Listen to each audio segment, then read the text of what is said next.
Across the globe, SOUQ News TV is your #1 station focusing on business, economy, and development. With global digital reach, we connect Africa's pulse to the world stage.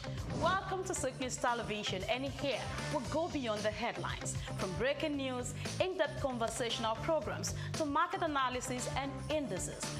From policies affecting growth to unique documentaries, from live event coverage to bespoke productions, we deliver content that connects you to the world.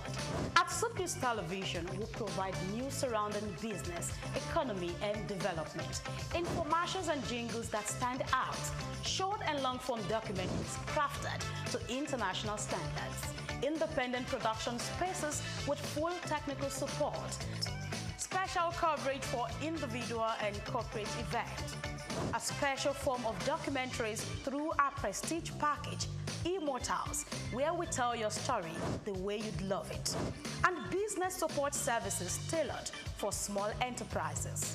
SOUQ News TV, powered by FemiWash Limited, also home to the Isle 95.9 FM Lagos and Kasua 99.7 FM Kano, and Emirate News Television Abuja, together forming Africa's trusted media powerhouse. Storytelling, coverage, and connection that matters. SOUQ News TV, your home for business, economy, and development. We've got just what you need right here at FemiWash Media. Call it the Midas touch, and you wouldn't be wrong. Let us record, produce, mix, and master your audio like nobody does. Reach us on our contact today for the best quality job.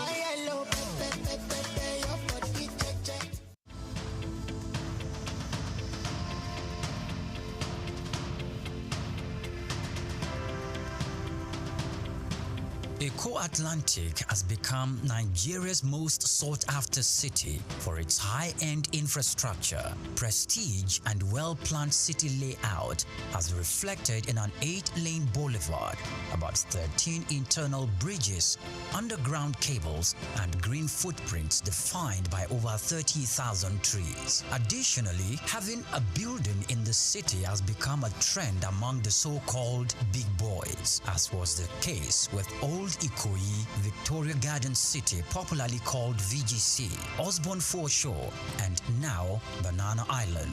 In this special report, Bayo Olaoye states that this talk of I belong and the prestige mentality has also spread to the big firms. Before now, Kingsway and Ozumba Mbadiwe used to say that Victoria Island were the go-to locations for high-rise office buildings. These locations are home to iconic developments such as Kingsway Towers, Heritage Palace, Fanfa Towers, the Wings and the Waves, among others, making them Nigeria's equivalent of Silicon Valley. The Eco-Atlantic City was modeled after the skyscraper district of Manhattan Island in New York City. It has become the new destination for big-ticket corporate firms which are building or relocating their new headquarters to the 10-square-kilometer city, rising off the coast of the Atlantic Ocean in Lagos. The city is attracting investment interests in both residential and commercial real estate, the latest being MTN Nigeria, preparing to build a new headquarters. MTN is coming on the heels of First Bank, which recently turned the turf to build a 40-floor corporate head office, making the city's most iconic development so far. Prior to this courageous and ambitious entry into Eco City by MTN, First Bank, Dangote Group, and the Embassy of the United States of America have taken positions there, developing a new head office and a diplomatic facility respectively. Much earlier, a co-development company had occupied the city as the developer of the Azuri Towers, offering both residential and commercial facilities for high clients and corporate bodies. Arkaland Property Investment and Oak Homes are also in the city, developing A&A Towers simultaneously. These These are the residential developments that will be standing on the 22nd floor and the 33rd floors respectively. Other developments are the Pan-African Towers by Periwinkle Residences, Eco Pearl with Champagne Tower and Eco Pearl Black Tower, Amni Towers and Ani International Petroleum Development Company, and Louisville Towers by Total Energy Staff Cooperative and Multipurpose Society. Louisville will comprise 300 residential homes spread between 2 towers, a world-class sporting center and a club, retail outlets and other facilities. It is designed to employ modern technology to achieve smart living and high standards. Eco Atlantic is an exclusive luxury city with superior infrastructure that appeals to the kind of investors we have seen in the city so far.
Drop makes a hole in a stone, not by force, but by consistent dripping.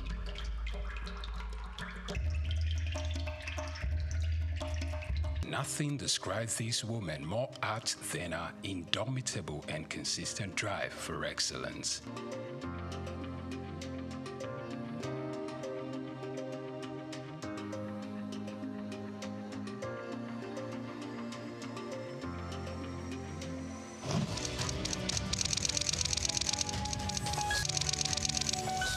Born Bilikisu Abiodun Moturayo Omobalanle Adekola on December 24, 1962, into the family of Alhaji Abdulmoshood Adekola, the first grandson of the first Alhaji in the city of Ibadan, and a Cameroonian mother, Mrs. Hannah Aduke Adekola, in the ancient city of Ibadan, Oyo State. While her mother was still pregnant with her, left for England to further his education.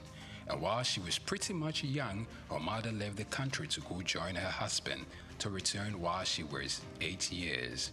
Meanwhile, she was left to be cared for by her grandmother. She was registered in a private boarding primary school at the age of 4. My parents had me.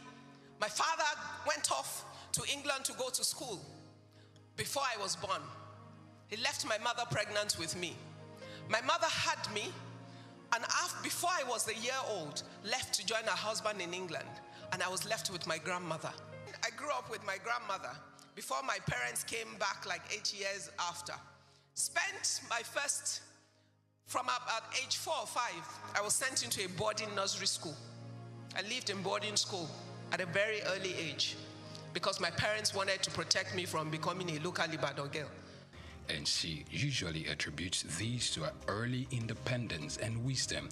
Omo Agbanimi, some of her friends sometimes poke fun at her wisdom, which is way beyond her age. I was raised by my grandmother, so I'm a bit of an old woman in my brain, in how I think, as my friends say.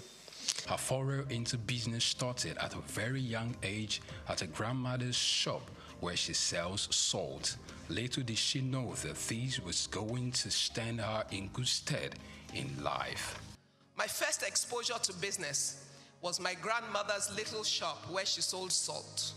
And I used to love to sit behind her little kiosk and help her to sell the salt. But who knew I was being trained for business in my future? While at secondary school, she participated in the literary debating group, excelling in it, which made her consider a career in law, though that didn't last. Also, it is worthy of note that Ibukun Awoshika could hold her own in athletics, earning her the nickname Rabbit because she could really run. As an athlete, if you want to run, and I used to be fast, they used to call me the Rabbit. Unsure of what career path she was going to settle for, she considered becoming many things at one point or the other of her life. After secondary school, she thought of becoming a medical doctor, but she couldn't stand the sight of a cadaver, so she let go of that idea. Later on, architecture was another fancy that caught her attention. Similarly, she also considered becoming a chartered accountant. Finally, only see she could work in a bank. I thought I wanted to be a doctor. Then I found out that they work with real dead bodies. I changed my mind very quickly. I then thought, you know what? I'd like to be an architect. I was good in sciences and had a problem if parents sentence you to science when you're good at both. So I ended up in Ife to study chemistry. By the end of my first year, I realized how much I hated chemistry. I could pass it, but I didn't love it. So then I thought, you know, I'd make a good lawyer. I debated throughout school. I used to represent my school in school's debate. So everybody knows that I can win an argument. So I gave it everything trying to change to law. I used to go and sit outside the door of the dean of law. And then one day the man said, come, what do you want? I want to change to law. Is that why you've been sitting outside of my office? Yes, sir. Okay, if I only take one person from another department next year, it will be you. After the completion of her undergraduate degree at the University of Ife, she went for the compulsory one-year National Youth Service Corps, NYSC, in Kano State, where she worked as an audit trainee at Akintola Williamson Co., which later became Deloitte. For youth service, I did everything to make sure they sent me to an accounting firm. They first sent me to a Muslim school to go and teach. That was easy to solve. I just wore a dress off my shoulder. I went to report. I was immediately rejected. Once they rejected me, I went back to the posting room and waited there for days until they sent me to Akintola Williams & Co. Although she was later given full employment after her service year, she felt becoming an accountant wasn't a thing. You would have thought that having gone through all that trouble, accounting would be the love of my life. When I got there, within the 1 year of my youth service, I realized how boring accounting is to me. Because they had all the processes somebody else had thought about before. All I had to do was open old dusty files from company to company without imagination or initiative. I'm a very restless human being. That was not going to work. So I finished the work. I did well. They offered me permanent employment, but I said, thank you, but no thank you. Why? Because at that moment, I had come to a realization that that was not the vision for my life. After returning home, she joined Alibert Nigeria Limited, a furniture company, as showroom manager. In a word, only to kill time. She only stayed for 3.5 months. She left to begin a furniture manufacturing company called Quibis Limited in 1989, just months before her 26th birthday. The company later grew into SOUQ Chair Center Limited, following a venture merger with SOUQ SA and Guarantee Trust Bank in 2004. But the first job I could find 1 week after was in a furniture company. So I went there to kill time. My kill time project has resulted in 30 years of investment of my life in building a manufacturing group in furniture. So it was never the plan of my life. So some of you will accidentally find your purpose. One could only wonder what had led her not only to compete, but to thrive in a male-dominated terrain.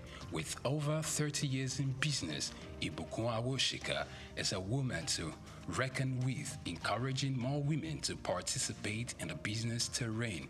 Her passion to see the girl child not just to be educated, but much more to learn to own our own value and trade with it when there is need for it. Her lifelong ambition is to see herself die empty. My biggest ambition in life is to die empty. Totally empty. That no talents, no giftings, no opportunities, nothing that I was born to do, that I have the capacity to do, that I do not do. Following her remarkable achievements, she's been conferred with different doctorates, including one in business, entrepreneurship and human capacity development from the Lagos State University, Ojo. Similarly, she was given a honorary doctorate of business administration from the Obafemi Awolowo University and another from the Olabisi Onabanjo University, Agoiwoye, Ogun State. Apart from our entrepreneurial prowess, Ibukun Awosika is an ordained minister of the gospel, a presenter, writer, and a TV host. The Bible tells us that let every man be what? A liar. And let who alone be true? Let God alone be true. She hosts a television program called Business His Way. Also, she acted in the 2020 Kunle Afolayan movie titled Citation, which in addition to the books she had written, including Business His Way, The Girl Entrepreneur, The Girls in the Boardroom, and My Thoughts in Codes. In 2004, she earned a certification in Business Administration and Management from the IESE Business School. She's also the chairperson of the Novel Nigeria Office for Philanthropy and Impact Investment. She has consistently encouraged women to take up more leadership positions without compromising their values and integrity. In 2005, she was appointed the MD CEO of SOUQ SA of France, GTB PLC, the Chair Center Limited, and some local investors after the ban of the importation of furniture by the federal government of Nigeria in 2004. Furthermore, it is noteworthy to note that she independently established another ultra-modern furniture facility, Furniture Manufacturers Mart in Ikeja, Lagos. In 2008, she was among 5 Nigerian entrepreneurs who appeared in the first African version of The Dragon's Den.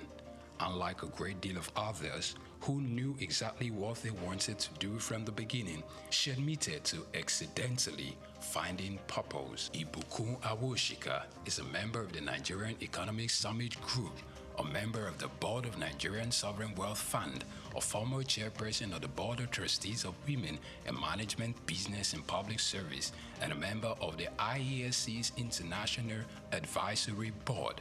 Furthermore, she sits on the board of Digital Jura Limited and Cabri Nigeria PLC. Additionally, she's a fellow of the African Leadership Initiative and Aspen Global Leadership Network. History was made on the 7th day of September 2015. Following the resignation of Prince Ajibola Afonja, she became the first female chair of the First Bank of Nigeria in its 126 years of existence. Ibukun Awosika's Octo-Nigerian father, Abdul Moshood Adekola, who was a great influence in her life, passed on the 20th April 2020 after serving the Lord as an usher at the Fountain of Life Church in Ilupeju. He was a Muslim convert. He was converted few days before his 60th birthday. She got married on her 28th birthday to Abiodun Awosika, who is the Chief Executive Officer of Excel Exploration and Production Company Limited, and they are blessed with 3 fine young men, Oludola, Olufishika, and Olamiposi. To celebrate a life of impact at 60, friends and mentees surprised Awosika by building the Ibukun Awosika Sports Center at our beloved secondary school, Methodist Girls High School, Yaba, Lagos. This project took about 6 months to complete and had some of our mentees like Tara Durutoye, Ndidi Okuanu, Chichi Nwoko, and Bisola Runsewe. They marshaled it alongside a team of other successful people. She stands like Joshua upon the pinnacle of the Horeb, looking to command an army of a new generation of women entrepreneurs that wouldn't stop at anything to achieving their God-given dreams. For her, she believes that regardless of how illustrious her career is and how successful she could ever get in life, her family and husband remain the most important gift in her life. Ibukun Awoshika.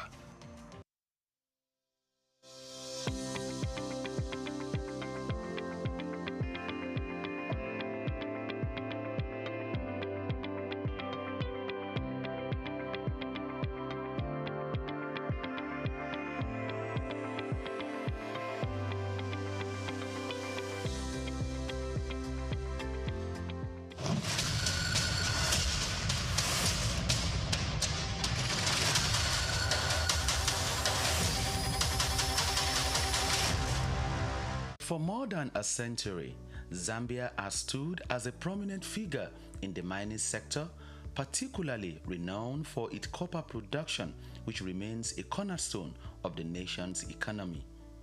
Accounting for 3/4 of the country's export earnings, mining plays a pivotal role in Zambia's economic landscape. The focal point of this mining activity is the Copperbelt province, home to major copper mines like Lumwana and Konkola, alongside Sentinel in the northwestern province. These mines, operated by renowned international firms such as Barrick and Vendetta Resources, hold majority foreign ownership, with Zambia Consolidated Copper Mine Investment Holdings retaining minority stakes. Smaller mines in the Copperbelt region, backed by investors from countries like China, Brazil, and South Africa, contribute to Zambia's diversified mining landscape. However, the country's mining sector faces various challenges, hindering the potential growth trajectory. Fiscal policies introduced by the government, including royalty increases, the taxation policies, have negatively impacted mining profitability. Also, price volatility in global markets, infrastructural deficiencies like inadequate transportation networks, power shortages, and an uncertain regulatory environment further increases the sector's challenges.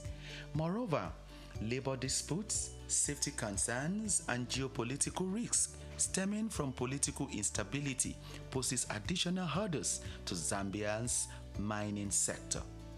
To propel the nation towards its 3 million tons copper production goal, strategic measures are crucial, and these include leveraging digital technology through partnerships with AI and machine learning firms to enhance sector's efficiency and investment, stable policy framework in order to attract and retain investment, and provision of a conducive regulatory environment. Infrastructure strengthening supported by donor funding and concessional financing can also alleviate critical constraints such as transportation and power shortages. More so, environmental conservation is vital for sustainable development.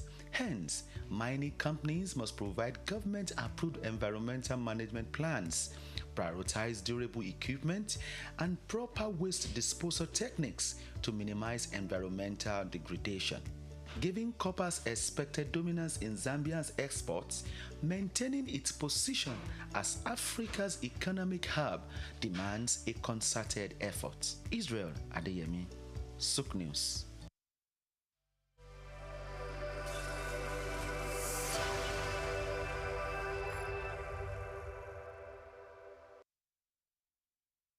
We've got just what you need right here at Femi Wash Media. Call it the Midas Touch, and you wouldn't be wrong. Let us record, produce, mix, and master your audio like nobody does. Reach us on our contact today for the best quality job.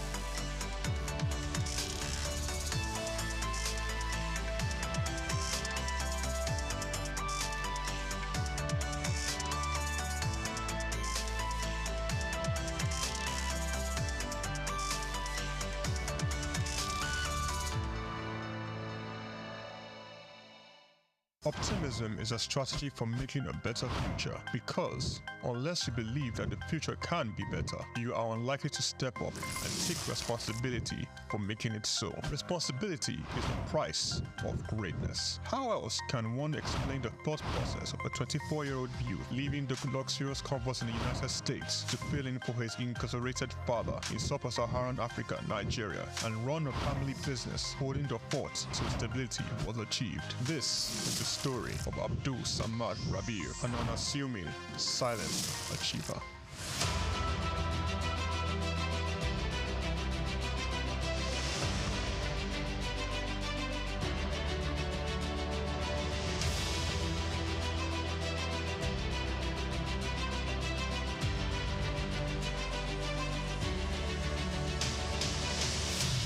Samad Rabiu attended Capital University, Columbus, Ohio, and returned to Nigeria to oversee the family business when his father, Ishaku Rabiu, was detained by the administration of General Muhammadu Buhari for allegedly not paying the rice report duties.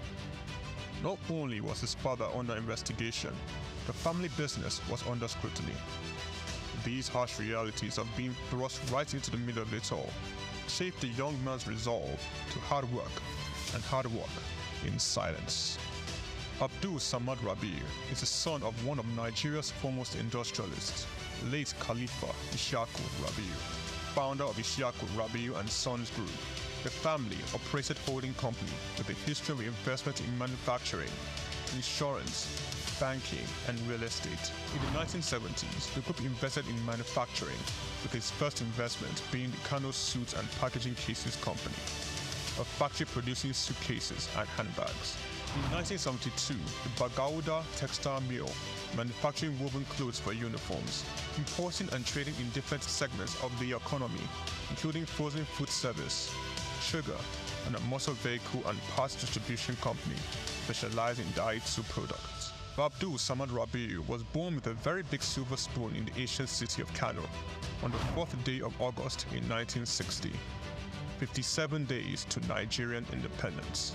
24 years later, responsibility beckoned. He was in the family business till 1988. Abdul Samad Rabiu, following in the steps of the family business, established BUA Bois International Limited in 1988. Solely for commodity trading, Bois International Limited imported rice, edible oil, flour, iron, and steel. The much-needed wins to his sale came in 1990. The government, owners of the Dettol Steel Company, got into a contract with Bois to supply its raw materials in exchange for finished products. This was the young company's much-needed windfall. Bois expanded further into steel, producing pellets, importing iron ore, and constructing multiple rolling mills in Nigeria. Nigerian Oil Mills Limited, the largest edible oil processing company in Nigeria, was sadly bought by Bois in 2005. Bois started 2 flour milling plants in Lagos and in Kano. By 2008, Bois had broken an 8-year monopoly in the Nigerian sugar industry by commissioning the second largest sugar refinery in sub-Saharan Africa. In 2009, the company went on to silently acquire a controlling stake in a publicly listed cement company in northern Nigeria, Sokoto Cement, and began to construct a $900 million cement plant in Ogu-Obela, Edo State, completed and commissioned in 2015, which was at that time the single largest non-oil investment in South Nigeria, and had a capacity of 6 million metric tons per annum upon completion of the second line. This was followed by a new 1.5 million metric tons line in Sokoto in 2018 and another 3 million metric ton line, which commenced in 2020 and was commissioned in 2022, bringing the total installed capacity for his cement holdings to 11 million metric tons as of January 2022. Abdul Samad Rabiu is very entrenched with his family in business, having over 40 siblings. His younger brother, Rabiu Ishaku Rabiu, was the CEO of IRS Airlines Limited, an airline based in Abuja, Nigeria. It operates scheduled domestic passenger services. Its main base was Nnamdi Azikiwe International Airport. The airline was established in 2002 and started operations in March 2002 and ceased operations in 2013. Kabiru Rabiu, her younger brother, currently serves as the Group Executive Director of BUA Group. In 2020, Kabiru was named the best African economic leader under the age of 40 in the 100 African Economic Leaders for Tomorrow Awards by the French Institute, SOUQ. BUA invested $300 million in the 20,000 hectares Lafiaji Sugar Estate project, which comprises a sugar mill, sugar refinery, ethanol processing plant, and 35 megawatts power plant. The company also built an export-focused refinery in Port Harcourt, the only destination sugar refinery in sub-Saharan Africa. Abdul Samad Rabiu is constructing a 200,000 barrels per day petrochemicals refinery in Akwa Ibom State, Nigeria. The agreement was signed with Access of France in August 2020 for the refinery aimed at serving Nigeria and the West African petroleum refining needs. It is expected to be completed and operational by 2025. The privately owned Omu Ogbela Cement Company was in January 2020 merged with the publicly listed Cement Company of Northern Nigeria, where Abdul Samad Rabiu already held a controlling stake in the $3.3 billion transaction, and BUA Cement PLC was born. Abdul Samad consolidated all his food businesses in sugar, edible oils, rice, flour, and pasta milling into a new company, BUA Foods PLC. In December 2021, it was listed on the Nigerian exchange. BUA Foods emerged as a consumer goods leader in market capitalization, experiencing a phenomenal 206% year-to-date appreciation. Share prices soared from 65 naira per share in December 2022 to the current value of 379.9 naira per share as at 24th March 2024. In terms of fundamentals, BUA Foods exhibited robust financials with a 54% increase in profits to 105.6 billion naira in the first 9 months of 2023. Revenue witnessed an impressive 80.95% year-on-year growth, reaching 524.428 billion naira, and return on average equity stood at 43.42%. Despite challenges, Rabiu strategically increased his direct shares in BUA Cement by 56.37%, totaling 96.12% ownership. This move, executed on June 26, 2023, demonstrates Rabiu's confidence in his company's future growth. BUA Foods PLC and BUA Cement PLC companies are among the top 10 most valuable publicly listed companies in sub-Saharan Africa.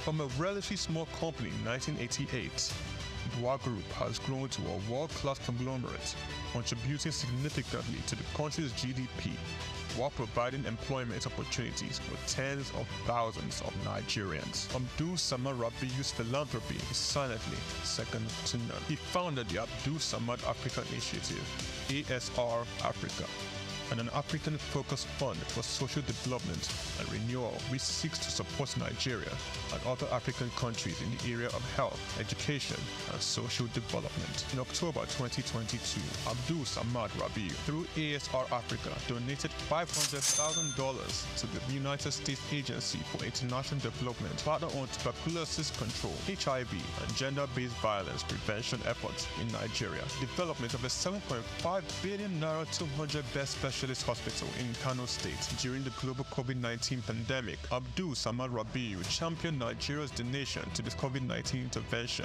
by a single individual or corporate donating, amongst other things, 1.35 billion naira to the COVID private sector coalition, 300 million naira to the Presidential Task Force on COVID-19, over 1 billion naira in cash donations to 10 state governments across the country, 70 ambulances, medical equipment, face masks, provision of foodstuffs for over 1.5 million persons in Kano, Lagos, and River States. ASR Africa Initiative donated a 4 billion naira police hospital in Abuja and donated 1 billion naira each for 6 universities across Nigeria through the ASR Africa Tertiary Education Grants Scheme for infrastructural development. The beneficiaries of the 6 billion naira tertiary education grant schemes are Ahmadu Bello University, University of Ibadan, University of Maiduguri, Nnamdi Azikiwe University, University of Ilorin, and the University of Benin. AES Power Africa Initiative also donated 2.5 billion naira each through its tertiary healthcare development grants for health projects across 4 geopolitical zones in the country. These are in addition to 5 billion naira donated to build the first teaching hospital in Akwa Ibom State, donated 10 billion naira to the Security Support Fund of the Nigerian government. Abdul Samad Rabiu was awarded the 2022 CEO of the Year at the African CSR Awards, 2016 African Industrialist of the Year Awards by the All African Business Leader Awards, the 2022 Sun Man of the Year Awards, 2020 Vanguard Business Person of the Year, and the New Telegraph Philanthropist of the Year 2021, a recipient of several honorary doctorate degrees from various universities, including the University of Benin, Nasarawa State University, Sokoto State University, and Crescent University. Abdul Samad Rabiu is a fellow of the Institute of Directors, and he currently holds the prestigious Nigerian National Honors, Commander of the Order of the Federal Republic, CFR, Commander of the Order of Niger, CON, as well as the highest civilian national honor in Niger Republic. Abdul Samad Rabiu is married with children. His children are Mustafa Khadija Kuki Rabiu, Ishaku Khalifa Rabiu, Junad Rabiu. On the 22nd of January 2024, Forbes estimated Rabiu's wealth at $5.9 billion, putting him as the 6th wealthiest man in Africa and 508th in the Global Billionaires Club. The family man, the silent achiever, the giver, Abdul Samad Rabiu.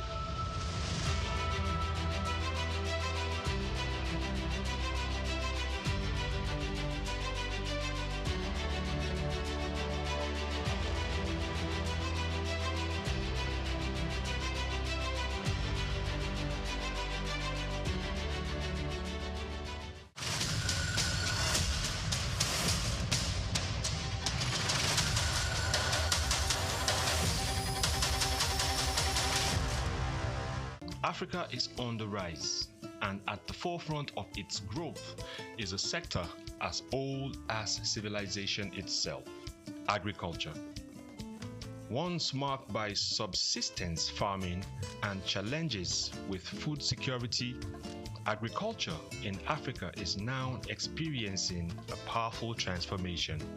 From the fertile lands of Nigeria to the tea fields of Kenya, agriculture is driving economic growth and lifting millions out of poverty. African governments and internal investors are taking notice, pouring in resources to support smallholder farmers and expand sustainable farming practices. Digital innovation is playing a major role in this transformation. Mobile apps provide farmers with crucial information on weather, market prices,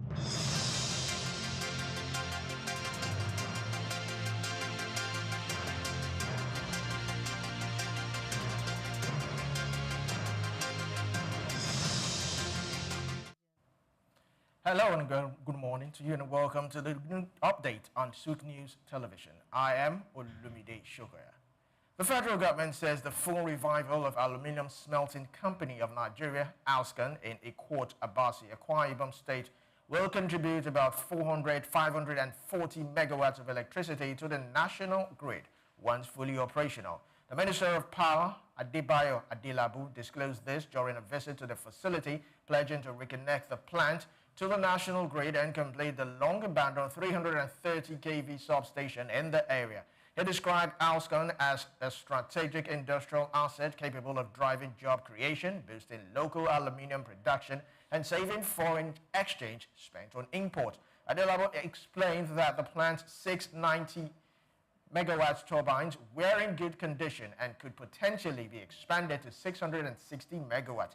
He noted that the ministry, in collaboration with the Transmission Company of Nigeria and the Niger Delta Power Holding Company, had mapped out short-term and medium-term plans to restore full operations within 90 days. The minister emphasized that reviving ALSCON would enhance power supply, support industrial growth, and provide up to 15,000 direct and indirect jobs.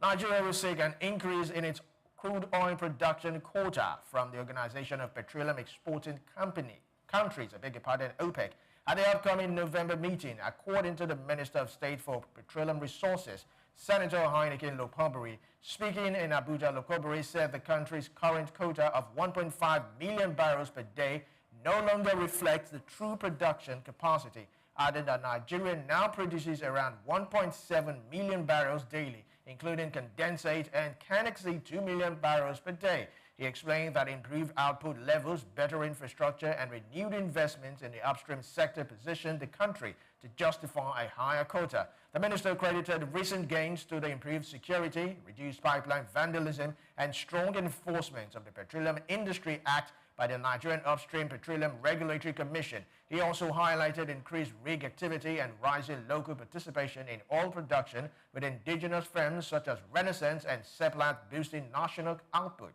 Lopobiri said Nigeria's goal of producing 2.06 million barrels per day by 2025 is achievable, citing lower production costs and stronger policy stability under President Bola Tinubu's reforms.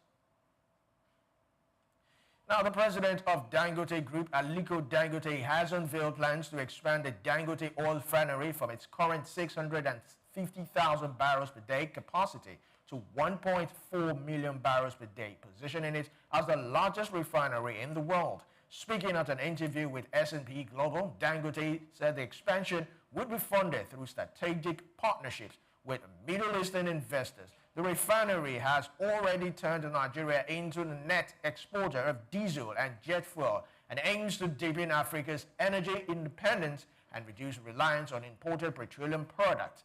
Dangote explained that the Lekki complex was designed for growth with space to accommodate additional refinery systems. He confirmed that the refinery business will list between 5 and 10% of its shares in the Nigerian Stock Exchange within a year to attract investors, while the Nigerian National Petroleum Company Limited could increase its current to 7.2% stake after the next phase of the expansion. Despite global refinery overcapacity projections, Dangote maintained that Africa must invest heavily in its own energy infrastructure to secure its own economic future. Nigeria's insurance industry recorded 49.3% growth and a gross premium written reaching 1.21 trillion naira by the end of the second quarter of 2025. According to the National Insurance Commission's latest market performance bulletin, the growth marks a significant leap from 769.2 billion naira in the first quarter, driven by strong performance across both life and non-life segments. Despite prevailing economic challenges, the non-life business retained dominance with 67.2% of total premiums, led by the oil and gas sector, followed by fire and motor insurance. Life insurance contributed 32.8%, while annuity accounting for the largest share. The industry's total asset also rose to 19.2%, while to 4.4 trillion naira, while the net loss ratio averaged 59.4%, reflecting high claims responsiveness. NICOM said ongoing reforms such as digitization and recapitalization are expected to sustain growth and strengthen profitability across the sector. The administration of President Donald Trump is preparing to launch an investigation into drug pricing practices among United States trading partners. The probe, expected to be conducted under Section 301 of the Trade Act of 1974, will assess whether countries are underpaying for medicine compared to U.S. consumers. The move could pave way for new tariffs on imported pharmaceutical products if pricing disparities are confirmed.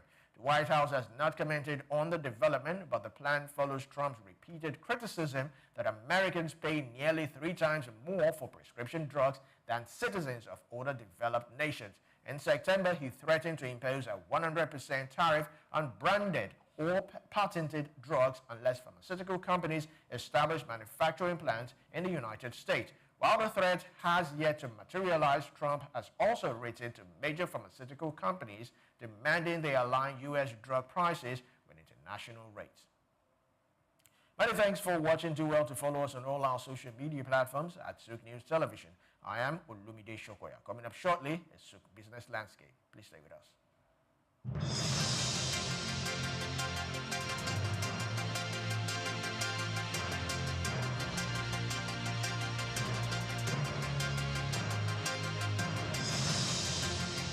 My name is Shino Gbadegeshin. I'm the CEO Gozi Micro Insurance.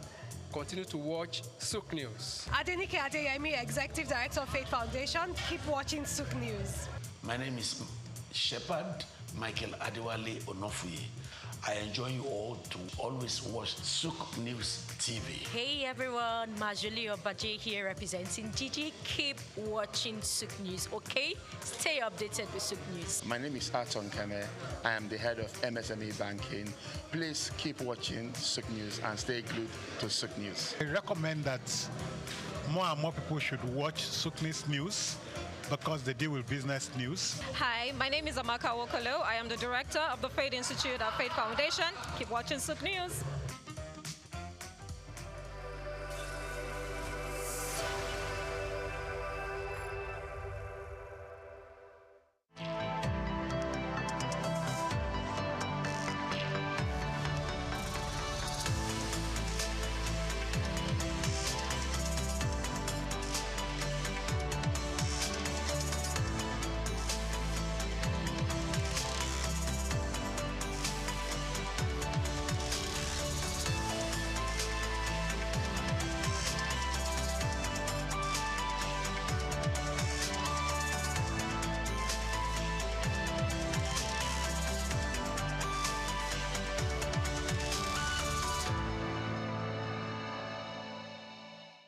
In Nigeria, when you hear technology, innovation, and e-commerce, then you begin to think of the 21st century visionary leaders who have availed us the luxury of connecting with the world without leaving our spaces.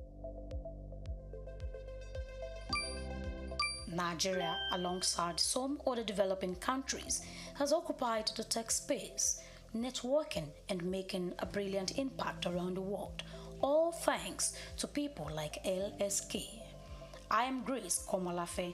Join me on the Corporate Maverick as we unveil the journey of a foresighted leader who foresaw the transformation of technology decades ago.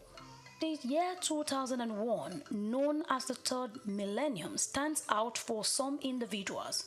It was thought like every other regular year to some people, as they expressed the excitement that comes with experiencing a new millennium. While many carry on with the feeling of entering the 21st century, some visionary individuals saw it as a strategic period to bet their thought-provoking plans and business goals. Among these visionary leaders and innovators is Leo Stan Eke, founder of Xenox Technology, bringing this tech-oriented company to life in 2001. How much do you know about this tech and business-driven giant? Who is Leo Stan Eke?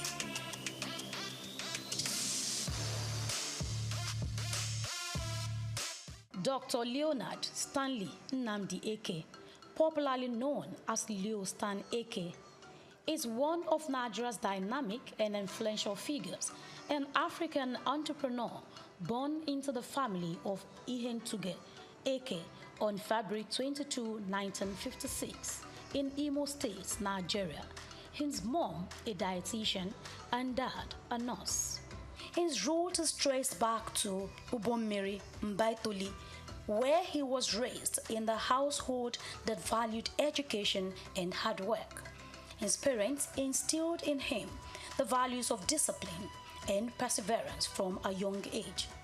It was within this nurturing environment that Eke's entrepreneurial spirit began to take shape.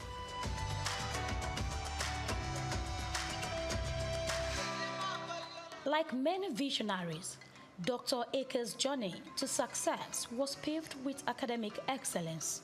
He attended Holy Ghost College in Owerri for his secondary education, where he honed his intellect and ambition. Eke's dream of becoming the biggest transport company owner in Nigeria changed as a result of his encounter in India, where he had his university studies. It was a turnaround moment in his life. In India, he pursued a Bachelor of Science degree in Economics from Punjab University. and the exposure to India's vibrant economy left an indelible mark on him and then tilted towards more realistic business ideas. This led him to get full involvement into ICT. So I'm a very good testimony of an African who started from nothing, okay, and got somewhere, not there, right? Okay, so in summary, I came in here first of all to the University of Nottingham, or Nottingham University. I was in Cork City University, where I was doing computer science, and I wanted to specialize in user interface as a postgraduate course. Okay, and the system, which I'm sure still exists in the UK, is that you have university counselors who observe you in classes and direct you properly. And the thought, since I was going back to Africa, there was no computers. And if I got there, I could be frustrated for another 32 years. So they discussed with my parents, and they wanted to know if I could stay in the UK and continue computer science. I said, no, I was going back to Nigeria. I have passion to change the country, and by extension, the continent.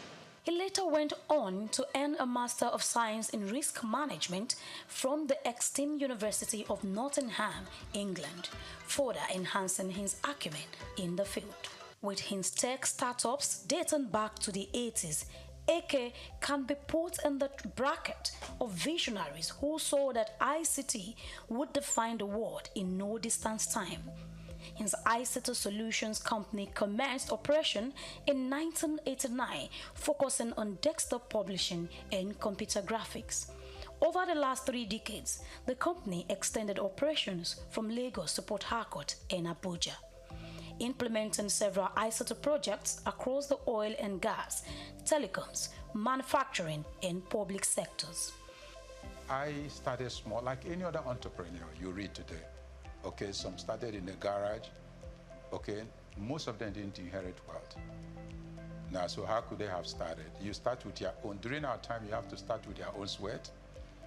Okay, until you build such, get to such a level with a system and structure in place, and then people trust you. But because our kids today pass through business schools, connected to people, okay, and they now want to go from average above. You understand? Instead of starting, a lot of us started from -1. Leo Stan Akers' major hits into the business world commenced with the establishment of Xenox Technology Limited in 2001. With a fervent desire to contribute to Nigeria's technological space, he embarked on a mission to manufacture computers locally. Now a world-class ICT company providing innovative products and solutions. Under his leadership, Xenox Computers have emerged as a trailblazer in the industry, earning accolades for its quality and innovation. One of his notable achievements was the attainment of the Windows Hardware Quality Lab Testing (WHQL) certification, showing Xenox's commitment to excellence. In 2013, the company made headlines with the launch of its computer tablet line, ZPad, marking another milestone in its illustrious journey. Dr. Akers' entrepreneurial prowess extends beyond the realm of technology. In 2018, his company Xenox made waves with the acquisition of Konga.com, a leading e-commerce platform in Nigeria.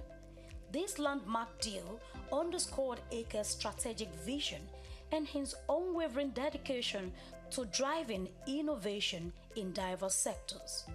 Konga.com was founded by Sim Shagaya in July 2012 as a third-party online marketplace.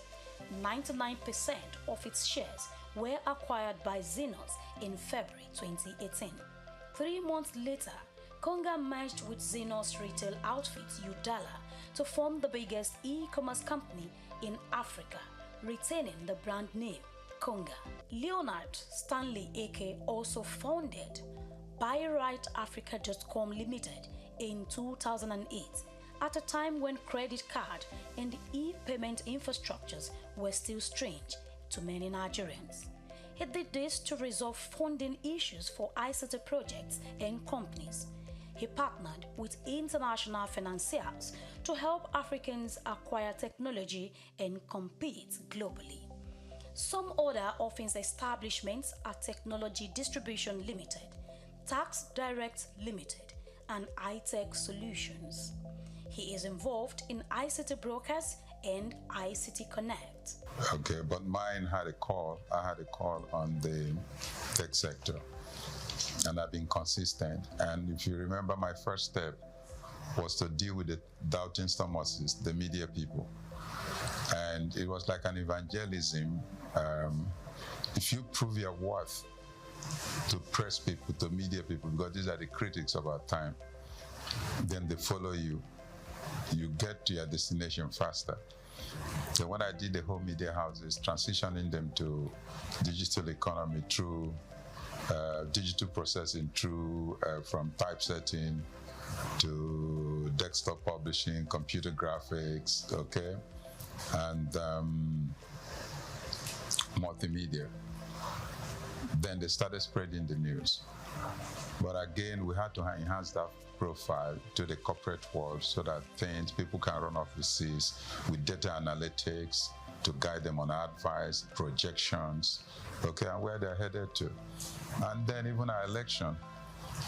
Okay, so today there would have been crisis in the economy if elections don't have facts and figures. And we did that with the DDC, and then did authentication with a card reader.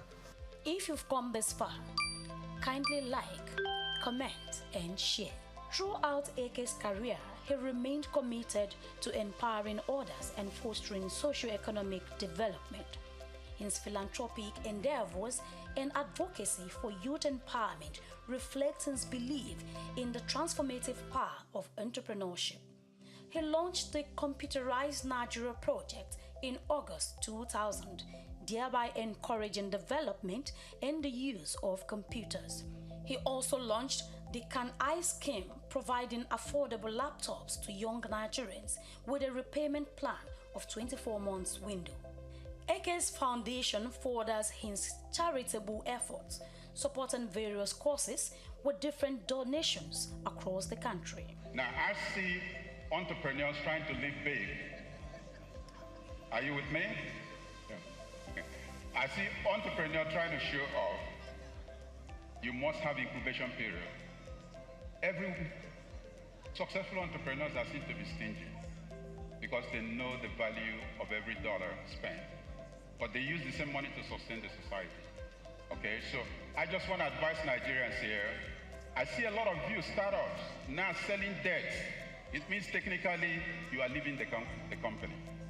And if I'm an investor, I watch your lifestyle. First of all, I see an entrepreneur, Nigerian entrepreneur. He hasn't started, he has expensive car. Entrepreneurs, startups don't drive the best cars. They hide until they emerge. He was bestowed with the Icon of Hope Award by former President Olusegun Obasanjo on October 1, 2002.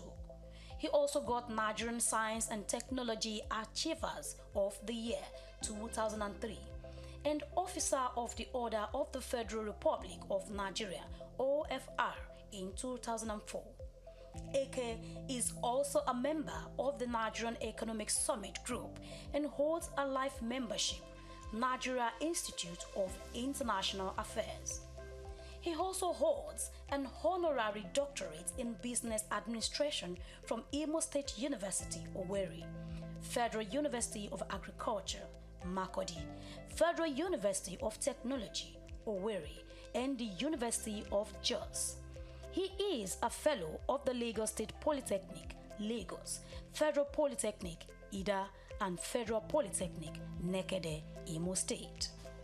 Leadership is big crisis in the third world. Big subject to discuss. I don't have a complete answer, but as an entrepreneur, I can create platforms for you to decide who should be your leader. But my interest is that I'm excited with this 21st century because this is the only century God did not create any person to be poor. In the past, many were called and few were chosen. In 24th century, many are called and many will be chosen. But you have to decide if you want to be one of those to be chosen. Leonard Stanley Nnamdi Eke is married to Chioma Eke, the CEO of Technology Distributions Limited, TD Africa, and together they have raised 3 sons and 2 daughters who are doing well in their respective fields of endeavors, just like their parents. As Dr. Leonard Stanley Nnamdi Eke continues to chart new territories and inspire future generations, it speaks to the limitless potential of the African entrepreneurial spirit. With his visionary leadership and unwavering resolve, Dr. Eke embodies the essence of innovation and resilience, creating indelible marks on Nigeria's business in Africa and humanity. Leonard Stanley Nnamdi Eke.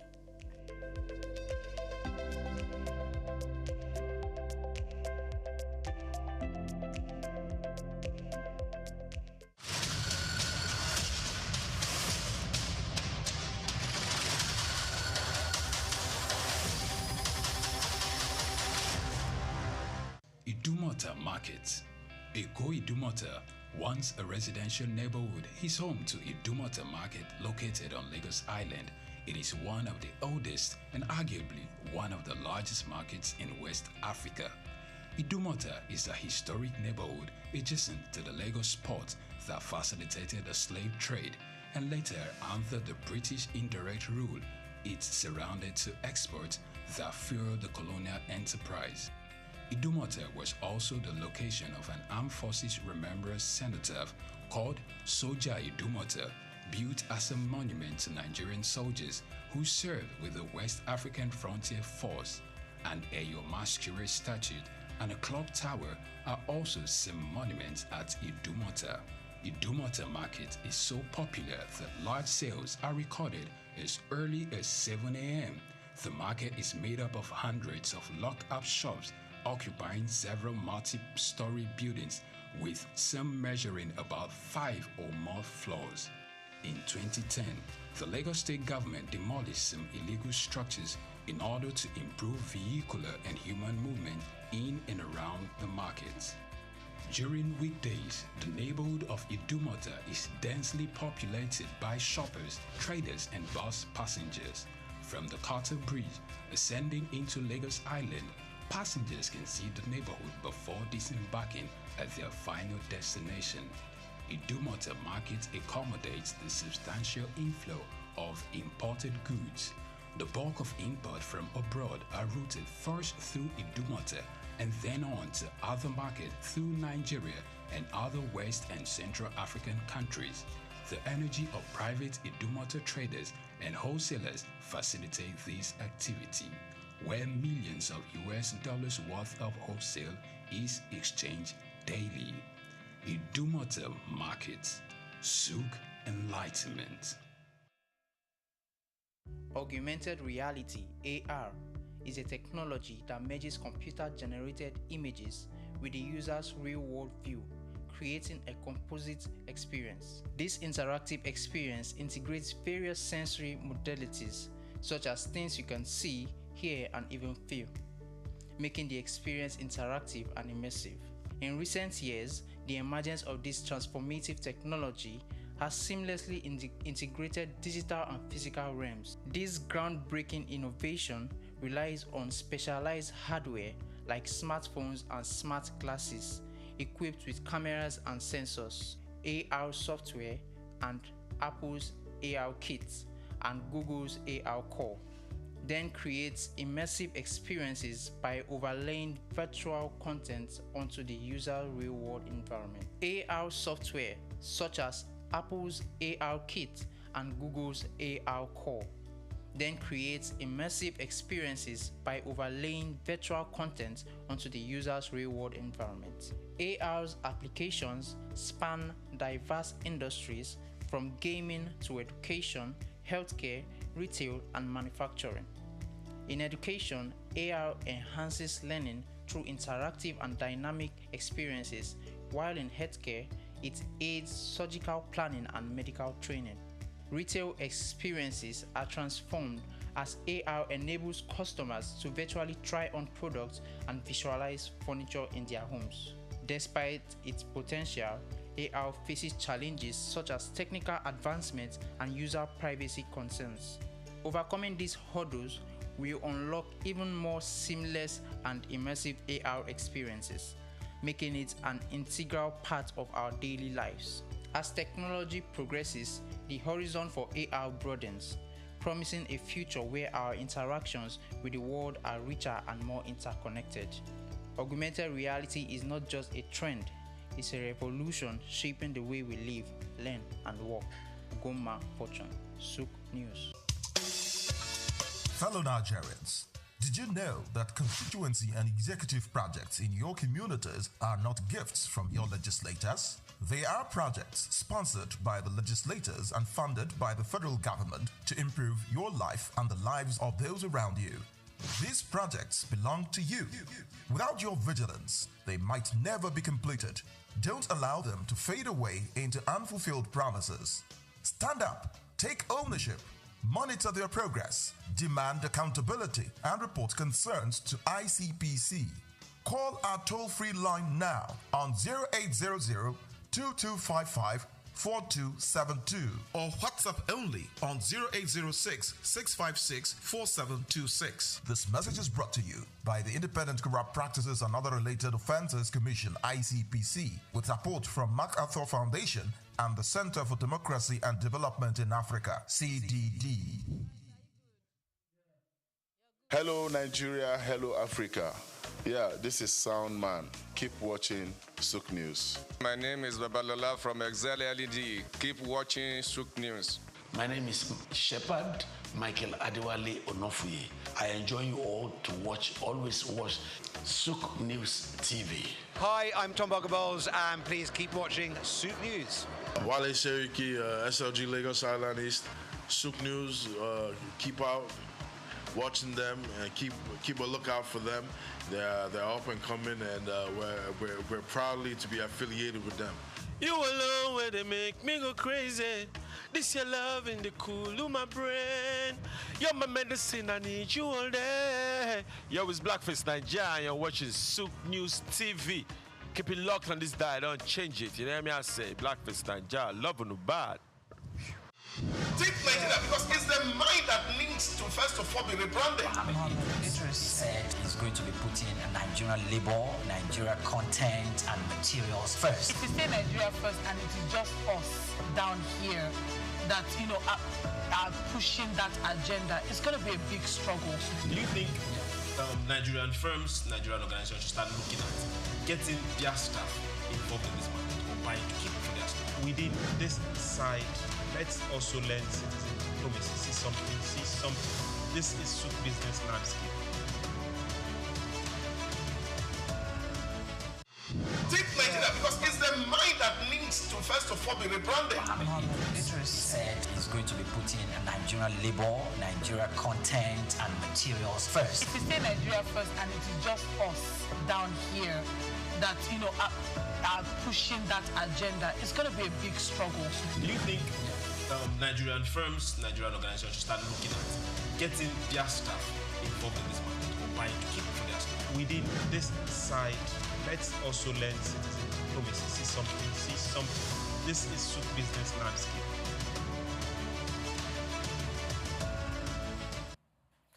Hello and welcome to SOUQ Business Landscape, your weekly window into Nigeria's business market and policy shift. Today, we unpack the latest moves in oil, energy, housing, aviation, and trade. Plus, a look at how AI is reshaping the digital economy. Live from our studios in Lagos, I am Olumide Shokoya. We are the three horsemen, not the four horsemen this time. Starting from my left, looking dashing and ever looking sweet, is Chooks John Rogers. Good morning, Olumide. Good morning, Chooks. Good morning, Oyipriye. To everyone out there, good morning and welcome to SBL. It's nice to be here. Yes, Chooks calls him the fair one. I call him the perfect gentleman, Onyipriye Krumale. Good morning to you, the night, Olumide, and good morning to you, Chooks. Good morning, Lagos. Good morning, Nigerian. Good morning, world. It's great to be in your face again. All right, let's look at what we have today on SOUQ Business Landscape's plate. Now, SOUQ's business landscape this morning, Nigeria pushes for a higher OPEC quota, but can the country meet the target?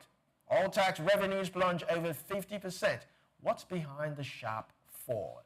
Now, Dangote is always in the news, plans a massive refinery expansion, aiming to double capacity. Quite juicy. Nigerian Airspace Management Agency warns funding cuts could threaten air safety. And Lagos clamps down on estate rule violators, as AI redefines how we browse the web. From oil to aviation to housing and tech, this is where markets meet inside. SOUQ Business Landscape starts now. We take a short break, and when we come back, we start. Stay tuned. Think like that because it's the mind that needs to first of all be rebranded. Said is going to be putting Nigerian labor, Nigeria content and materials first. If we say Nigeria first and it is just us down here that, are pushing that agenda, it's going to be a big struggle. Do you think Nigerian firms, Nigerian organizations should start looking at getting their staff involved in this market or buying to keep for their staff? Within this side, let's also learn citizen diplomacy. See something. This is SOUQ Business Landscape. Welcome back to SOUQ Business Landscape. Now, don't forget, we are on social media. We are streaming live on YouTube. So follow us, drop your comment, like, and share on our YouTube page at SOUQ News TV. Let's start off with the first story.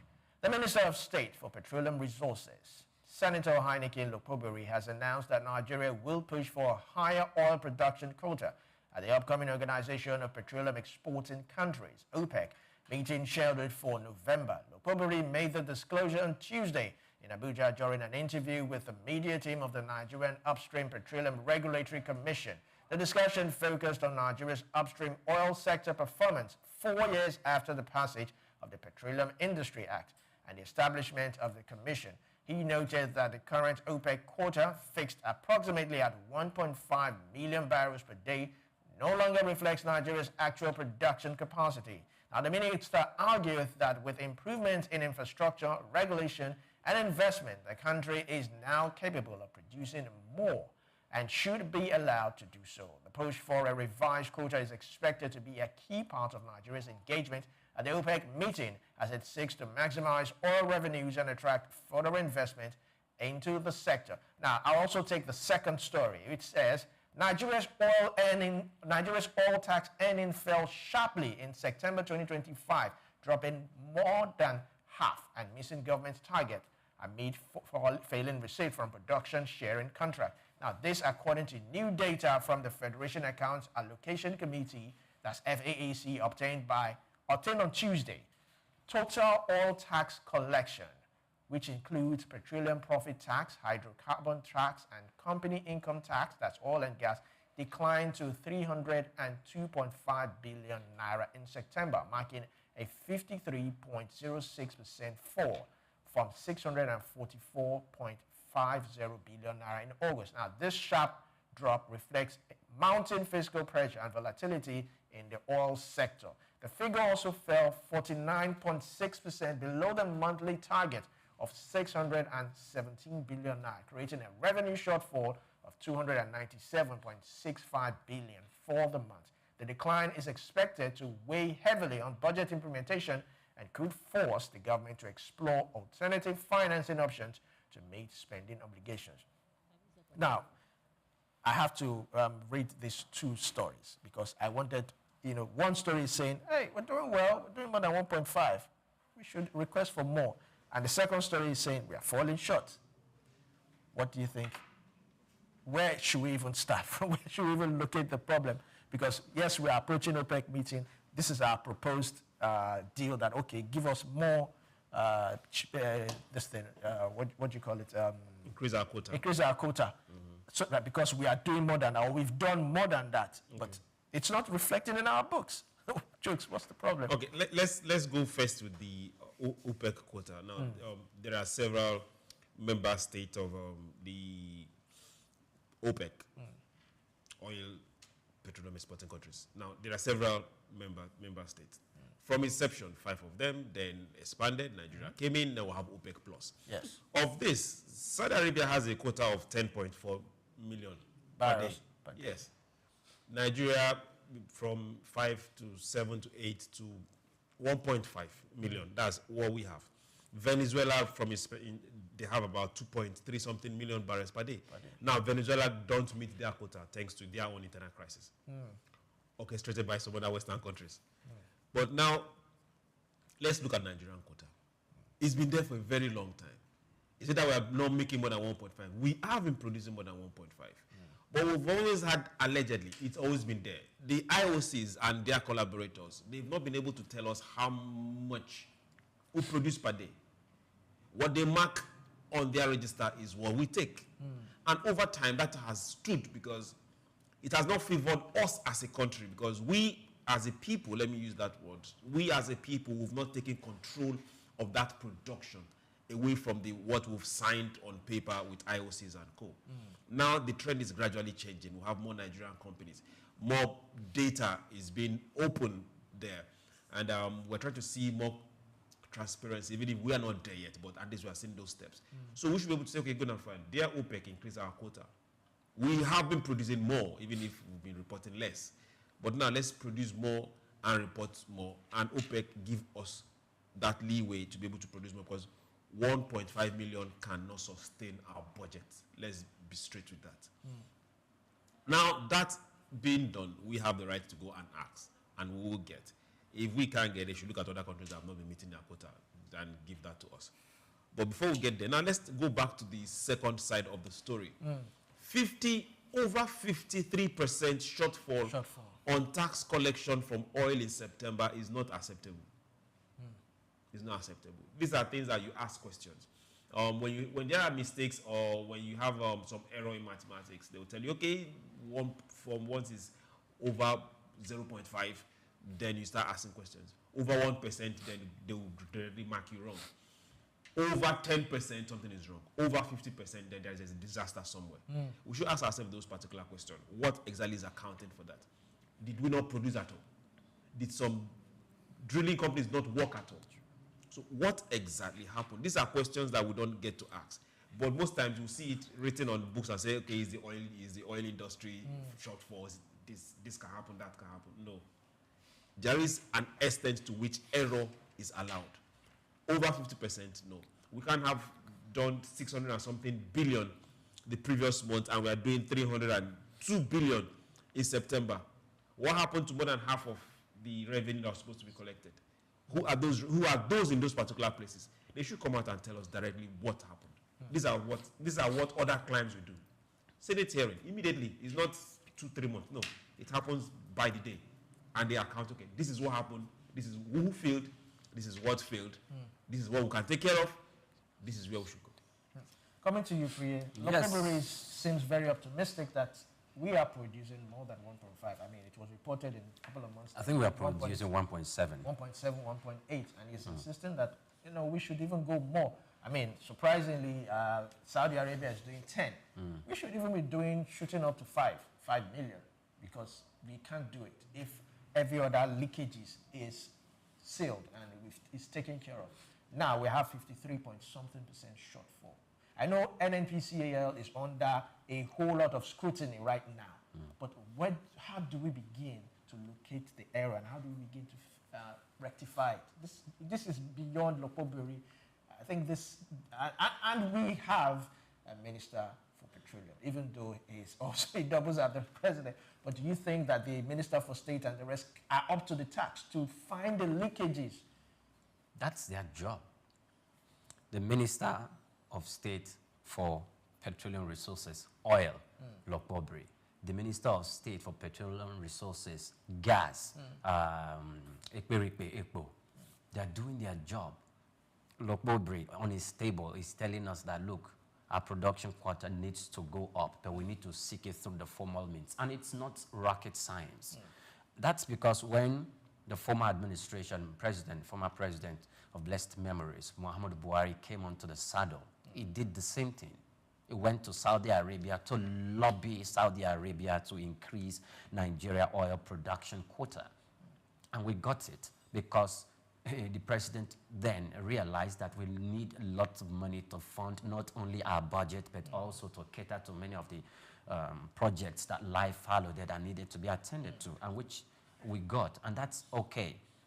The other thing, the advantage is what I'm looking at, because when you look at the advantage, the multinational oil companies that SOUQ referenced, they are going to be expanding production. They are going to be expanding drilling activities. And that in itself, of course, when we start looking at it very, very well and closely, we know that the profit sharing, which is the second story that you reference in the profit sharing, it's are going to accrue to both the government and these companies. However, because of some of what we will call hanky-panky in the system, I just hope they are not shortchanging the federal government or shortchanging the state, most especially when they are using the PSC. Now, there's a reason why I want to read out what we are reading out, and this has to do with the criteria for which OPEC needs to assign a production quota to member states. Because sometimes I feel that, can we just ditch OPEC if we have the capacity and just produce? Can we just ditch OPEC and look at the international system, look for clients, look for customers, go ahead, if we can do more, then supply them? Now that a lot of buyers who used to buy the Russian oil are beginning to retard, are beginning to take a back step because of the way the European Union and the United States are putting flames under their seats. It's an avenue, it's an advantage for Nigeria, Angola, Algeria to up the ante, up the game, and take advantage of this. And the reason why they are not doing that is, it bothers me. Now, these are the criteria. First of all, proven oil reserves. Countries with large proven oil reserves like Saudi Arabia, Iraq, UAE, Kuwait are generally assigned higher production quota.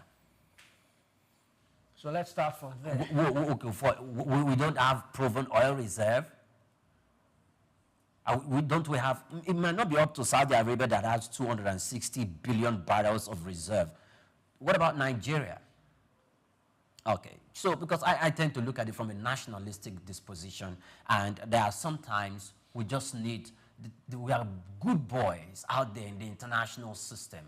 We are too good. But inwardly, that good boy is not, we don't really see the good boy. We are even more harsher inside. So sometimes we need to be, hostile out there. The second thing is production capacity. A member's maximum sustainable production capacity, how much it can produce efficiently and sustainably, heavily influences its quota. And if Saudi Arabia heads OPEC, then they need to be lobbied, just the way I told you that former President Muhammadu Buhari had to lobby the Saudi Arabian government. So before SOUQ's brother Heineken, coming out to tell us that this is what we are going to do, there must have been a backdoor conversation with Saudi Arabia that, look, this is where, remember in the 2025 budget, Mr. President said that about 2 million barrels is our target for 2025. We seem to be heading there. So, can we have leave to produce about 2.5 million barrels or 3.5 million barrels per day? Even if you can't increase it at a stretch, can we have 2 million for now? Because the way we are going to hit 2 million in no time, and 2.5 million is a guarantee. So we need to do that. And domestic consumption.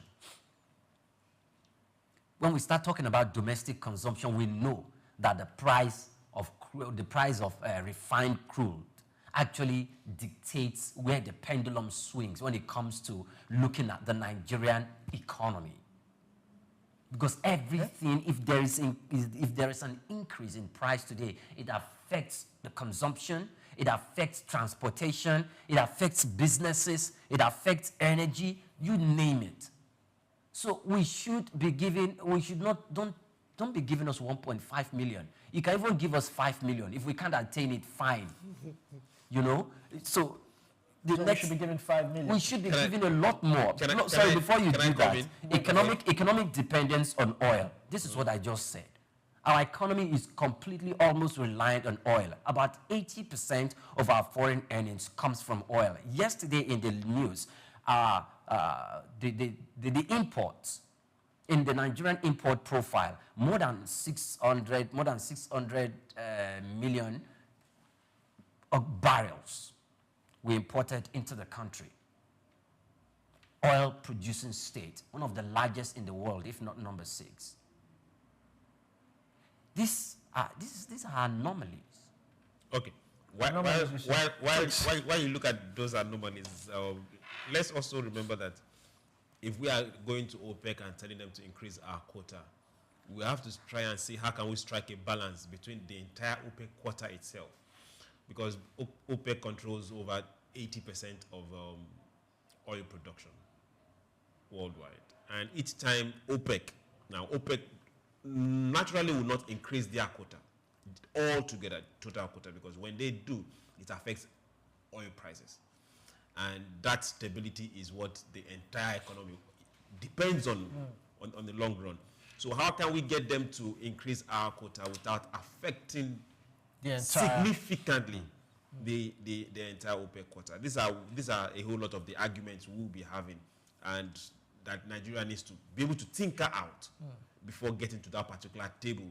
Can they do it, increase our quota? Yes, they can, but whose quota are they going to reduce? Yes, because if you remember, the last time we had a problem with oil prices, it had to do with OPEC saying that they are increasing daily quotas.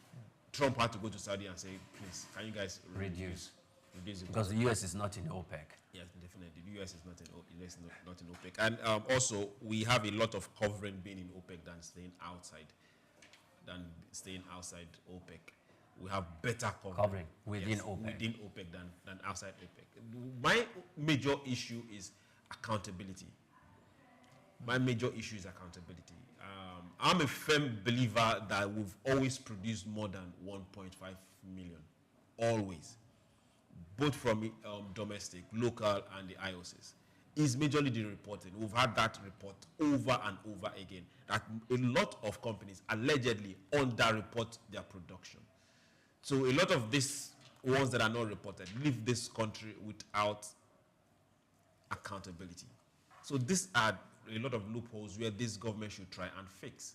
Let's know exactly who is responsible for those extra production that is not accounted for, and let the country not be fleeced through that particular avenue. Then when it comes to this tax, I still stand on it. Yes, I wanted to ask, 50% is too much. Impact, our budget stability and financing operations? It will impact it majorly, because if we keep quiet on this, if the government, those who've saddled with the the right to rule right now, and call leaders, if they don't take this serious, it will happen again. Somebody needs to stand up and explain to me as a layman, how come you made over 600 billion, and the next month you're making less than half of that. Give me a layman's, a primary school explanation of what happened. How? Are you telling me that the oil wells ran dry, or that we did not ship out crude?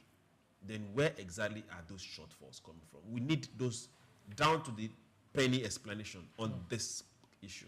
Okay, but if we are going to take a second look at this, earlier on I mentioned that the PSC, that's the production sharing contract, which represents an agreement between the government and the multinational oil companies.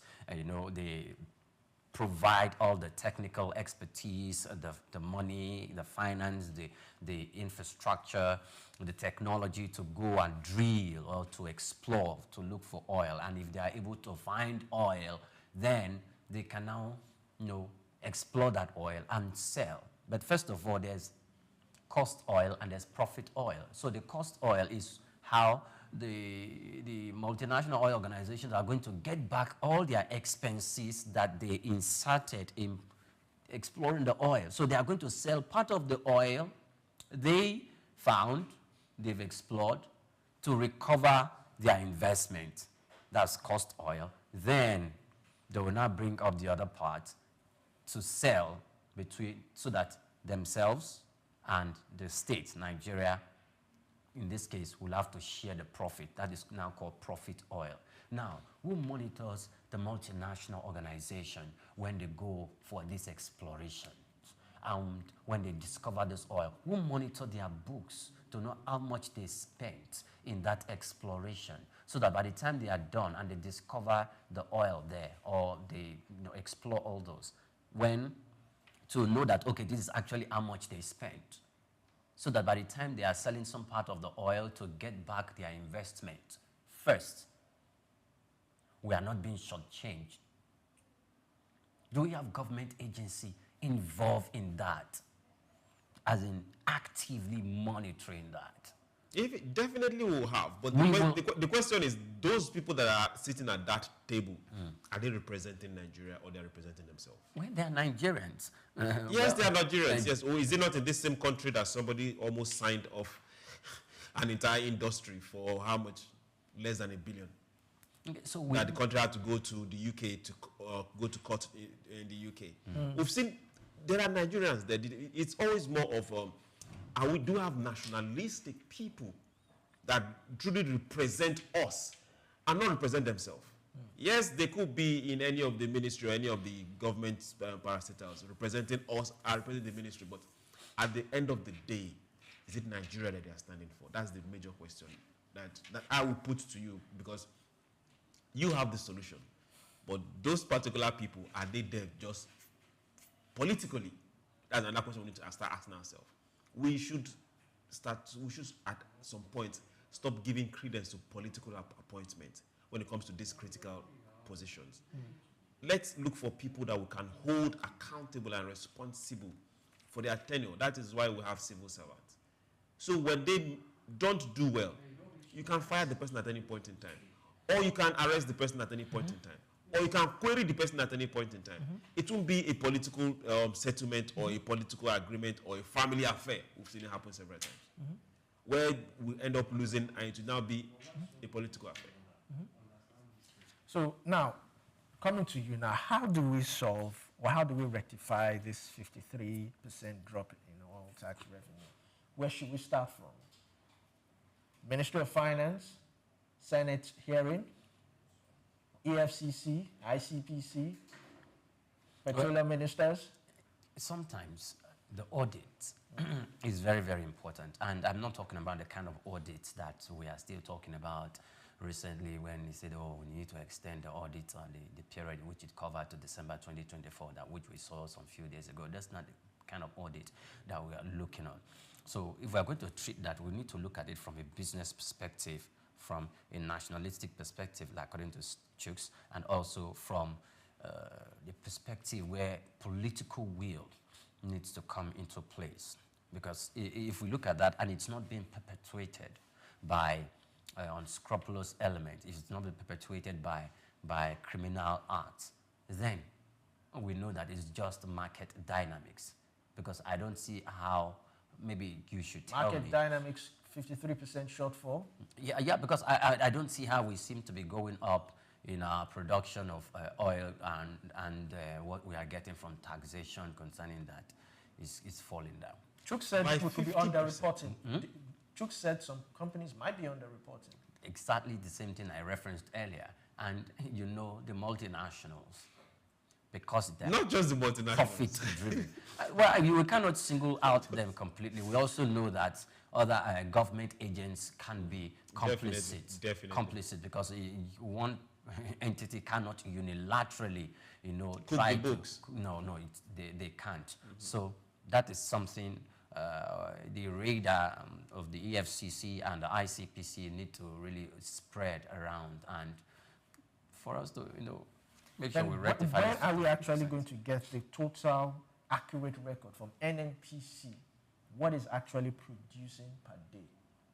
What is actually We can only get that from NNPC. And if it's not forthcoming at the moment, and I think it's the responsibility of the National Assembly to someone both and and Chuks' brother, Heineken Lokbobri. What about NNPC's boss? NNPC But we all know that when Ojulari got into the saddle, he was being summoned by the Senate committee to come and answer questions. And he came. And he wanted to sell it. But Nigerians clamored for selling. Nigerians clamored for selling of the national asset.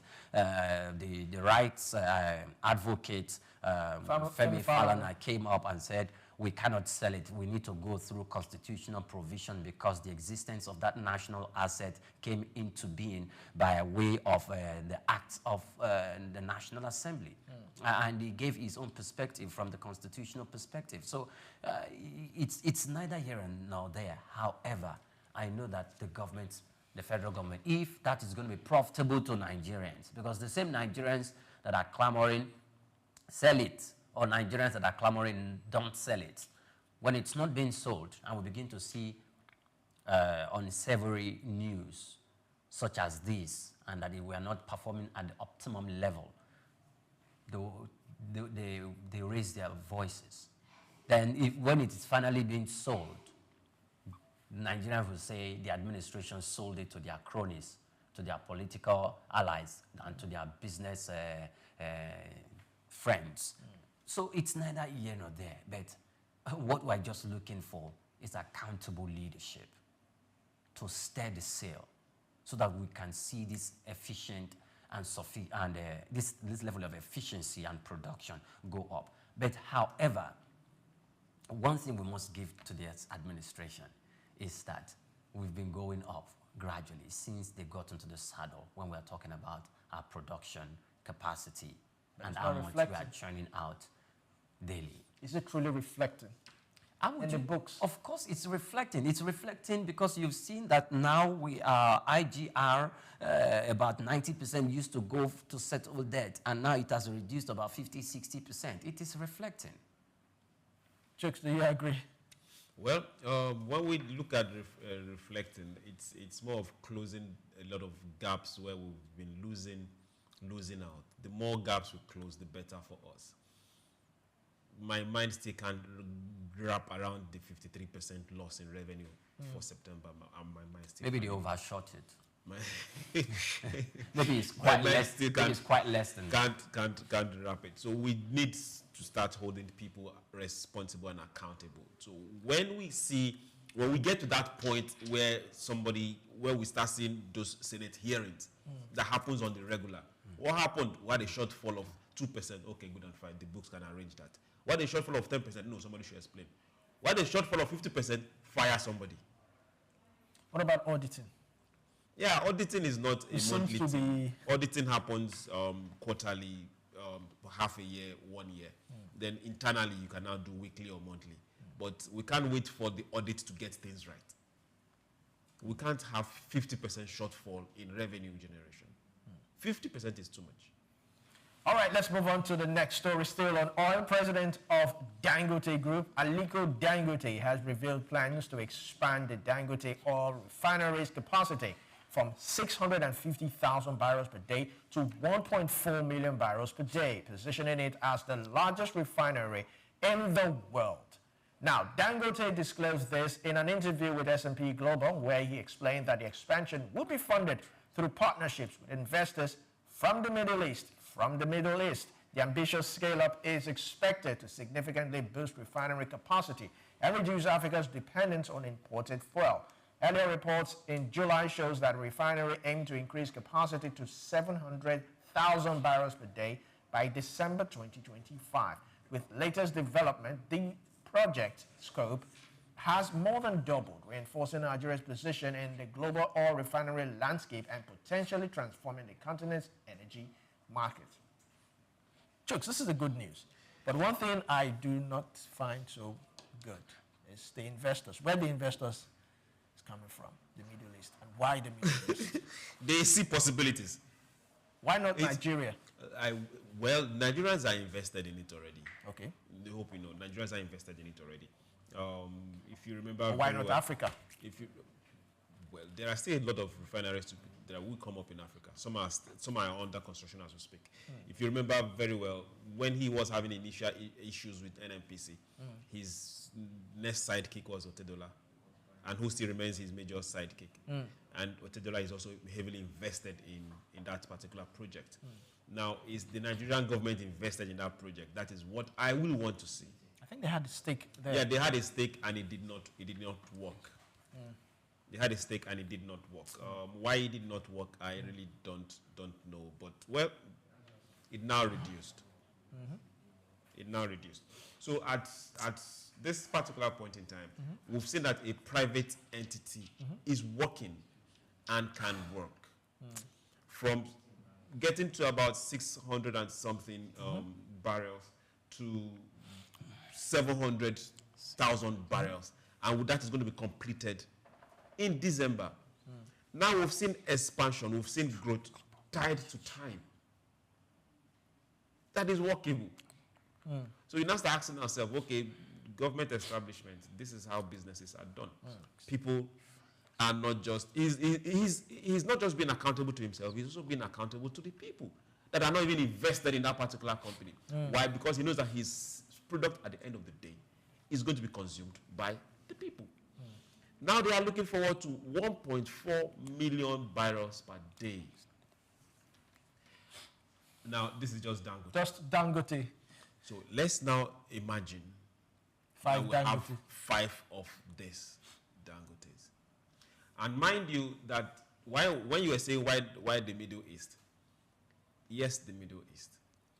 There are several refineries, we cannot start mentioning names, in the West that are going to go down because of this particular one. Several have already gone down already.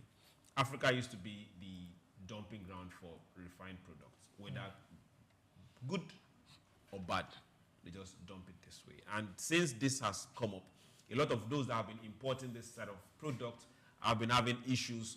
Some have tried their best in fighting and putting off some gloves, and it has not worked, and it will not work. By next year or 2 years down the line, we look forward to having Boa. We look forward to having, there's another one coming up in Akwa Ibom. Yes. We look forward to having the modular refineries. There's one in Abia, the one in Brass that you took money for, 35 million. What about NNPC and Warri? have not delivered. Let's leave that one out. Okay. The one you've took money for and have not delivered, National Assembly, please follow them up. All this should come upstream. People might really not understand. If we have these refineries working, we'll cut down the FX we'll spend in importing by more than 50%. And that will do a whole lot of good to the economy, because that is what is doing a lot of good to the economy already. So we need this to work. Then we need more Nigerians, just like you said. Invest in this. It's here. It's not outside. It's not even in our next door neighbors, Niger or Benin. It's here with us. We should invest in it. We should help it grow. All right, Priya, coming to you. From 650,000 to 700,000 by December, ultimately 1.5 million barrels per day. And we are doing, how many? 1.5 to 1.7. One man is targeting 1.4. Yeah. Will this reflect in Nigeria's economy? I don't want And do you see the emergence, or do you see some other players coming into this particular terrain? Of course, it's open. It's like an open sea. They can come swim in it. And it does not, in fact, it's a plus. I don't want to see Dangote refinery or the workings of Dangote as dwarfing the activities or the capacity of the government. No, I want to see them as collaborators who, are playing their own respective responsibility and duties to provide direct or indirect jobs for Nigerians, to also make sure that the balance of payments, the balance of trade between Nigeria and other countries, we have a stable balance of payment, and to also reduce the pressure on the dollar, on the naira. Also, if Dangote is doing that, before the program, we had a conversation, myself and Chooks, and he was trying to mention that these are contingency plans that he already had in place, and that it looks like the more the operations move forward, the more they see brighter. Dangote is not only going to be exporting raw crude, it's going to be exporting refined products. It's going to expand other industries like plastic, fertilizer, and you name it, plastic, fertilizer, and other industries. And that is going to give birth to, or take us to where we aim to be, industrialization. Because if you look at the report that you read, he's saying that Nigeria needs to, or Africa needs to focus and look inwards for us to not only expand our energy infrastructure, but also for us to be able to take care of our energy needs.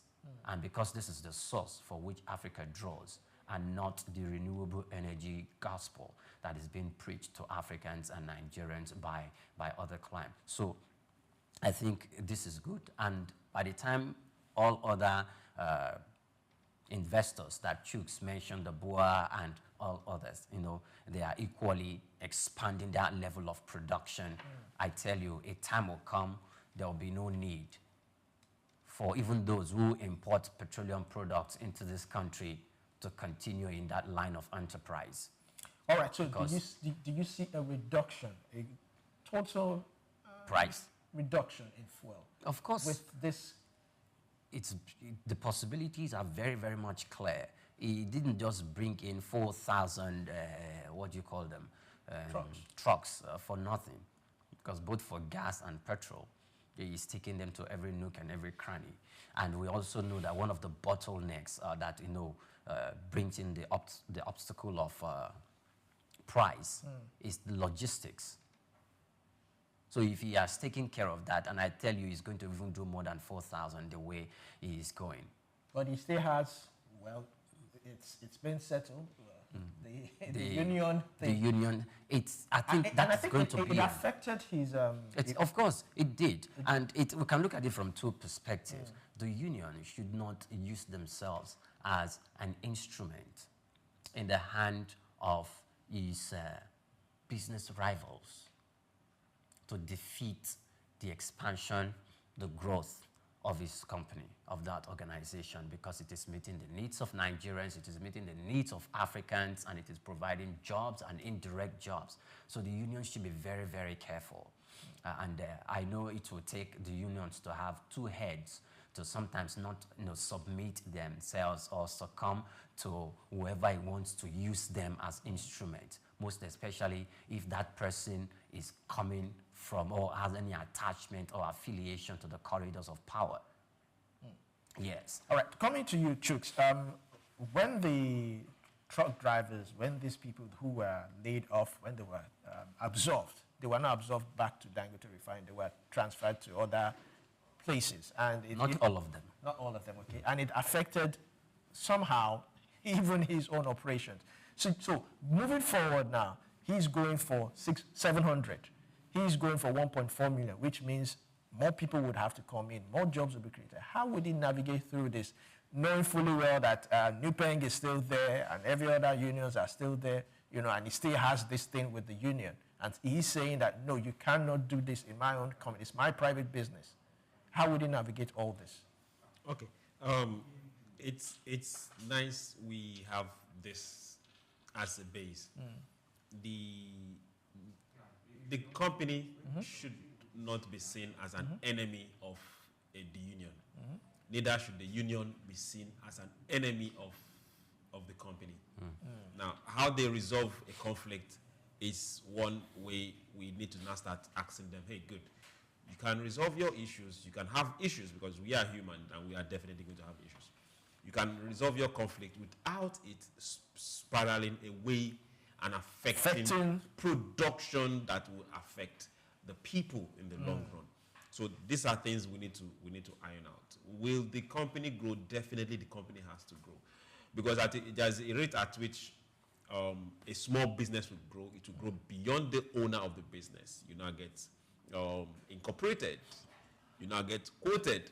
It now grows beyond the board. Companies now become a national asset. Mention Apple. Apple might be owned by shareholders, but it is a national asset. NVIDIA, same thing. Several other, even the banks at a point in time had to be bailed out by the United States. Yes. Same thing we did here. So that is where they've gotten to, because the government now sees those particular conglomerate as national assets because they contribute immensely to the growth of the nation. I can't categorically say that Dangote is the highest tax payer in this country. Quote me wrong. So, and most likely the highest employer of labor when it comes to organizations. So if they have to grow, Nupeng, Pegasin, Darkman, all the mans involved have to find a way of resolving issues when one crop up. There are industrial courts.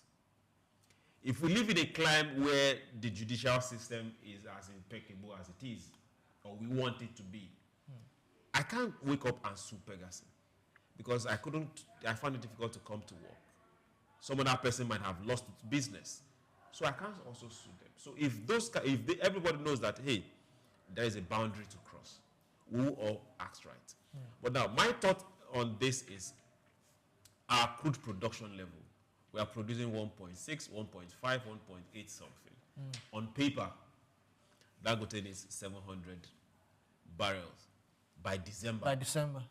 He's importing already a whole lot. The numbers you were talking about, a lot of them were going to, almost all of them were going to Dangote refinery.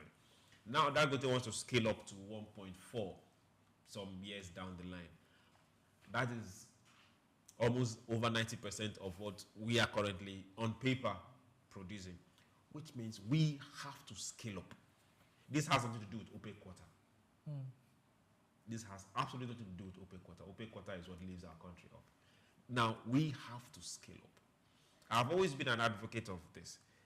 Let us all get Dangote to invest in drilling. We have marginal oil fields that are not deep shore or that's very up waters. We can't get those oil fields and get Dangote to get people to invest in them. And I don't know, a part of his feedstock will be taken care of. That way, NNPC will worry less. NNPC will just sit down, pick up the books, and say, good and fine, what are you drilling? Let us do our mathematics. Give us our own money. Take the remaining. So these are things that are, where on paper, sponsors say it's difficult. No, it is not. It's just the bottlenecks and a whole lot of bureaucracy we've put in the middle that is making it difficult. Some years back, I was in a meeting where Aramco came to do a presentation. I was shocked when the man said, hey, if you think it's that difficult, we can give you Aramco. He was telling the NNPC guys, we'll give you Aramco. Come, run the Aramco, pay the tax to us. But there's a whole lot of too personal interest over the long period of time, and a lot of too shady deals over a long period of time that people are finding it difficult to just open up those books. That will make it easy for us to produce more. All right, you mentioned something earlier on, which I want us to also look at, with 1.4 million barrels per day capacity. Of course, it will affect, you said it will affect other African refineries. Yes, it's already affecting foreign refineries. Sometime early this year, some foreign refineries had to shut down. Most of the refineries coming from Europe, they had to shut down because he's actually, and they used to supply most African countries with their refined products. Dangote is going to be taking over those markets, and that's an advantage. That's a plus for Africa. Importers here, will it affect their own market too? Time is changing. You have to change. Okay, when you were asking the question about if it's going to cut down price, remember, I always remember this, when the telecoms kicked off. There was the yellow one. They were charging us 50 naira per minute. Whether it was drop call, even if it was hello, whether it was flashing, 50 naira per minute, is it not? The red one came in. Then the red one came in. They tried pushing it down. They did not work. Then the green one came in. Then what happened? The green one was more nationalistic. I don't know if you understand. In its pricing, yes. it crashed everything. Things that we thought, they told us it was not possible.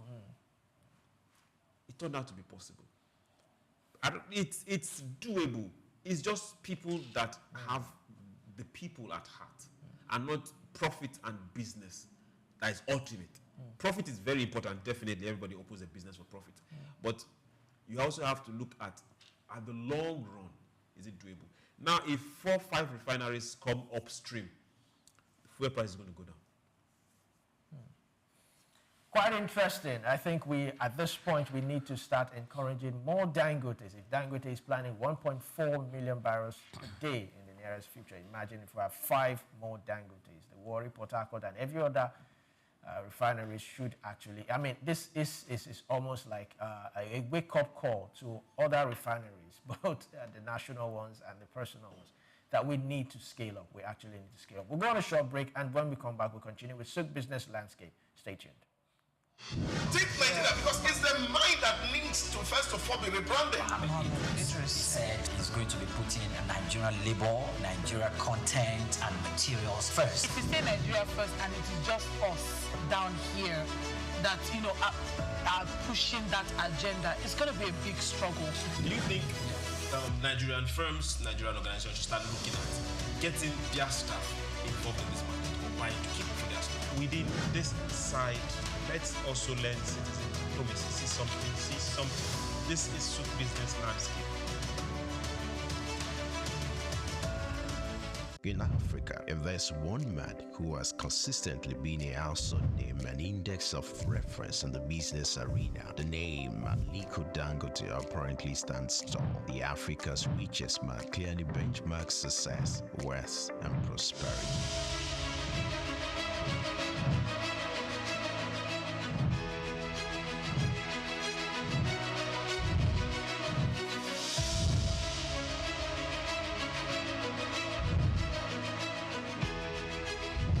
This unflinching love and passion for business are quite phenomenal. These can be traced to his background. Born in April 10, 1957 to Maria Sanusi Dantata and Mohammed Dangote, his maternal ancestors were prosperous caravan traders under British colonial rule, and his grandfather, Alhaji Sanusi Dantata, was a commodity trader. Dangote's grandfather was heavily involved in his upbringing and helped ignite his entrepreneurial spirit. For Dangote, one will ever assume his wealth was handed out or easily channeled, being an offspring of Dantata, for his success didn't come through daydreaming. Dangote complemented inherited fortune with deliberate hard work and innovation to pave his way to the top. Those who knew Dangote while growing up will not be surprised at his outstanding success. At age 8, Dangote uses pocket money to buy sweets, which he and others sell for a profit. Everything big in life starts from little. Taking a clue from this, Dangote, from a seed loan of 500,000 obtained from his uncle, started business, which he traded commodities and business supplies, primarily cement. By 1981, his firm was successful that he had incorporated other businesses and established the Dangote Group. His empire extended to foodstuffs, including sugar, salt, wheat, cement, haulage, and other business concerns. Among his holdings were Dangote Industries, Dangote Bale Nigeria, Dangote Cement PLC, Benue Cement Company PLC, Dangote Sugar Refinery PLC, Dangote Flour Mills, and Nascent Ally Industries PLC. In addition to his holdings in Nigeria, the Dangote Group has operations in several other African countries. With these giant strides in the business arena, Dangote will forever be grateful to his grandfather for giving him wings to fly. According to Forbes, an American business magazine, Dangote remains the richest man in Africa with an estimated fortune of $13.9 billion. Dangote is one Nigeria, highly decorated with honors as well. His urine service and huge investment also got him both local and international recognitions. Like the Guardian Man of the Year in 2015, he won the 2016 African Business Leader Award organized by the African American Institute. Dangote was cited as one of the top most influential Africans by the New African magazine in 2015 2017, 2018, and 2019. He was recently conferred with the prestigious award of the National Order of the Lion by the President of Senegal. When it comes to breaking jinx, Dangote has it in full measures. He took his pioneering and jinx-breaking adventure to another dimension with the unveiling of the $20 billion refinery, widely adjured as the largest single-train petrochemical refinery in the world. The refinery has the total capacity of 650,000 barrels of crude oil per day and is expected to earn as much as $21 billion in annual income. Situated on 2,500 hectares site at the Lekki Free Trade Zone, Lagos, it is supplied with crude oil by the largest subsea pipeline infrastructure in the world. When fully in operation, the refinery will provide 135,000 permanent jobs in the region. When it comes to family life, Dangote seems to, however, prefer maintaining a low profile. He got married to Zainab in 1977 but divorced at an unknown date. He was later married to Maria Mohammed Rufai. Dangote has 3 daughters named Halima, Maria, Fatima, and he also adopted a son named Abdurrahman. Dangote is one grounded authority that combines real intelligence with self-effacing demeanor, a persona that naturally makes kindness. Like an eagle, Dangote's foresight and unusual business acumen make him a rare to come by. Though he owns chains of business in Nigeria and across Africa, the quest by this uncommon risk taker to conquer more business territories may not wane anytime soon.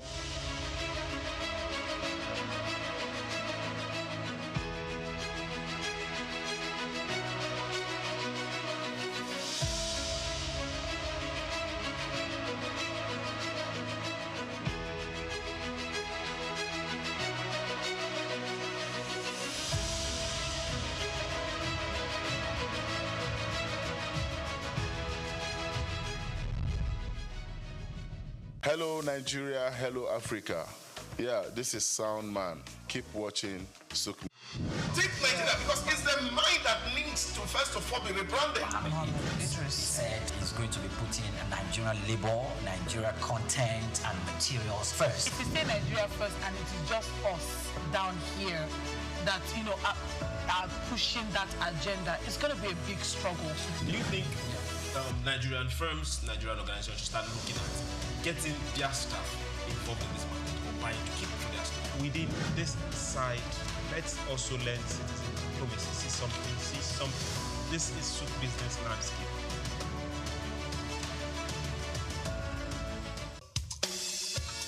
Fellow Nigerians, did you know that constituency and executive projects in your communities are not gifts from your legislators? They are projects sponsored by the legislators and funded by the federal government to improve your life and the lives of those around you. These projects belong to you. Without your vigilance, they might never be completed. Don't allow them to fade away into unfulfilled promises. Stand up, take ownership, monitor their progress, demand accountability, and report concerns to ICPC. Call our toll-free line now on 0800 2255 4272 or WhatsApp only on 0806 656 4726. This message is brought to you by the Independent Corrupt Practices and Other Related Offences Commission, ICPC, with support from MacArthur Foundation and the Center for Democracy and Development in Africa, CDD. Take Nigeria because it's the mind that needs to first of all be rebranded. He said he's going to be putting Nigerian labor, Nigeria content and materials first. If you say Nigeria first and it is just us down here that, are pushing that agenda, it's going to be a big struggle. Do you think Nigerian firms, Nigerian organizations should start looking at getting their staff involved in this market or buying to keep for their staff? Within this side, let's also learn citizen diplomacy. See something. This is SOUQ business landscape. Welcome back to SOUQ Business Landscape. Don't forget to like, comment, and share. Drop your comments on our social media pages at SOUQ News TV. Let's move on to the next story. The Lagos State government has warned that it will revoke home allocations of residents in its housing estate who fail to comply with existing rules and regulations governing the estate. The move is part of efforts to protect public infrastructure, promote orderliness, and enhance the overall well-being of residents across government-owned estates. Authorities says non-compliance poses a threat to shared facilities and undermine the state's investment in affordable housing. The warning was issued by the Commissioner for Housing, Moruf Akinderu Fatai, during the monthly Stakeholders Forum and Public Enlightenment meeting held at the Sir Michael Otedola Housing Estate, Ekpe. He urged residents to respect rules, assuring that government remains committed to maintaining livable and sustainable housing environments through stricter enforcement and community engagement. Chooks, one of the words I picked there is affordable housing. So how do you create affordable housing? By threatening to revoke, to enforce something that someone else has built. I think Lagos State is talking about their own housing, not private estates. Okay. Not private estates. What they have with private estate is to collect tax. And private estate, as long as they meet the criteria for construction and approvals, good and fine. But for Lagos State housing authorities, for Lagos State estates, there are rules that they've put down. And they are saying if you flout them, then we are going to have a problem. So those are supposed to be affordable houses, those built by Lagos State. A whole lot of them are middle-class houses, and they are affordable for that. Getting them and having them is now a different ball game. So if they have rules for those estates, and if you subscribe to them and you're fortunate to get allocation in those places, good and fine. But they are telling you that if you flout those rules, your allocation will be cancelled. Coming to you, Priye, affordable housing. How affordable is affordable housing in Lagos? Whether it is government-owned or private individual-owned, the prices, have direct or indirect connection to the capacity to buy those houses. For Lagos State, there are some houses and housing estates that they have actually, they've successfully erected the buildings and they've given them out. But the way people got it and the way they had to pay, because I don't think there's a public conduit that you can go through to get, because sometimes maybe most times it's not made public, and even if it is made public, it is done for fulfilling all righteousness, because some of this, of course, I'm not just speaking from my head. We've had conversations with people. It is done. Some of them you get it through the back door, but I don't want to go into that conversation. What I want to go into is what are the rules that these people are flouting, that you are threatening to take away the houses. The allocation. The allocation, rather. What are the rules they are flouting? They should have pointed out the rules of abiding by the estate rules. Because I'm beginning to imagine, because if we do not know the rules, we cannot begin to say the Lagos State was wrong or right, and we cannot say the residents are wrong or right as well. Because we have to know the rules. Okay, let's get to the Lagos State Development Commission.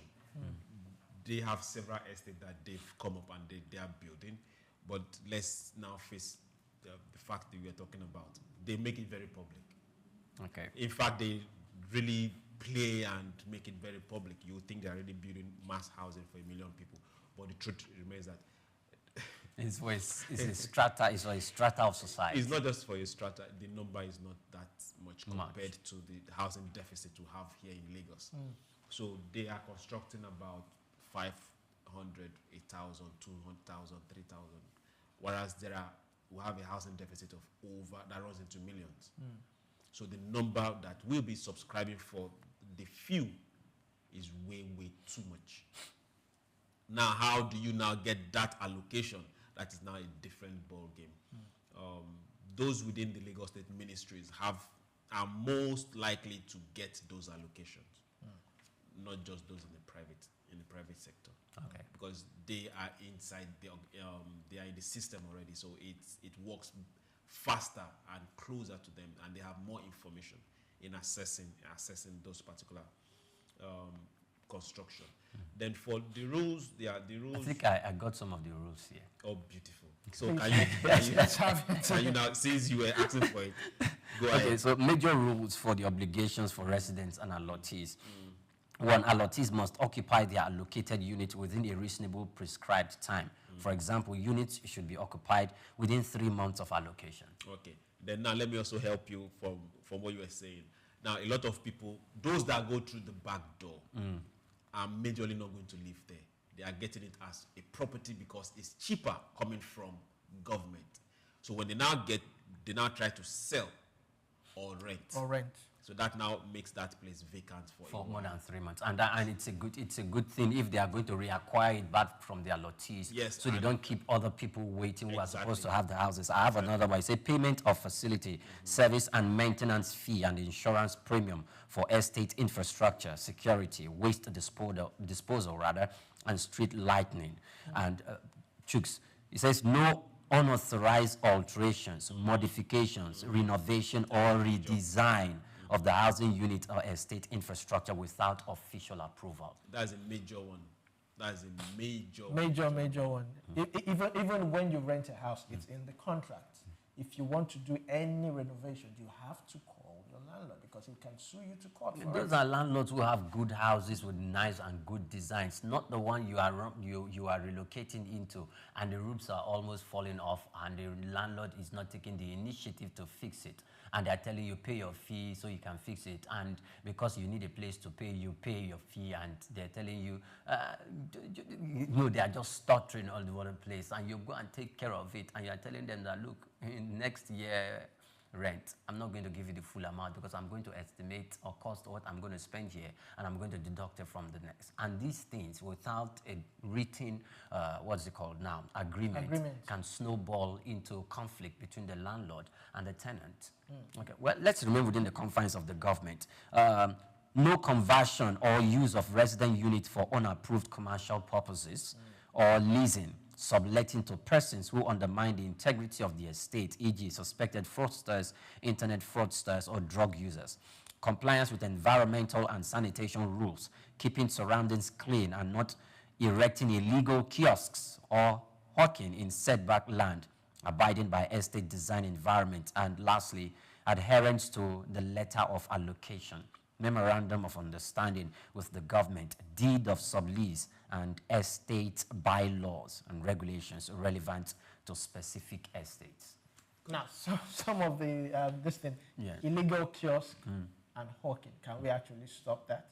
Illegal kiosks.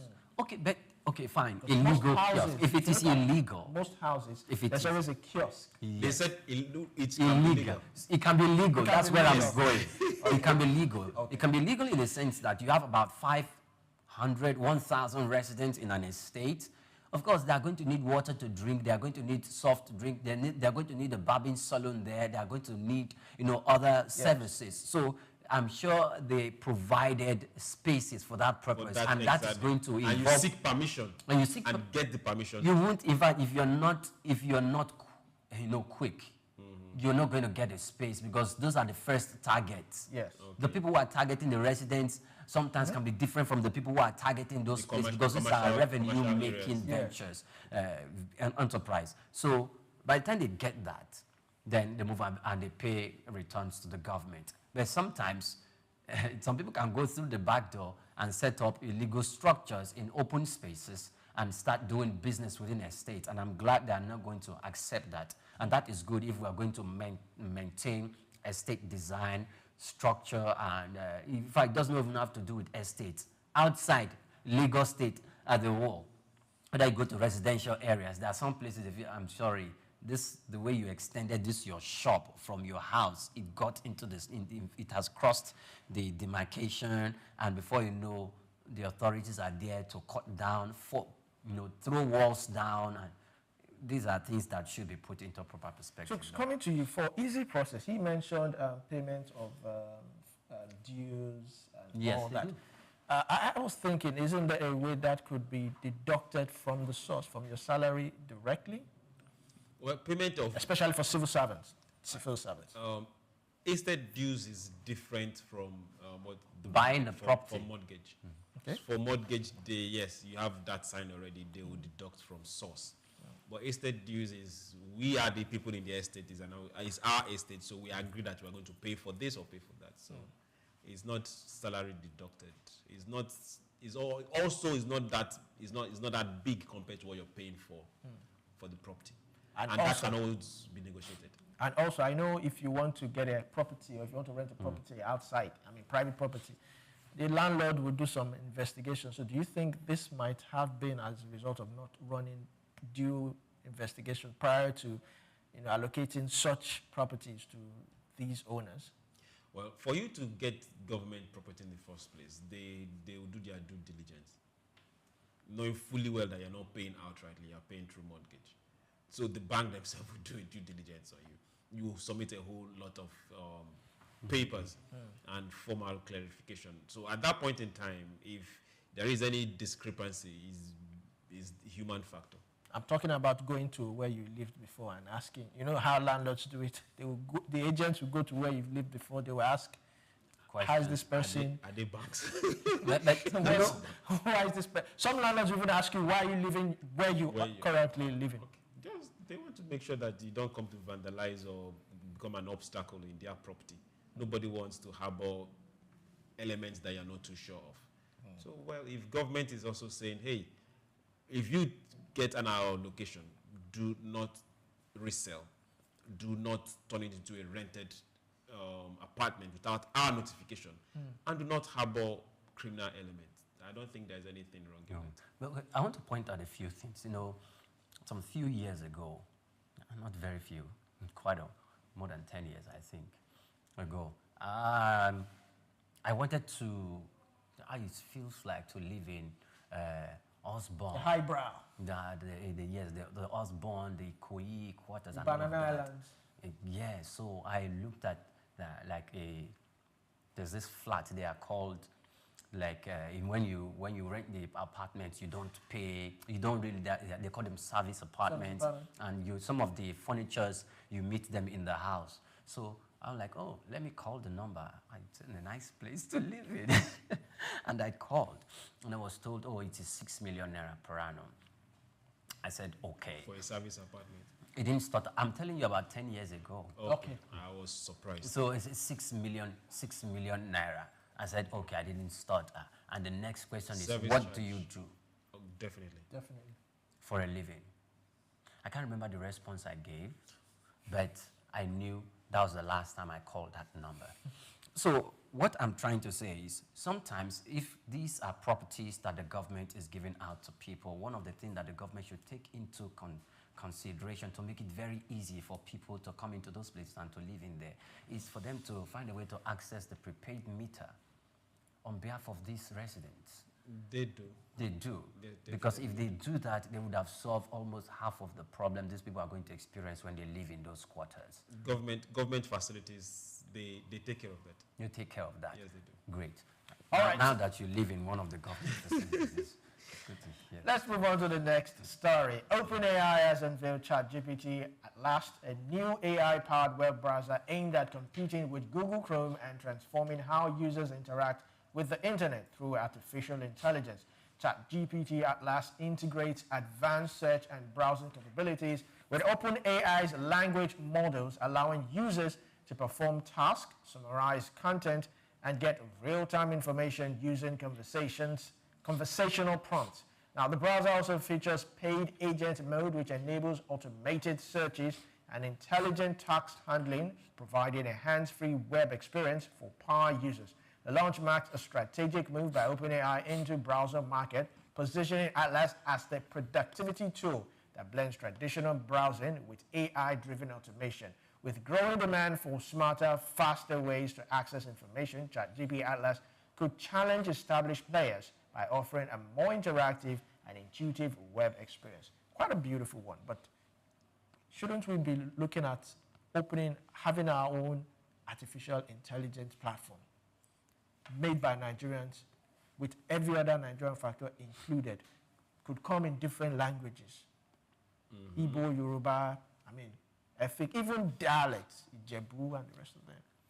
They are there already. They are there already. But by Nigerians. Unfortunately, not by. Unfortunately, not by Nigerians. The world is moving very fast, and people are investing in what they see as opportunity. Like we keep saying, this is where we are missing it. There was this particular story of our tech space, the managers of our tech space, the government manager of our tech space, not doing enough.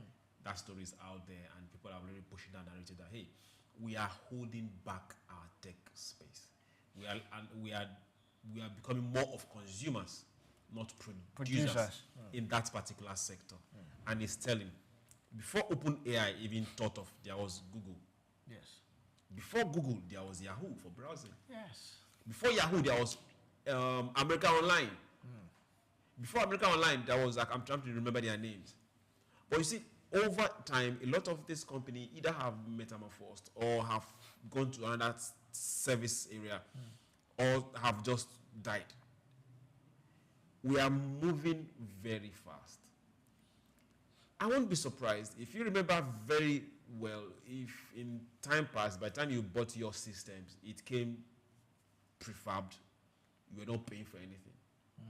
But now you have to pay for Office. I'm not trying to call their names.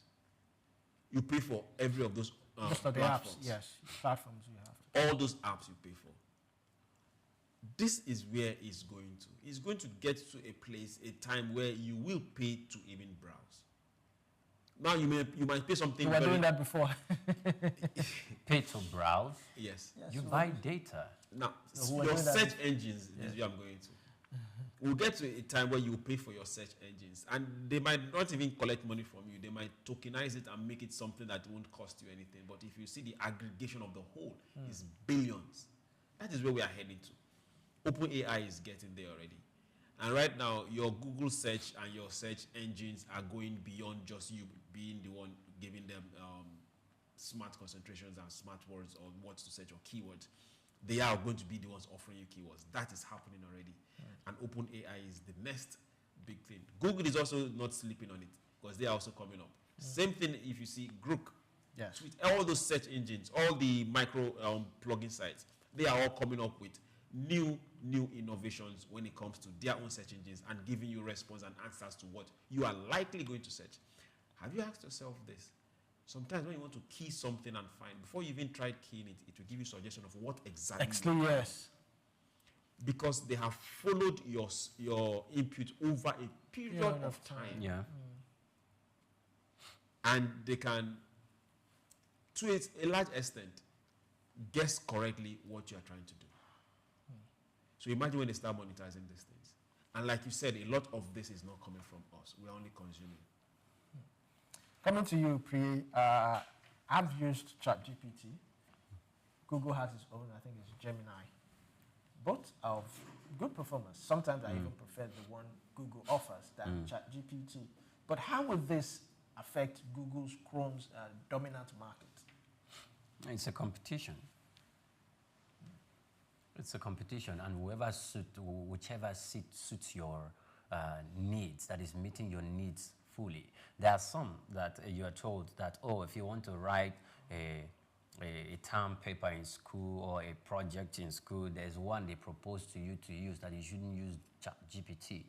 That they tell you either go and use Gemini or there are other names they call. I'm trying to recall which of the names they call. And sometimes they are free basic platforms. Other times you see that they put price tags to one of this. And I think I went on one of them and I made a search to teach me, is it in stocks, in bonds? I made several requests, like tailor-made requests for me to be taught and to have a very, very sound knowledge about it. Straight told me, you're going to be billed. We are going to bill you rather. And sometimes you are making, they are telling you, some of these packages that they are paid packages, you can upload voice, what's it called now? Prompts. Yes, you can upload files, you can upload voice prompts, you can, it is brand specific. And some others, not just brand specific, individual specific. And some others, it is an organization specific. And over time, they've looked at what your organization is into and the kind of information that you need to feed your team, the training that your team require to have so that they can be at their best performance or do their work efficiently. As a result of that, they are trying to sell you a product. Now, most organizations buy. If I cannot begin to tell of someone who said he has more than 10 that he has paid for. Let's try to localize it on what kind of information they can bring to Nigeria. And that's because in the input, in this chat GPT and other relevant apps or systems, Africa was not really factored into the solutions that they were trying to create. So sometimes, even though you get some solutions, you know that those solutions are tailor-made, specific for some client that are so developed to a specific level. And you know that it's not going to happen here in Nigeria. Just like using, is it the Google, what's this application that is telling you when you are driving? Google Map. Google Map. You get in front of, this is someone's house. You are telling me to drive in. Why? Because we're not factored. This is an ocean. There's a sea. There's a river, a canal here. You're telling me to drive through. How? So because they were not factored in. And for Nigeria, for Nigerians, most especially those who are into data, geo-mapping and all of that, they need to help or maybe liaise with these international organizations to provide the right information for them so that if they can factor it into their own technology so we get exactly what we want, or maybe we single-handedly. It's not just a country. Of course, this is private individual is going to be the one to jump into it to do this so that we know that when you're driving, you're not hearing someone try to tell you, turn over to the left, so you'll be taking your way to Ojuelegba. Maybe you should not pronounce it Ojuelegba. Maybe you will hear a Nigerian voice telling you Ojuelegba, something like that. Because when it is factored, a lot of things are going to be put in place because even those people, they are not just robots. Some people do voiceovers. And some voiceovers are very, very particular and prompt for Nigerians to do them because we are trying to meet Nigerian needs. We're trying to meet local needs, and we have to give it that local sound and local content for us to consume it. All right, so let's quickly move on to the next story. We have very few minutes left. The United States is considering a major reduction in tariffs on Indian export as part of a potential trade deal. That may see India scaling back its oil imports from Russia. Indian news outlets reported on Wednesday. According to the report, Washington could lower duties on certain Indian goods to between 15 and 16%, down from the current 50%, citing sources familiar with the ongoing negotiations. The move is aimed at deepening strategic economic ties between the two democracies amid shifting global alignment. India, in return, may increase its import quota for non-genetically modified corn from the United States, currently capped at 0.5 million tons annually, even with a 15% import duty. The deal is also expected to include a provision allowing both countries to revisit tariffs and market access mechanisms in future, ensuring flexibility, mutual benefit as trade dynamics evolve. Jokes, I remember this talk between India and US. The US has said, okay, stop dealing with Russia. Deal with us and, let's become friends and all that. And, from this story now, it seems as if India is saying, okay, let's try it. Let's see whether, you're a better friend than my Russian. How do you see this go? Well, in international dealings, it's always about interest. The interest of your people come first. India must have put the thing on the scale and weighed it. And before they will even buy less of Russian oil, they must have had that discussion with Russia.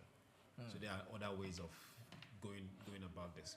Now, the US is pushing this less oil from Russia, majorly because of the Ukraine war. Yes. Trump is looking for every avenue to get that war to stop. So it's not as if maybe he has a problem with Putin. He does not. The last time they even spoke, they were talking about business. And they were progressing on business. But he wants that war to stop. He wants it to be on his bill that, yes, I put an end to this war that shouldn't even have started in the first place. So he's pushing India, knowing fully well that India is one of the major oil buyers from Russia. So if you can hurt them a bit, Russia will come to the table and negotiate faster. So that's where that is. For India had a tariff of over 50% on several of their exports to the US. Cutting that 50% to 15% is huge, and they will go for it. And they have gotten that. That is very, very good for their economy. If you remember, at a point in time, the country had to subsidize a whole lot of things for producers in India because of that particular tariff. They are very proactive. They were not waiting for the thing to happen. They were putting in measures to mitigate the economic hardship that was coming to them thanks to that particular tariff that was slammed on them by people that were buying major part of their exports. And I was also looking at one of the major things they were also getting from the US, corn. Yes, genetic. With full question mark. Soy. No GMO corn. Yes. That's what they are getting from the US. So if they also, India also produces corn there, but they need more because their factories need a whole lot of these raw materials, and they are not taking GMOs. So African countries, if India is not taking GMO, why should you?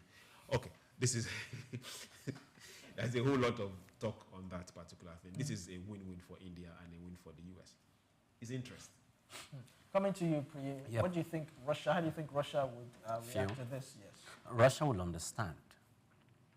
They will understand that India is first of all, Prime Minister Narendra Modi is saddled with the responsibility of protecting its interests first, and the interests of the Indian citizens. And the reason why the United States is reducing the tariff on India is because they've complied to cut down on to reduce the number or the amount of oil that they are importing from Russia. You know, it gives them money to be able to continue to prosecute the war against Ukraine. So they are trying to tighten the hold of money, of funds that goes to Russia. And the European Union is doing that. In fact, the whole European Union states by 2026, if not, is it March or July 2026, none. They've made a pact that no country was going to, because that decision was reached recently, that is going to be purchasing the Russian oil. And it is, I'm not saying it's good, but I think it is good if that's how we're going to stop the war. The last thing is, now, what does textile, engineering goods, pharmaceuticals, and manufacturing from India are going to be finding their way with reduced tariff to the United States? And that is to, to make sure that there is a level playing ground and issues about trade deficit are equally taken away, and to restore normal ties that existed between India and Russia. I know China will not bow there. It doesn't mean that India is being disloyal. No, they are not being disloyal. Neither have they been emasculated. But in international politics, they all understand that it can be quite difficult. China may not be able to do that, but the United States is finding other routes to try to get the rare earth materials, and they are looking at Australia, they are looking at 5 other African countries, if not more. And India, China itself is trying to, look at the other way around too, because currently now about 90% of manufacturing and mining rare earth materials is in China. And before there are going to be any form of shift, it's not going to happen in the next 1 or 2 years. All right, thank you very much, gentlemen. From oil reforms to market moves to housing rules and AI breakthroughs, we are tracking the forces shaping business in Nigeria and beyond. Stay with us. SOUQ Business Landscape starts now. This is where we draw the curtains. I am Olumide Shokoya. Continue to follow us, like, and share. Drop your comment. The conversation does not stop here. It continues. I am Olumide Shokoya. Enjoy the rest of your day. Chooks. Thank you very much for being part of the production today. For everyone out there, remember, look after yourself and also take a look at your neighbor. He needs your attention too. Have a nice day. Okay. Good morning to you. It's been nice having you. Take Nigeria because it's the mind that links to all be rebranded. He said he's going to be putting Nigerian labor, Nigeria content and materials first. If we say Nigeria first and it is just us down here that, are pushing that agenda, it's going to be a big struggle. Do you think Nigerian firms, Nigerian organizations should start looking at getting their staff involved in this market or buying to keep for their staff? Within this side, let's also learn citizen diplomacy, see something. This is SOUQ business landscape.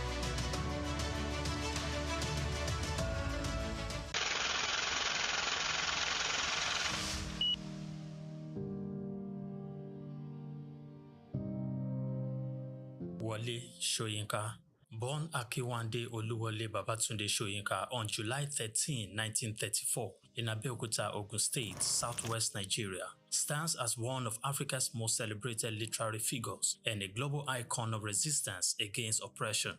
His life and works reflect an unwavering commitment to justice, culture, and the transformative power of art. Soyinka was born into a Yoruba family in colonial Nigeria, an environment that exposed him to both traditional African culture and Western education. His father, Samuel Ayodele Soyinka, was a school headmaster, while his mother, Grace Eniola Soyinka, was a devoted Anglican.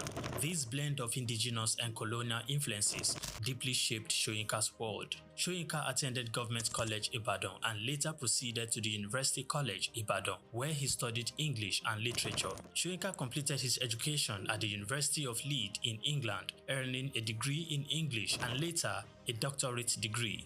In the late 1950s, Soyinka began working as a dramaturgist at the Royal Court Theatre in London. However, his passion for storytelling and cultural preservation drew him back to Nigeria, where he founded two theatre groups known as the 1960 Masks and the Orisun Theatre Company. Soyinka's works, often a fusion of Western dramatic techniques and African themes, address universal issues of justice, freedom, and human dignity. His early play, titled A Dance of the Forest, which was introduced in 1960, written to celebrate Nigeria's independence, critically examined the nation's socio-political trajectory, setting the tone for his career as both artist and activist. Soyinka's activism became more visible during Nigeria's post-independence years. In 1967, during the Nigerian Civil War, he called for a ceasefire between federal forces and Biafran separatists. This led to his arrest by the military government, and he spent 22 months in prison, where he wrote a short drama titled The Man Died, Prison Notes, a harrowing account of his imprisonment and a profound critique of authoritarianism. Soyinka has authored more than 20 works, including plays, novels, poetry, and essays. In 1986, Soyinka became the first African to win the Nobel Prize of Literature, an achievement that brought global recognition to African literature. Soyinka remained an outspoken critic of oppressive regimes, often at great personal risk. His activism extended beyond Nigeria, addressing global issues of injustice and human rights. During periods of military rule in Nigeria, he went into exile, continuing to write and speak against tyranny. Today, Soyinka is celebrated not only as a literary giant, but also as a symbol of resilience and moral courage.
Thank you once again for inviting me over.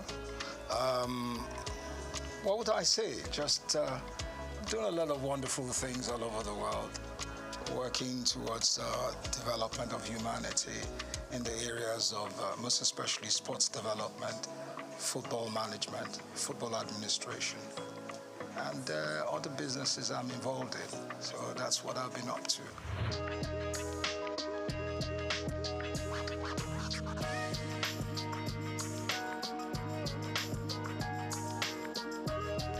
Well, basically, the National Sports Commission is there to ensure that sports development is put in the proper perspective. There are a lot of papers, a lot of policy papers, a lot of things that have been put in place. So they need to go into it, look at it, and structure something positive out for the development of sports in the country. I'm sure they have all what it takes to do it, and the zeal and the power to go ahead and put those things in place. So that's basically what they need to do. How the implementation is key. And I know, well, one way or the other, they should have the wherewithal to do it. So I wish them all the best.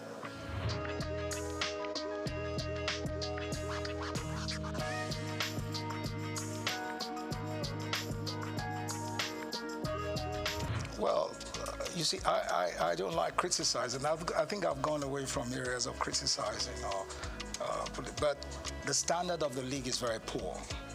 And they have to put all efforts together to improve on the league. Also, the technicalities of the game, the manpower. We have to, we're still doing what we practiced 15 to 10 years ago. So it's not changed. So all those things have to change. We have to go away from the mediocre ways of running the game and putting more investment in development of the game itself. The clubs have to be, it's so sad that we in Nigeria prefer to watch the Premier League compared to the Nigerian Premier League. It's a sad story. I remember 40 years ago, you could go to the stadium and watch our local, amateur league, and there were standards. So there's no reason why we can't bring that back. It's the wherewithal, the willpower to do it, and the stem from, having to go away from the area of mediocrity, where we bring in professionalism. We have the people that can do it, without any doubt. But for the system to allow them come in and do those things is another question. How that is going to be done, we've talked about it for many years, but nothing has been done about it. I pray and I hope someday they'll put up the proper perspective and the willpower to do those things.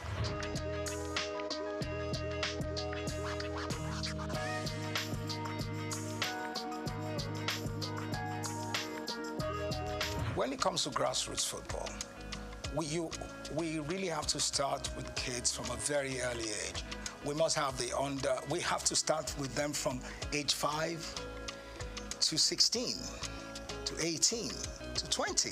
So you have to have a sequence, a system where you build around from the very younger ones, and you have a uniform structure. Number one, we have to identify the kind of football we want to play in Nigeria, our type of flow, our ethos, what we want to play. And then we can now imbibe that, put it in our kids from a very early age. So from age 5, you go under 5 to under 8, under 8 to under 12, under 12 to under 16, under 16 to under 18. You have those structures in place. And it's spread around the nation. Now, where it's not the under 5 or under 18 where you put a 20-year-old or 25-year-old. We have to have a system where those kids are registered and we can monitor them from a very early age. You understand me? Where we don't cheat, where we bring in the right age and we train them to perform at different age group levels. And going into from there and then going into the national sides, so we can start playing the under 10, under 15, or under 16, under 18. You understand me? So those structures have to be in place, which we don't have today. There must be uniformity. You understand? So if we can do that in the future, we will progress. But there must be a system in place. We must have coaches that have been trained to work with the kids from that very early age. And those coaches are trained within the system, within the Nigerian Football Federation, and then they're sent out to work with those children all over the nation. The football academies we have today are only out to sell players. You understand me? So what I'm saying here is where we have, I'm not saying academies shouldn't sell players or not. Those players in the academies, if we have uniformity, should be playing in the league. And then we must have a cap where we say, look, until you're a certain age, you can't leave the country. You must play in that league because we've invested in you. We've invested in those kids. So maybe they will have to play till they're 20 or 18 or 19 where they can now go out, you understand, to play abroad. But there must be a structure in place. And there must be laws guiding it. That's the only way we can excel.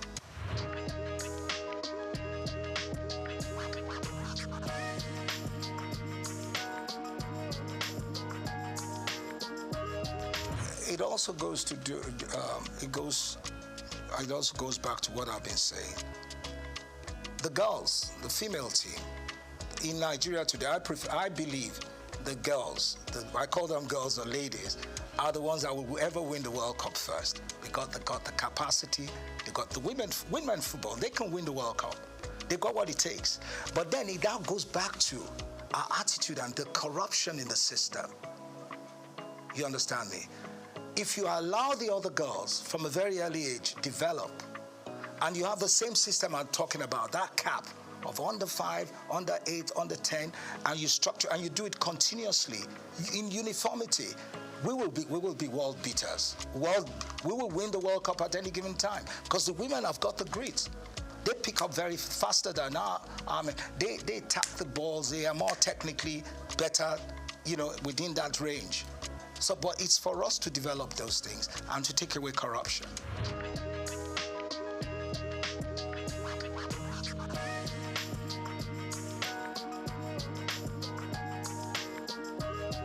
First, when we talk about indigenous coaches, what coaches do we have? You see, if you don't have a competitive league, a highly professional league, how do you want to get good coaches? You can't get good coaches. The coaches, it's not that we don't have the capacity to build good coaches. We have a lot of talents in this country that can be world beaters, that could be top coaches. I talk to young stars. Young stars will talk to you about the technicality of the game. They're very bright. Even my son, when he talks to me about football, I think he knows the game better than I do today. The technicalities of the game, you understand me? The formations, how players play back and forth. It's because you've given him the exposure. And we need to give our young stars that exposure. We need to develop them. That's what we're not doing. We have to invest in them. But for now, we have not done that. And what we're doing today is those bunch of coaches we have are not good enough to run the national team at that level of competition. I have one or two of them in America that are sound, they're there. But how many of them can you bring into the system? You understand me? Our local coaches, we need... National Institute of Sports. Now, please, let's forget about the National Institute of Sports. That, I use a word, it's been alamalized. That's a very poor system. It has nothing, we have nothing there. I'm serious. I'm not running anything. Our National Sports Institute is a disgrace. So we shouldn't be talking about that. Yeah. If you want to talk about a National Sports Institute, then you go to Australia and other countries and you see what it is. You see the standards. We don't have those things. Ours is archaic. Is it beyond redemption? There's nothing beyond redemption. It can be, we can work on it. We can develop it. We'll just have a time frame, work around it. See, there's nothing we cannot do in this country. We got everything possible to do it. It's the wherewithal. Do we have that mindset to do it? Are we ready for it? Those are the things we have to look at. Or do we want to continue with our mediocrity? But really, sincerely speaking, there's nothing impossible. We can do anything here. We've got great youngsters. We have to remove all this old, archaic way of thinking and then bring in a more modern, professional approach to things. So that's it.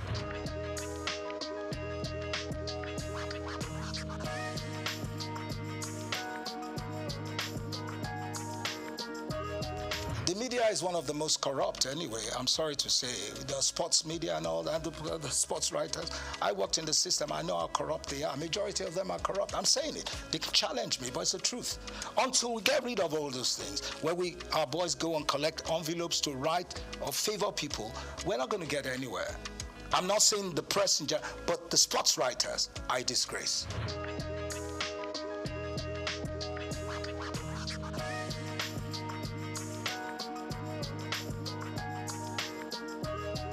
See, the supporters club is not going to do anything or develop football. This is just to travel, get things. Oh, it's fine. It's good to have fans. But what has that got to do with football development? Nothing. Supporters club is not going to do anything. They're playing their own politics. You understand me? They want to travel. That's it. Travel around the world, do things. But is that part of football development? That is not football development. So let's leave that aside. We're talking about the professional, the technicalities, what it takes to develop national sides or a proper league. Then the supporters club has nothing to do with it. Do you see, how many people do you see at stadiums in Nigeria instead of watching football? Scanty, there's nothing. It's not like in the days where in the 70s or even in the 60s, if we are going to play a game at 4:45 in the afternoon, the stadium is full to capacity. At 11 in the morning. You don't have that anymore. So what are we talking about supporters club? So we can bring that back, that passion. Yeah, if you build a league that has the quality, the professionalism, and all the standards are put in place, then you can bring them back. Then you can bring the crowd back.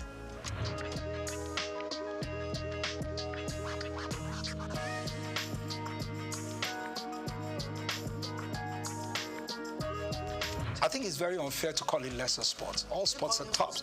Yeah, it's very wrong to call them. They're top sports. Basketball is tops. Athletics is tops. It's very wrong. I think it's very unfair to call them lesser sports.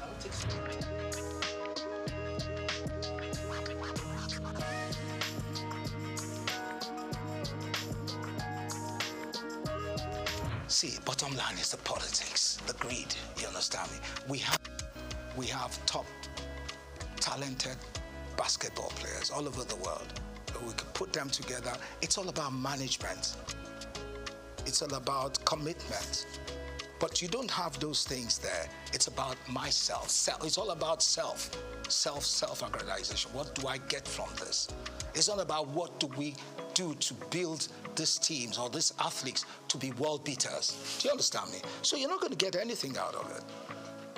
You will never. It's the bottom line. You'll never ever get anything. So you'll always have factions, you'll always have people fighting. Why do you fight for what? If you can collectively come together to build a system, a structure for basketball, for example, because the girls are tops, they can perform, they could do far better than where they are today. I always tell you, the female teams in Nigeria will always excel in athletics, in basketball and all that. Our male are a bit arrogant and clunky in doing things, but the ladies are always more committed. They've got what it takes, but they need good management. It's not that the men can't do it too, the men can do it, but it all also evolves with good management. Taking away politics, taking away greed, not a situation where a coach is collecting money from a player to put a player in the team, or a member of the football association fighting for their children or family to play in the national team, or a member of government is asking someone to put their kids in the team. No, that's not it. Where is the nationalism? Where's that patriotism? Patriotism. I don't care where you come from. If you're good, you're good. If you're better than my own people, then my own people have to sit down and you let them, the others that can perform. Where would you have quota system in football? Where's that done? Do you understand me? So we have a lot of issues we need to resolve.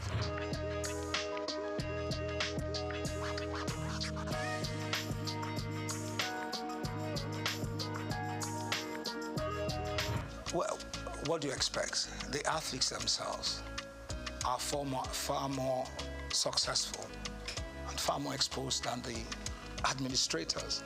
So the administrators obviously are always envious of those ones, and they make life difficult for them. Do you understand me? Where you have people that are not competent enough running a system, people that are not exposed, that haven't got the professional ethics to run the thing, that's what you get. Then the greed aspect, which is a standard norm for us in this country. Greed. Where people believe athletics is only, you being a member of the Athletics Federation is all about traveling.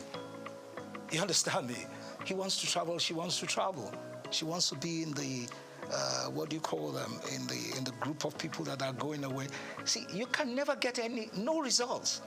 They're all fighting to get something. And then they don't care about the athletes.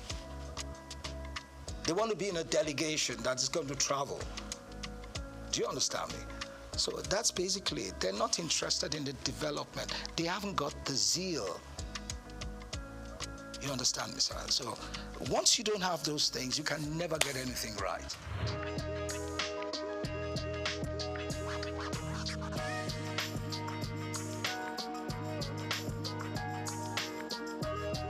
Yeah, the private sector is one.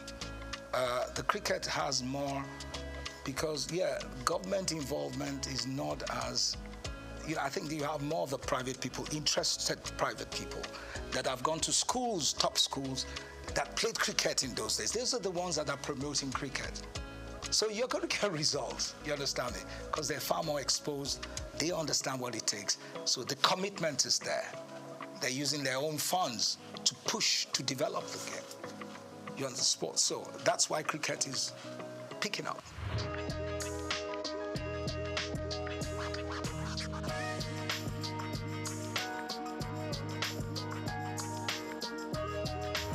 Oh, you mean the National Sports Festival? I think for now we don't really need that. We need to do more with the private sector. I think the new chairman of the National Sports Commission, he seems he's an exposed person. I think he's got to sit right and see how he can profile solutions to these things and change the course of. He's got what it takes to do it. He just has to come out of that shell, come out of that darkness. I'll call it darkness, and come into real light. I think he has it. But National Sports Festival, I don't think we're ready. We really need that now. We need to do more with youth development programs. You see, a National Sports Festival in those days was more interesting because you had more schools, inter-school sports. And that is where the best athletes came from. We don't have that anymore. So first we need to build the schools, sports, schools, athletics and all that, build it to a standard and then go into national sports festivals. For now, we don't have that. And I think the National Sports Commission has to look into that, how they can work with the Ministry of Education and see how they can build that again. School sports. That's where you get the best. In those days, the best athletes, we knew those that will run, that will actually participate and run for Nigeria. We knew the ones that will do high jump, long jump, triple jump. We knew them, both female and females, from secondary school.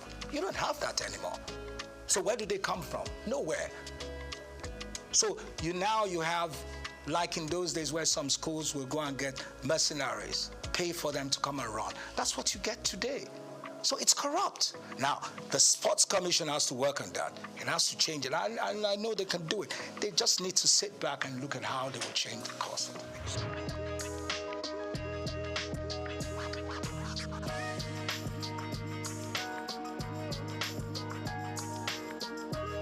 If you want to unite Nigeria with good sports, then you got to give them good results, good teams that can perform. You understand me? In the process of winning competitions, or they have a team, or they have teams that have got the quality that can move the nation, then you unite. Everybody wants to watch good football. Everybody wants to see a great athlete running. You want to see a good high jumper performing at the best. When you see that, it draws everybody together. If you have a good national team that plays excellent football, look, in Nigeria, when you look at our team, the 94 team. We were the 5th in world ranking. You were talking about ranking, which I don't really. When we really had a good ranking, we were number 5 in the world. The 94 team was number 5. The World Cup 94, we were rated as the 5th best team in the world. And you look at the style of football we played. We developed our own style of football, took it to the world, and we were respected. We don't do that anymore. We have to have an identity. You understand me? Our footballers are not the best. We're good, we're very athletic, we're strong, we're physical. You understand me? We've got to build that kind of football. We are not as technical when it comes to techniques and all that, like the Europeans. But when it comes to the physicality, you understand me, we're better. When it comes to the physicality, the mental strength, we have it. So you have to build around that. You're putting a bit of technical things there, but the main issues is we got to have the muscles, the strength to run any team down. That's the kind of football we should play. We're playing lazy football now. We have to play what we played then, where we run any team down. We can play 2-3 hours non-stop. We never get tired. We don't have that anymore. We can even string passes. We can't play 2 against 4, 3 against. We don't do it anymore. We're lazy. It's got to do with the kind of coach. It's not only the coach. Yeah, the coach and then the association, the federation. They don't have a vision. You have to know what you want to present to the world. It's like any other top team in the world. Real Madrid, Barcelona, they have their own type ethos, their own style of football. And this is what they sell to the world. We don't even know what we're doing. We have to have what it takes to sell to the world. This is what we want to do. This is how we can perform. This is a style we're going to play. And that style we believe in. And then we build the youngsters from very early to play that same type of football. We have the manual that we can work with. Uniformity. Simple. That's it.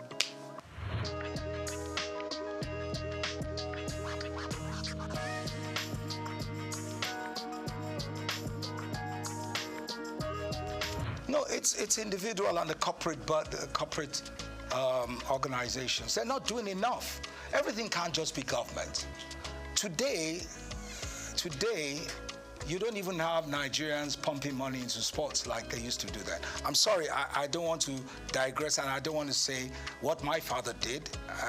I'm not promoting my family, but I knew how he invested millions of dollars building the national teams. Yeah, his personal funds. You don't get those things anymore. Do you understand me? You have to see the '94 team was done outside the outside government. It was done by individuals. That was why we were successful. But you don't have those things anymore. You just have a bunch of greedy leaders and greedy individuals or corporate bodies. It's all about them and their family. They're not giving it. So how do you want the kids to perform? How? All the kids are out there wasting away. We got great talents in this country, but they're wasting away because we're not helping out. We're not encouraging them. We're not building structures, institutions where you can develop those kids. Yeah. So they're on the street doing yahoo, doing all sorts of stupid things. Yeah. Because there's no competition. There's nothing to draw their attention. You understand me? Until we do those things, we can never ever change. We can't get it right.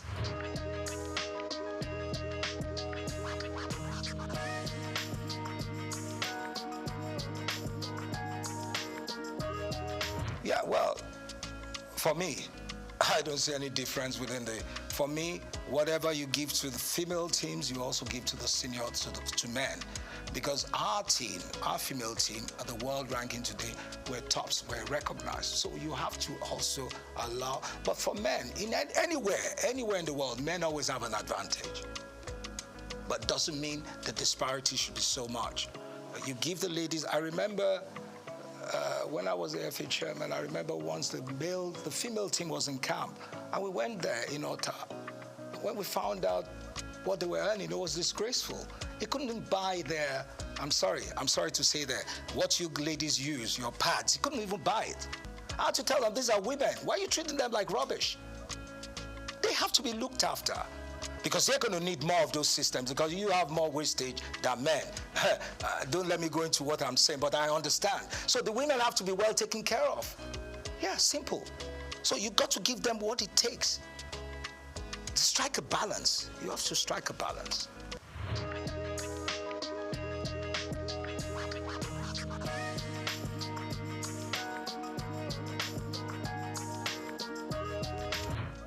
The solutions I'm going to give you, I can't give you a straight off head, right? But really, since first, we have to get rid of greed.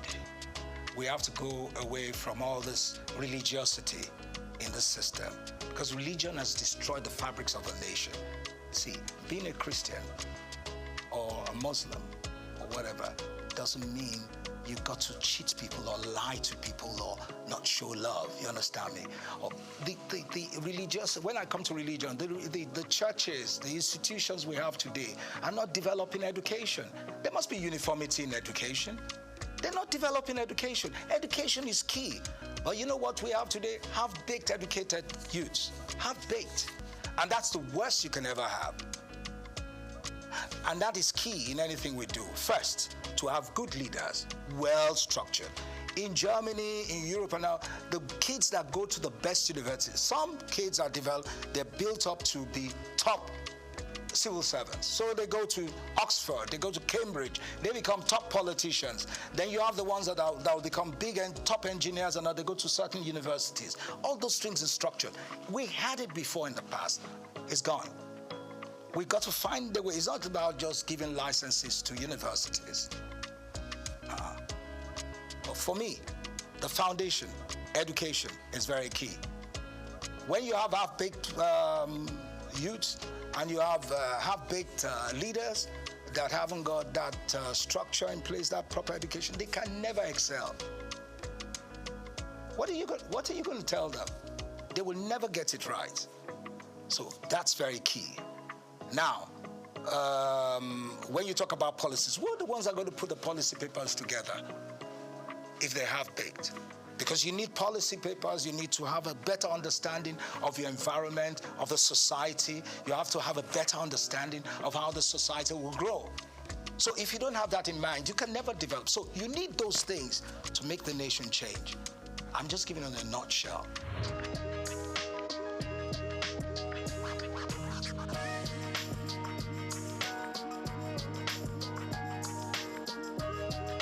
Yeah, you need more commercial, you need more private sector funding, you need more sponsorship, and then, like I said, you need more training. You need to train your coaches. Our referees are the most Nigerian referees. Do you see any referee participating in any African Nations Cup? No. Because, and you're telling me it's the best league. That's the most corrupt league in the world. Because our coaches are not even, our referees are not even allowed. They never invite them for any Nations Cup. So what are we talking about? What does that tell you? What does that tell you? Every match in the MPFL, most times, most of the games, all home teams win. You don't see away teams coming to win. So are you telling me that's a balanced league? It's not a balanced league. It's a corrupt league. So that has to change first. When that changes, you understand me? And also, then other things will follow.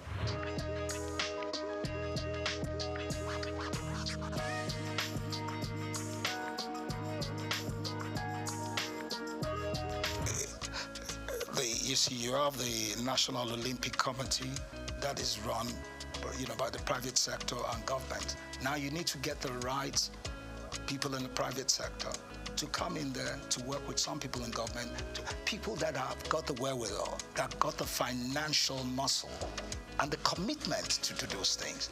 Not just people that are hustlers that just want to get something out of it. It's about people that want to give. That's what Olympics is all about. People that give, that are ready to give, to develop Olympians to be world beaters. People that truly want that mood, that soul of Olympics to excel. That's what we need. And that is what we have to work on. And that comes from leadership, that comes from the system, where you choose the right people that have got what it takes to build the Olympic team.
Okay, as you know, my name is Babatunde Jala Epega. I shortened it. That was part of my journey to Baba Jala Epega.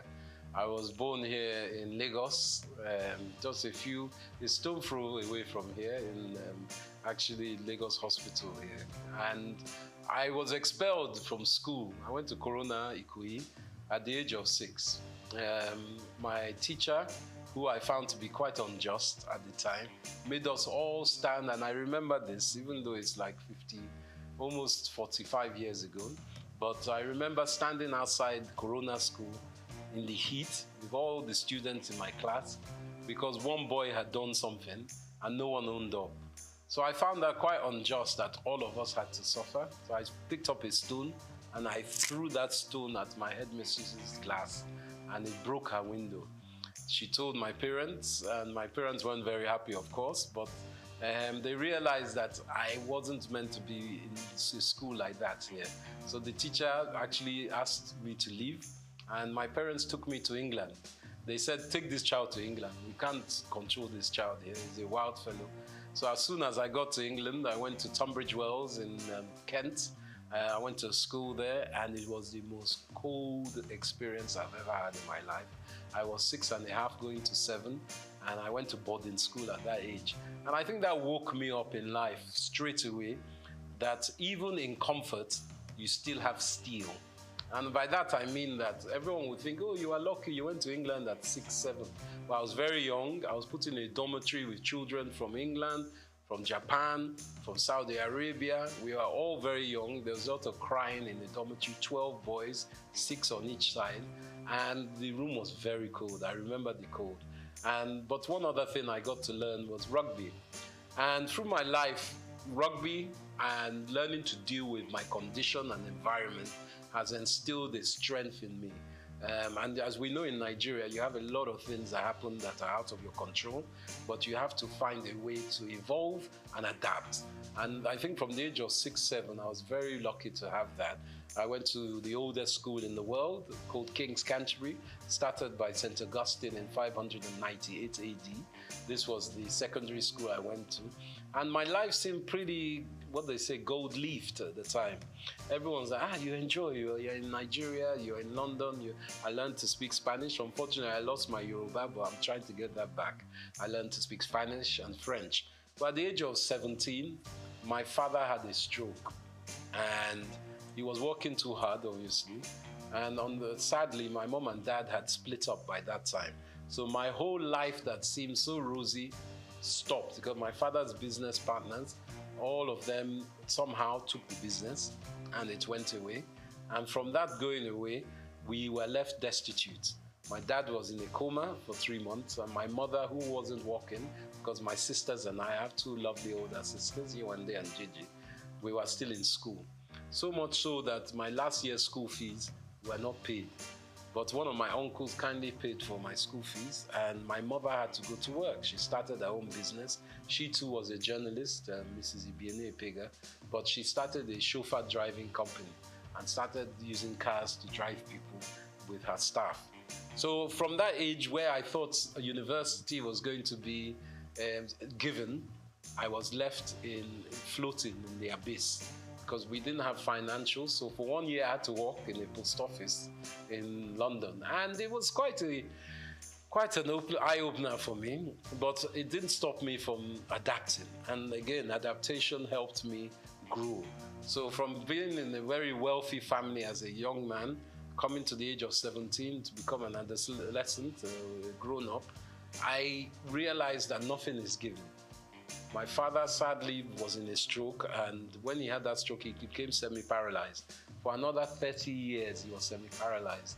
But my mother died quite soon after that time in a car crash on the road to Warri, because my Okrika side and Warri side is where my mom was from, even though my father was Ijebu. So my mother died at the age of, when I was 21, which was 20 actually, when I was starting university. And my father was semi-paralyzed. So I became the father of the family, even though my sisters were older and far more intelligent than me. But being the man, I had to take control of a lot of things. And I think that's what really gave me the tenacity to understand that I really need to be someone who doesn't just walk in one field. I need to spread my risk. From my university, I did mathematical economics and Spanish. I was able to go to University, Queen Mary College, London University. And from there I finished, as I said, I worked again. So I worked before I went to uni, and then I worked afterwards. And for me, life is about collaboration, communication, and tenacity. And I think that those were my first 21 years.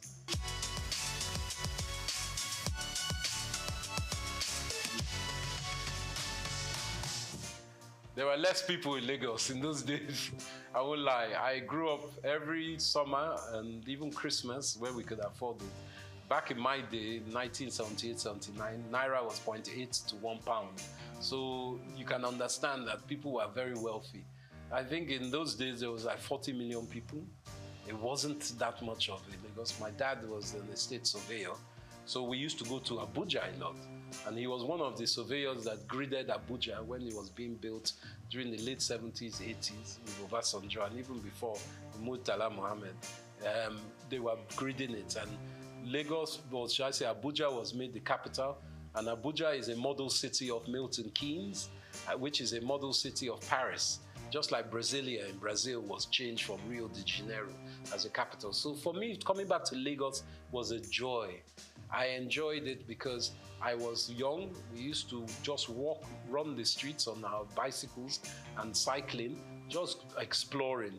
Everything was open. There weren't as many cars. It was no big apartments, and there weren't as many people. So I had a beautiful time. There were a lot of lizards on the ground, and we used to throw stones at them. But that was my own youth. We used to go to the beach a lot. Bar Beach was around. It's not around now. Sadly, my dad used to take me to Bar Beach to see the capital punishment killings of armed robbers, and even Dimka, who was one of the leaders of the coup d'etat against Murtala Mohammed. We saw him shot there. Saturdays was a big day, and NTE used to have a channel. I think they still have their studio there. So one of our aunties, Ms. Julie Coker, was there. So we saw a different side of Nigeria. We would go to Ibadan, we'll go to Ijebu, we'll go to Benin, we'll go to Port Harcourt by road. In those days, you could travel, and along the way, we go to Akure, you pick up mangoes, you pick up coconuts. My dad would pick up palm wine, all these things on the road that I don't know if you get it now because security is an issue. So for me, it was a romantic time.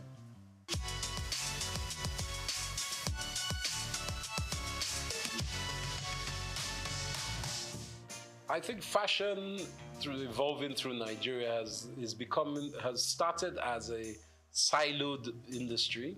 By that I mean every individual was doing their own thing, whether they were a seamstress, a tailor, a designer, a stitcher, they were doing their own thing. But we are realizing that with the 200 plus million people we have in Nigeria, you can't be an individual alone doing your own thing. So the evolution of fashion that I've seen in my own small way, as someone who's worked in the industry, is that there's more collaboration. The designers are looking for higher specialist artisans to help with their stitching, the styling, and the putting together of clothes and accessories. So I'm also seeing small grassroots shoots, very small at the moment, of the government playing a part in bringing together some kind of foundation so people can articulate their fashion designs to the world, because we have seen it in a lot of music. Obviously, Afrobeat is one of our biggest exports in this country. Obviously, there's oil and all the others, but I'm talking about within this entertainment, luxury, lifestyle industries. So we're trying to learn from that how private sector can play a part to enhance this fashion sector. So now we're seeing a lot of vibrant colors, a lot of styles. Men's fashion is big. It's not just women's fashion. Men's grooming is massive. Hair and beauty as well. So men are taking care of ourselves more and more. And accessories. Accessories, I think, is fundamentally the quick fix of fashion, where we can enhance and create jobs and hyper growth in GDP by focusing on this. And this is where I implore the government with, working in mineral resources, our precious metals, semi-precious metals, help those industries to grow. There's a great lady, Janet Adeyemi, who works in Women in Business, and she is working within that. Let's help our fairer sex or the female gender to grow in business as well, because there's a fundamental knowledge that if half your population are women, as ours is roughly, or maybe 51%, 52%, you have to educate the women so they too can add to GDP. It's a simple economist theory. You can't leave them out of it because it's very important. And these industries in fashion are enhanced by women, and we need to push that forward.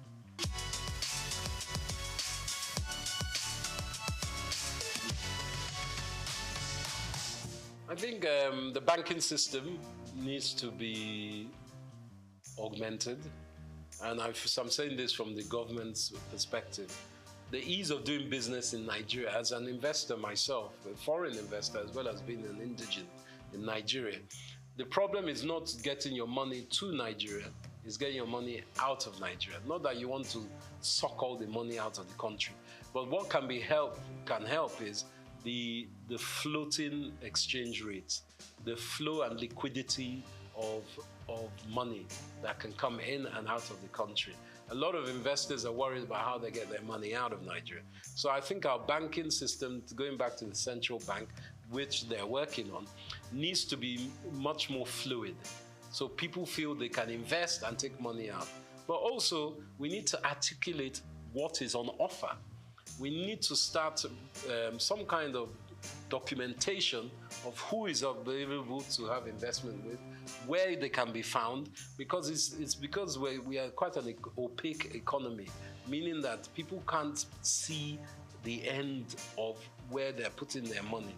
Once we do that basis and open up the lights within which kind of businesses are available to be invested in, I think a lot of investors, domestic and international, will be more willing to put money to it.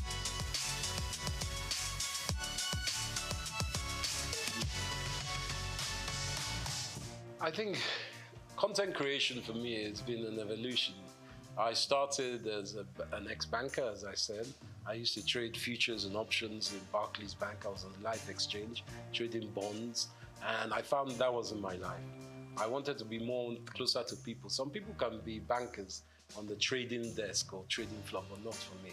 So I started doing events.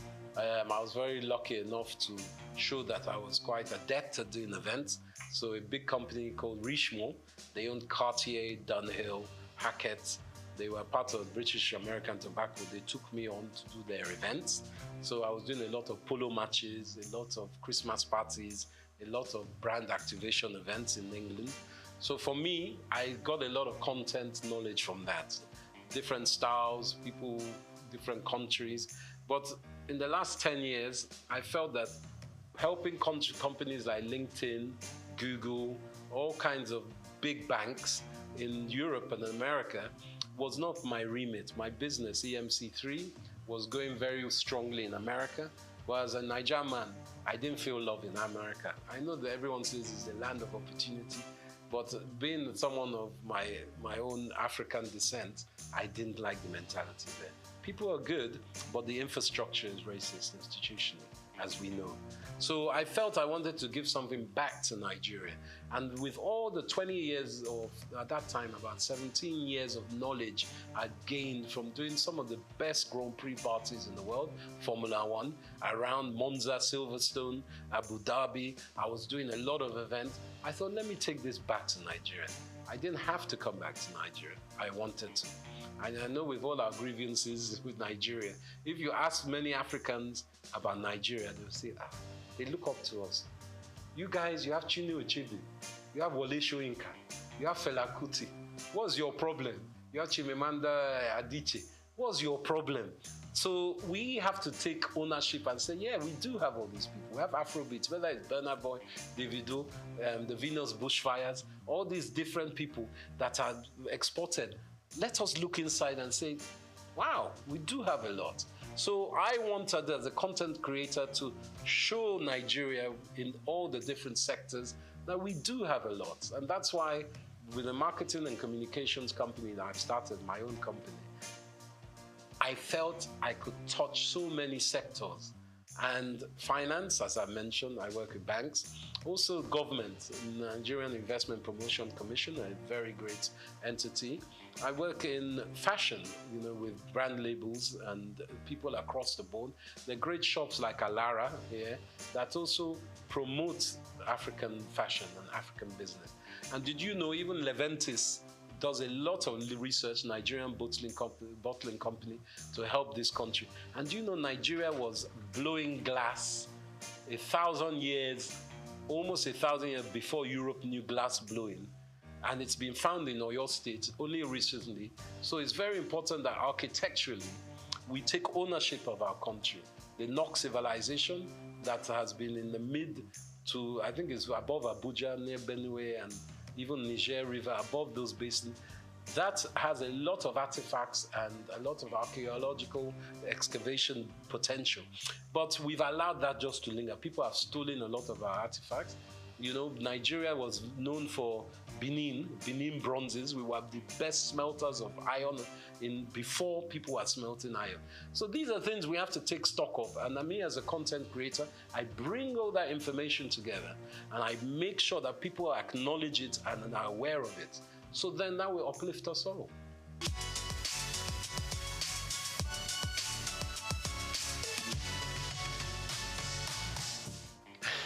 Now, this is a political question, but I believe with our background of the last 20, 30 years, we've had, sadly, leaders who have been militarily inclined, let's just call it that. And as we know, military people, they don't like educated people because educated people will ask questions. So we have had what we call a dismemberment of education in Nigeria for the last 35 years. And that has played an endemic part in retarding the gross domestic productivity of our country because our youths and even people up to my age and older have not had the infrastructure, middle-class education that is needed for a country to grow. You look at the Industrial Revolution in the 18th, 19th century in Europe, especially in Britain, and you look how they were expanded by merchants and artisans and specific skilled workers. Apprenticeships were big, education was huge. There was what they call a noblesse obligée, a nobility obligation that people who are rich give back to institutions, not to church, to institutions that will help education. And that is where I think we've had a disconnect. Education was lacking. So for me, the way that we can help, it takes time. This new government is in. They are trying to implement the 8-point agenda, which is a good agenda. But everyone's looking for results now. Nigeria has been in a very bad state. There's global downturn. Obviously, cost of living is so high as it has been for a while. Nigeria is exacerbated, but in Europe, cost of living is high. There are some stupid wars going on around the world that has meant oil prices have skyrocketed. And with the rocketing of oil, everything goes up price-wise. So Nigeria needs to reevaluate education and apprenticeship. I believe even in fashion industry especially, apprenticeship is very important. Whether it's weaving, designing, marketing, online, whatever it is, factories, you need apprenticeship. And that's the quick fix of education. But education is fundamental to everything. Education of men and women, or girls and boys, both. Let's be honest, we need both sides of our genders to work together. Yoruba, we've always been what we call a dual binary kind of culture. We've always thought of male and female as one, and it's very important. Even in our names, Taiwo and Kehinde, we won't know if it's male or female. So we have to really educate ourselves that we can work together. And I think our women are our future. I can't even emphasize that more. And education is key. But it takes time.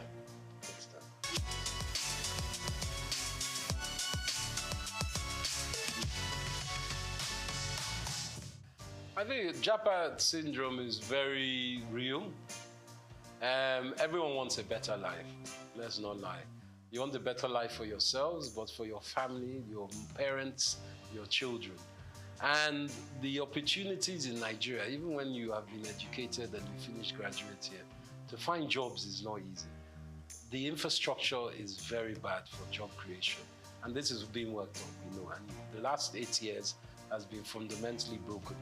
But we know this new government is changing that. But specifically, Japa in Canada, they need our brains. You go across the world and you ask any nation, especially America, who are the best educated, the best, integrated, and the most proficient people, Nigerians. So it's not that we are stupid, it's that we don't have the infrastructure at home. And America, Canada, Europe, they're giving us the infrastructure. So getting out of Nigeria is not easy. There are opportunities and policies that allow it, but going across the border to Libya is not the way. You spend $5,000, $4,000, which is almost 4 or 5 million naira to try and get to Europe, and then you are treated like a dog when you get there. That's not the way. But, you know, there are certain policies that can take you to these countries. And in Britain, for instance, it's not all, the streets aren't paved in gold, but if you earn £1 in Britain, you send that home, that £1 is 1,300 naira. So, and the minimum wage is £14 an hour now in Britain. So you can do the maths of that. So someone who is earning £14 an hour, if they work 10 hours in a day, they've earned over £100, which is 100,000 naira. So the maths, of course, is what makes people want to go there, because even if you are working there, obviously you're paying British rates. So your rent, your cost of utilities, your food and drink, your transport comes into play. It's not cheap there. But the money you send, even if you're only sending £100 a month back to your mom, that's 100,000 naira. So, or 130,000 naira in today's rate. So you can do the maths. That's why people are going. And the security in these countries is, and the education, to be quite frank, is better. But it doesn't mean they are better. We have to build a house, you must thatch the roof from within, so your roof doesn't cave in. And I think that's very important. Not that people shouldn't go home. I mean, go out of the country, but they should always come home as they can. Because we need, you see the Pakistanis doing it, you see the Indians doing it, you see the Arabs, they go home and they build their own countries. It's not good to just japa and live. You have to come home small.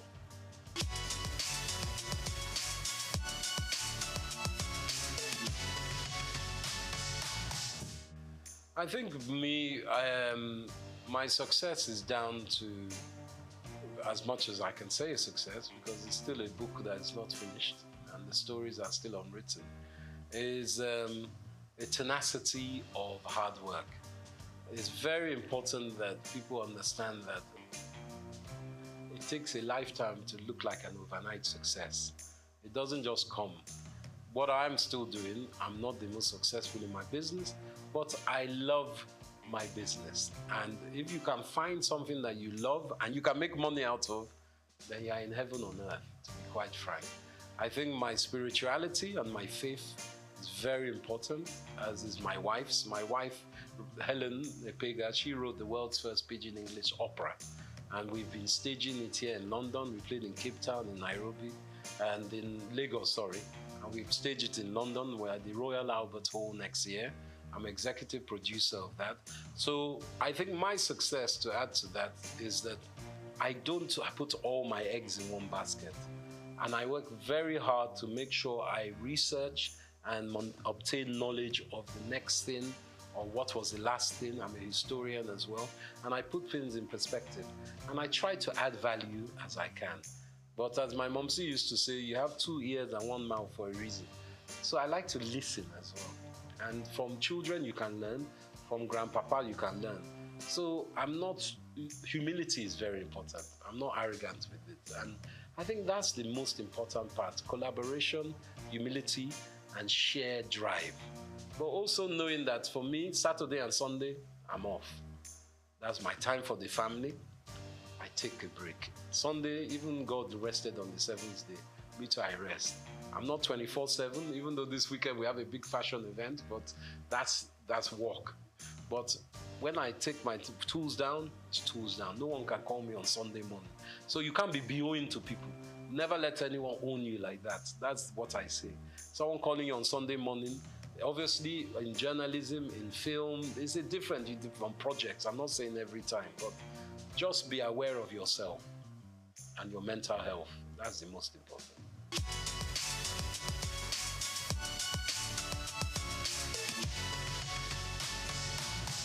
Sure. The world's first pidgin English opera is a show about a Nigerian fabled people. It's almost like Orisha, but it's not. There are people who are Mami Waters as well as they are spiritual people. They are the guardians of the galaxy, to use an expression. There is God, the all-faithful God, and the all-knowing God, omniscient, omnipotent. But below that, there are all these almost demigods that look after, let's say, this sector of the universe. And these people are singers. They sing opera. But they sing it with pidgin English. And you know, pidgin is a language that is known by most Nigerians, but it's a language that people shun and say, it's a bad language. But they speak pidgin in Hawaii. They speak pidgin in China. They speak pidgin, Old English Cockney is pidgin. American even is a form of pidgin because they Yankified English. So what my wife has done, Helen Epega, she's also known as the Venus Bushfires. She's an Afrofuturist musician. She composes songs. So she put together this compilation, which is a pidgin English opera musical. And it's a show that lasts for about 45 minutes or an hour and a half. It depends if you're doing the short version or long version. So we have tenors, we have sopranos, we have violinists, we have kura player, and my wife plays something called the hang, which is like 2 tortoise shell steel drums that sound like a harp. And she plays that and she sings. She's the main protagonist in this. And it's a drama about all these people that have come, the Meneme people, who are meant to look after the planet, but they lose their voice. So Earth is, because God is angry with them, Earth, and says these people are rubbish. But the Meneme people say to God, please, give them one more chance. They're not that bad. I know they're fighting, there's lots of wars, but give them another chance. So the lead Kanate of these Meneme people has to go to the Venus Bushfire, which is the heavenly celestial place, to bring the voice back, to sing Earth back into harmony. So it's a drama, and it kind of plays on our old cultural awareness in Africa and heritage of Nigeria of there are other beings. And you must have faith in your ancestors as well as in a God. And the deities, as we know in Yoruba, I think there are 7 deities, and these are very important cultural awareness that we try to give to children as well.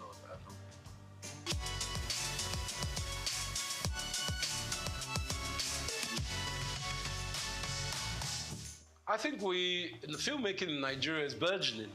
AFRIF, the African Film Festival, International Film Festival, is on now, which is a great show. I helped incept in 2010, many years ago. We had it in Port Harcourt. It was Governor Rotimi Amici that started that campaign, but it's going on very strongly now. Nollywood, as we call it, is being noticed by the international market, whether it's Netflix or Hollywood. I would like to tell you something, actually, which is, I haven't divulged this for many years. My great uncle, whose name is Pa Orlando Martins, God rest his soul, was one of the first African actors in Hollywood. He acted in the 30s with people like Ronald Reagan, Katharine Hepburn, and Bob Hope. And he always played a part as an African prince or chief. He was never denigrated or made into a lower African slave or anything. And I think that instilled something in my mind with this film industry. I think it's very important that Nigeria, as it is, we have some great actors like Wale Ojo and Ramsey Noah. They are playing parts in producing their own shows. And it's very important. Like in America, you obviously have people like Mel Gibson, Robert De Niro, who have produced their own films as well. That Nigerians are not just actors or technicians, They're also producers and directors. It's very important that we have that link within our industry. And we make friends and we forge relationships, not just with Hollywood. There's Bollywood, the Indian industry, and there's also Chinawood, because China's film industry is massive. Technically, I think just as big as Hollywood. So we must look to ourselves in Africa as well. There's some great film makers from Zimbabwe, South Africa, Ghana, and I think collaboration is, I always use collaboration because I would not be here without collaboration. Obviously, my wife, you collaborate with your spouse, but also my businesses. I have very good English business partner. He's really a business partner. I've started a new business. I collaborate with all kinds of industries and different sectors. So for film industry, I think it's important that we push our heritage forward, because people want to know about Nigeria. They love, in Africa, they love Nollywood stories, and that's a fact. And we can expand by using distribution. Distribution is key. Netflix, all the Hollywood film houses, negotiate with them. Even if you don't get the best price for this show, make sure you check your contract, make sure you get it for your next film. So I think that's important, distribution.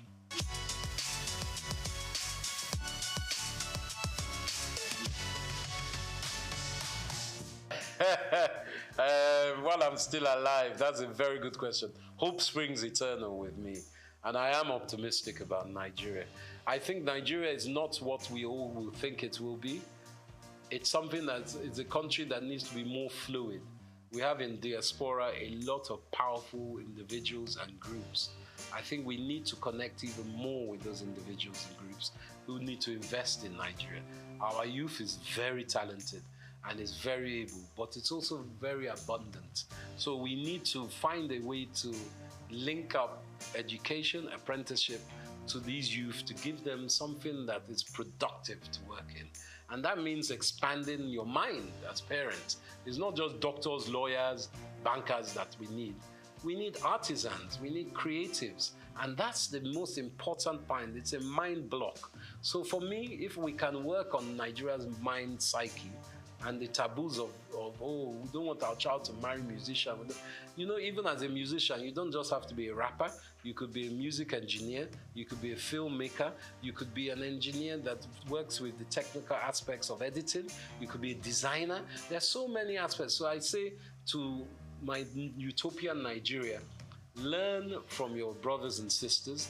International research online is very important. And for me, the dream is to see Nigeria as a fluid country of strength in Africa, where we're trading with African countries and we're using what we have as our asset. Technically, of course, we need Europe and America and everything, but we have it in Africa. We have it in Nigeria. So my beauty of Nigeria would be if we become our own Wakanda, working with other African states and enhancing our own GDP as well as our region and our continent's GDP working together.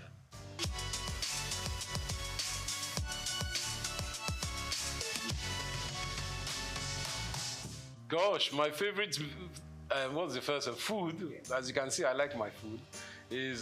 I like a mixture actually. I like amala. I like yams. I swallow very well. Whether it's with ogbono soup, that's very good.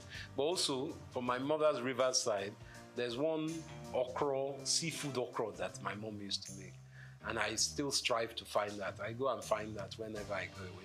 In London, you have some nice Nigerian restaurants, and in Lagos, of course, as across Nigeria. But nothing like home cooking when my wife makes me a nice, I suppose she makes a goosey for me, eba, and that's my staple. My best music, I love Afrobeats, of course, but predominantly I'm a Fela man. Ebenezer Obey. I like the old styles. And I also like Zaire music. There's high life that comes across Africa.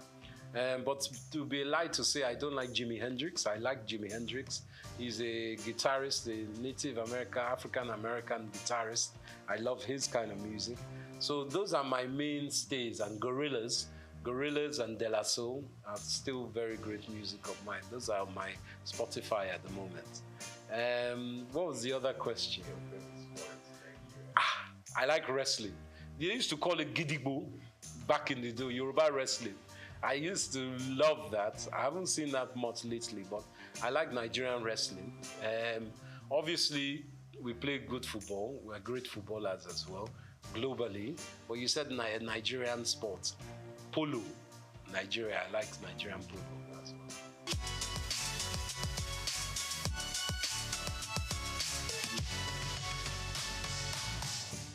To my young brethren and children of Nigeria, I say it's important hard work. Hard work, research, and belief in yourself. Obviously, times are very tough at the moment, and money is tight. But with your own creativity, you can build your empire from there. I always believe that from one's mind, you can make wealth, and you shouldn't give up. Obviously, if you're not very great at one thing, you find what you are great at. But always be honest with yourself and treat others how you want to be treated. And remember, collaboration is the key or the little sister of success. And always have a smile. Very important. That's what I say.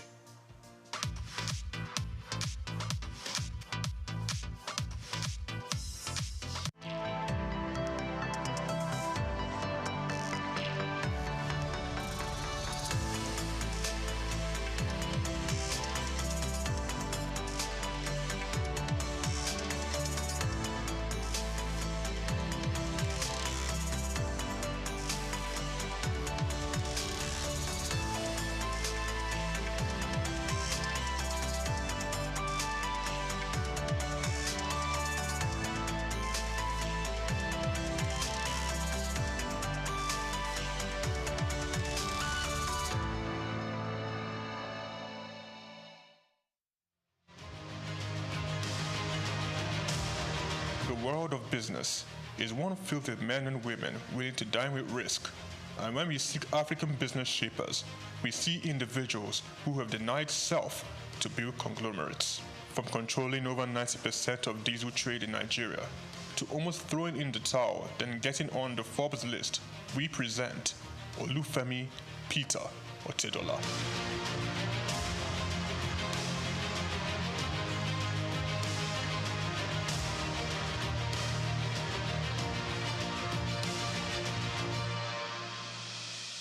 The Nigerian businessman and philanthropist was born in Ibadan, the capital of Oyo State, on the 4th of November, 1962, into the family of late Sir Michael Otedola, the governor of Lagos State from 1992 to 1993. The University of Lagos Staff School, Akuka, welcomed Olufemi for his primary education and secondary education at Olivet Baptist High School, Oyo.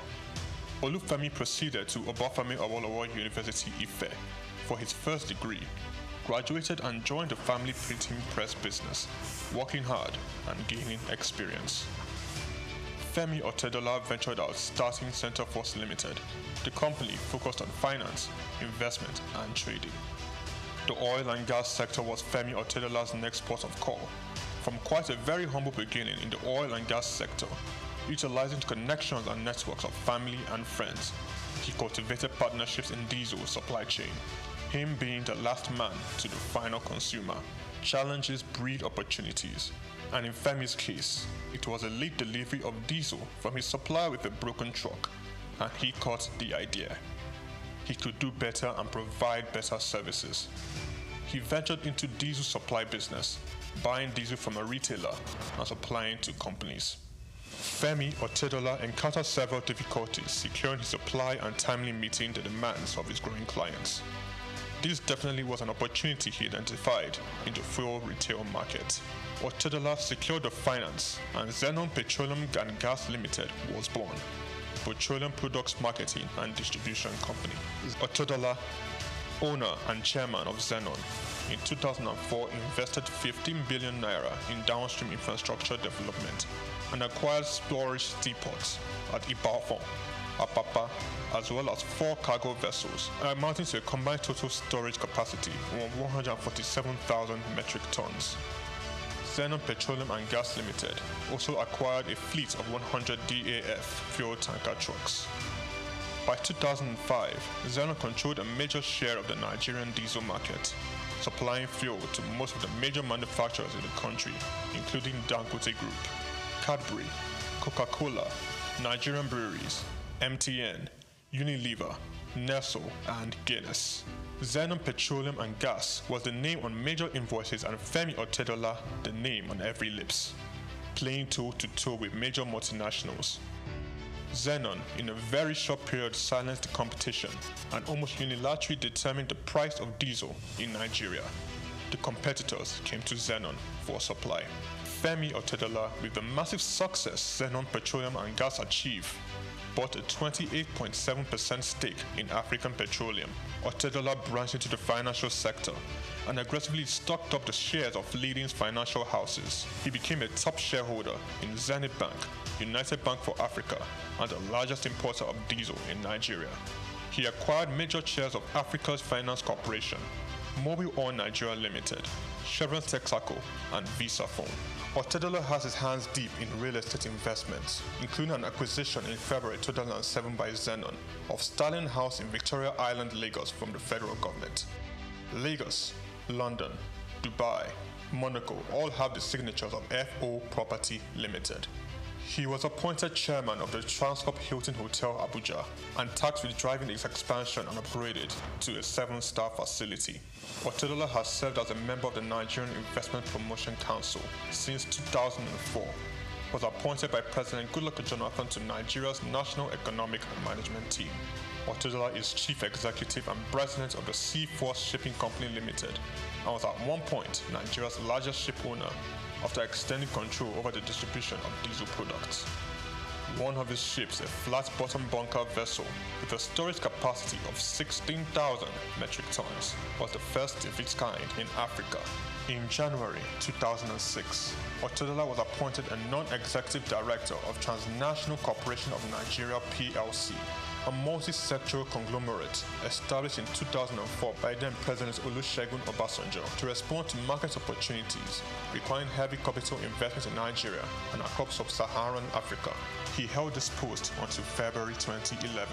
Otedola was appointed chairman and chief executive of African Petroleum in 2007 through the acquisition of controlling stake in the business. Following Otedola's entry into the company, African Petroleum share price rose sharply, increasing the market capitalization from 36 billion to 217 billion naira in 6 months. In March 2009, Otedola became the second Nigerian after Aliko Dangote to appear on the Forbes list of dollar-denominated billionaires with an estimated net worth of $1.2 billion.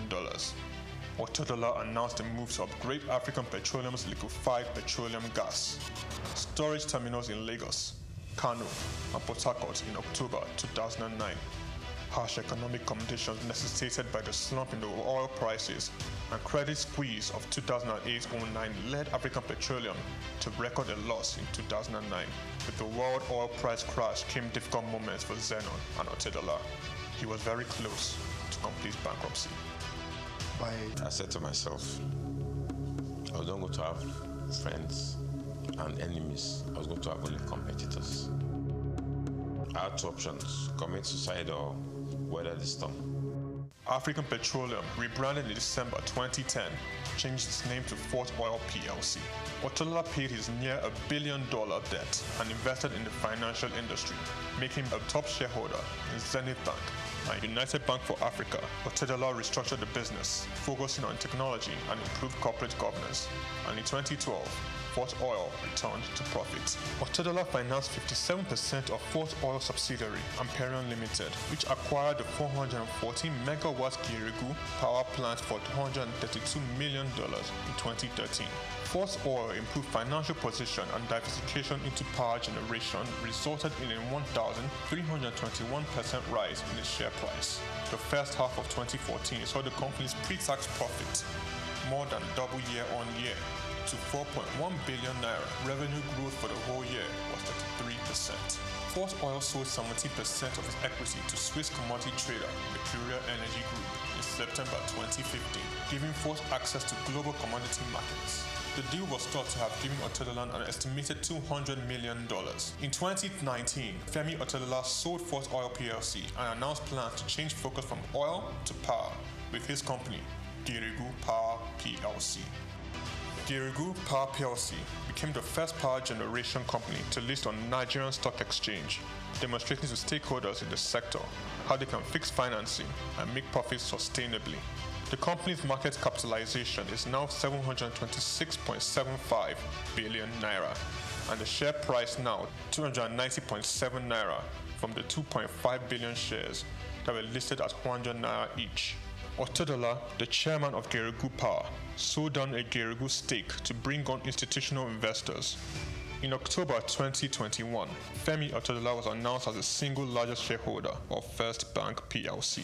FBN Holdings, the parent company of First Bank Limited, witnessed a commendable 437.9 billion naira surge in market capitalization. FBN Holdings appointed billionaire Femi Otedola as the new chairman of its board of directors, effective January 31st, 2024. Femi Otedola has had its share of controversies. Zenon was among the number of companies named in an alleged fuel subsidy scam report. This was followed by a case against Farouk Lawan for bribery. Otedola has also lost in the ever-evolving competing space of business acquisitions. Transcorp and Huheli Power Plant are two notable projects he closely bidded and lost. Femi Otedola philanthropy is quite remarkable. Otedola made a 300 million naira donation to the completion of the National Ecumenical Center in Abuja. In 2007, he gave 200 million to the State Security Trust Fund in a drive to reduce crime in Lagos. Donated 100 million naira to the Otedola College of Primary Education in Ekpe. In 2008, he donated 80 million to the Faculty of Agriculture at the University of Port Harcourt. Femi Otedola pledged and redeemed $25,000 to the Super Eagles in the match against Algeria in 2019 AFCON. He gave all 750 students of Augustine University 1 million naira each. Femi Otedola sits comfortably on the Forbes billionaires list of top 20 richest people in Africa. Femi Otedola is married to Mrs. Nana Otedola and have 4 children: Olawumi Christy Tolani, Florence Ifeoluwa, Elizabeth Temi, and Fewa Otedola. Olufemi Peter Otedola is a standout astute business executive.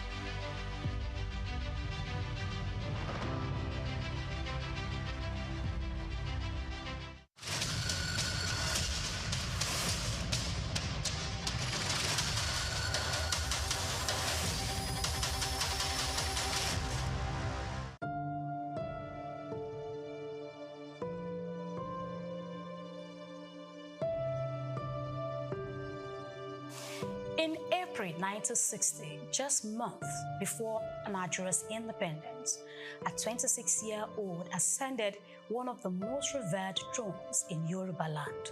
His name, Oba Sikiru Kayode Adetona. His reign, almost 65 years. His legacy, a modernized crown, a globalized culture, and an unwavering voice for truth. Born 10th of May 1934 into the royal house of Anekinaya to Prince Rufai Adetona Adeleke and Ajibabi Adetona Ne Onashile, Sikiru Kayode Adetona's royal destiny was set early. He attended Baptist School, Ereko, in 1943, Ogbere United Primary School, and Ansarudin School, Ijebu-Ode, before enrolling at Oluiwa College, now Adeola Odutola College, from 1951 to 1956.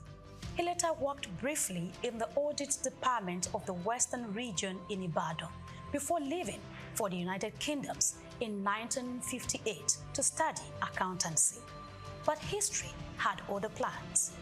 On the 2nd of April 1960, he was installed as the 58th Awujale of Ijebu land, taking the regnal name Ogbagba Agbotewole II. young, confident, and stepping into leadership just as the new Nigeria was emerging, marking the beginning of one of the longest and the most consequential reigns in Nigeria's history. Despite his demanding role, Oba Adetona maintained close family ties. He was married and blessed with children, who were raised in the blend of royal tradition and modern education that defined his worldview. Known to be a devoted family man, he valued privacy in personal matters, but ensured his children had opportunities for education both within and outside Nigeria. Socially, he was at ease in multiple wards, equally comfortable in palace courts, university lecture halls, diplomatic gatherings, or informal community events. He cultivated friendships across business, politics, and academia, yet was deeply rooted in his hometown, often mingling with his people during festivals and communal projects. The coup that saved a king.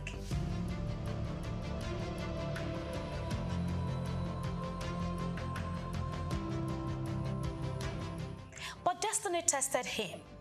In the early 1980s, a government commission of inquiry moved against him. Suspension and deposition loomed. The order was to take effect in early 1984.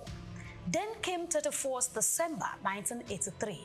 A military coup swept away the civilian administration, and with it, the threat to his throne.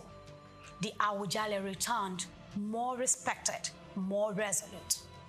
Beyond royal ceremonies, Oba Adetona built a reputation as a monarch unafraid to challenge authority. He spoke plainly on governance, justice, and public accountability. In 2016, he institutionalized those ideas by endowing a 250 million naira professorial chair in governance at Olabisi Onabanjo University, OOU, the first of its kind by a Nigerian traditional ruler. It was a deliberate investment in shaping ethical leadership for generations to come. The Oju Dioba Festival long predicted his reign, but under Adetona, it became an international spectacle, a celebration of Ijebu identity, Yoruba elegance, interfaith harmony, and cultural soft power. It drew politicians, captains of industry, global tourists, and the diaspora to Ijebu each year, making it both a cultural statement and an economic engine.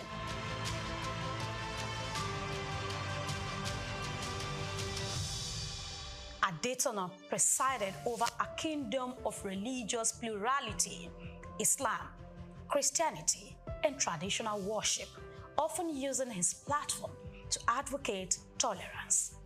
Though a devout Muslim and president of the United Muslim Council, he regularly attended Christian events and encouraged interfaith harmony.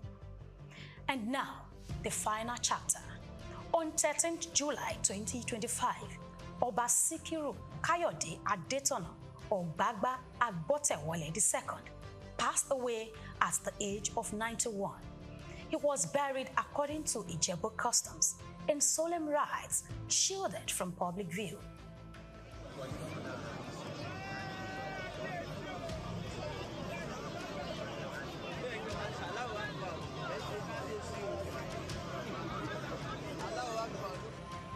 Attention now turns to succession and the weight of following one of Nigeria's longest-serving traditional rulers.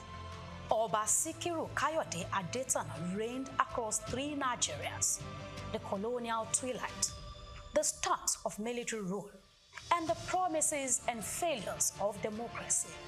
He proved that a throne could be modern without losing its roots, bold without losing its identity, and proud without closing its doors.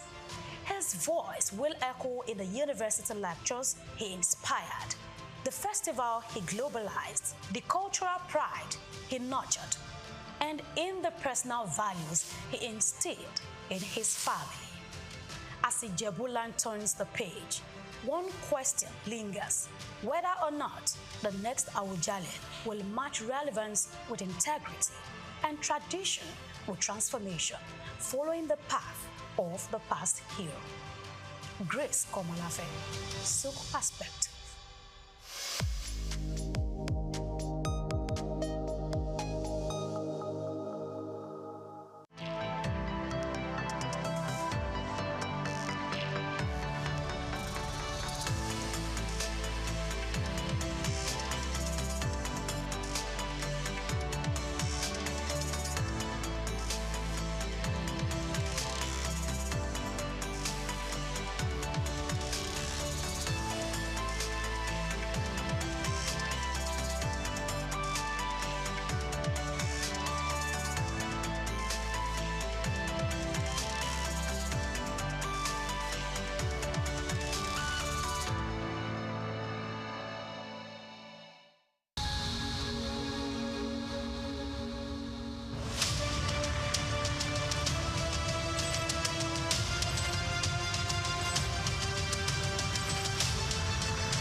The bank was totally gone, so there was nothing to say they had. But we still approached them and said we would like to take over this bank. The journey since 1997 has been one thing or the other, and I'm happy that many years down the line we look back and we're happy that we're audacious and bold to make them move at the time. That's why today in UBA, perseverance, resilience is a core virtue, a core attribute, a core value of ours, because we apply that early on in this journey. So that's how it all started.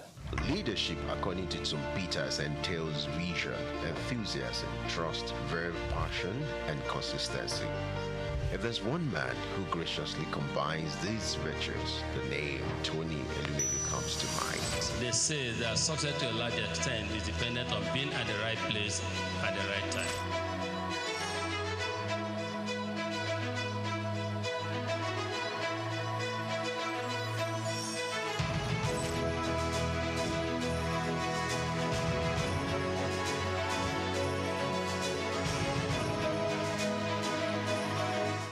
I say to people, my elder brother, who is 7 years older than me, he doesn't have gray hair. I have gray hair. My gray hair started from the merger, because making it work, serving your customers, making sure that everyone in the universe of the institution, which was we have 428 branches at the time, that it was same level of service across board.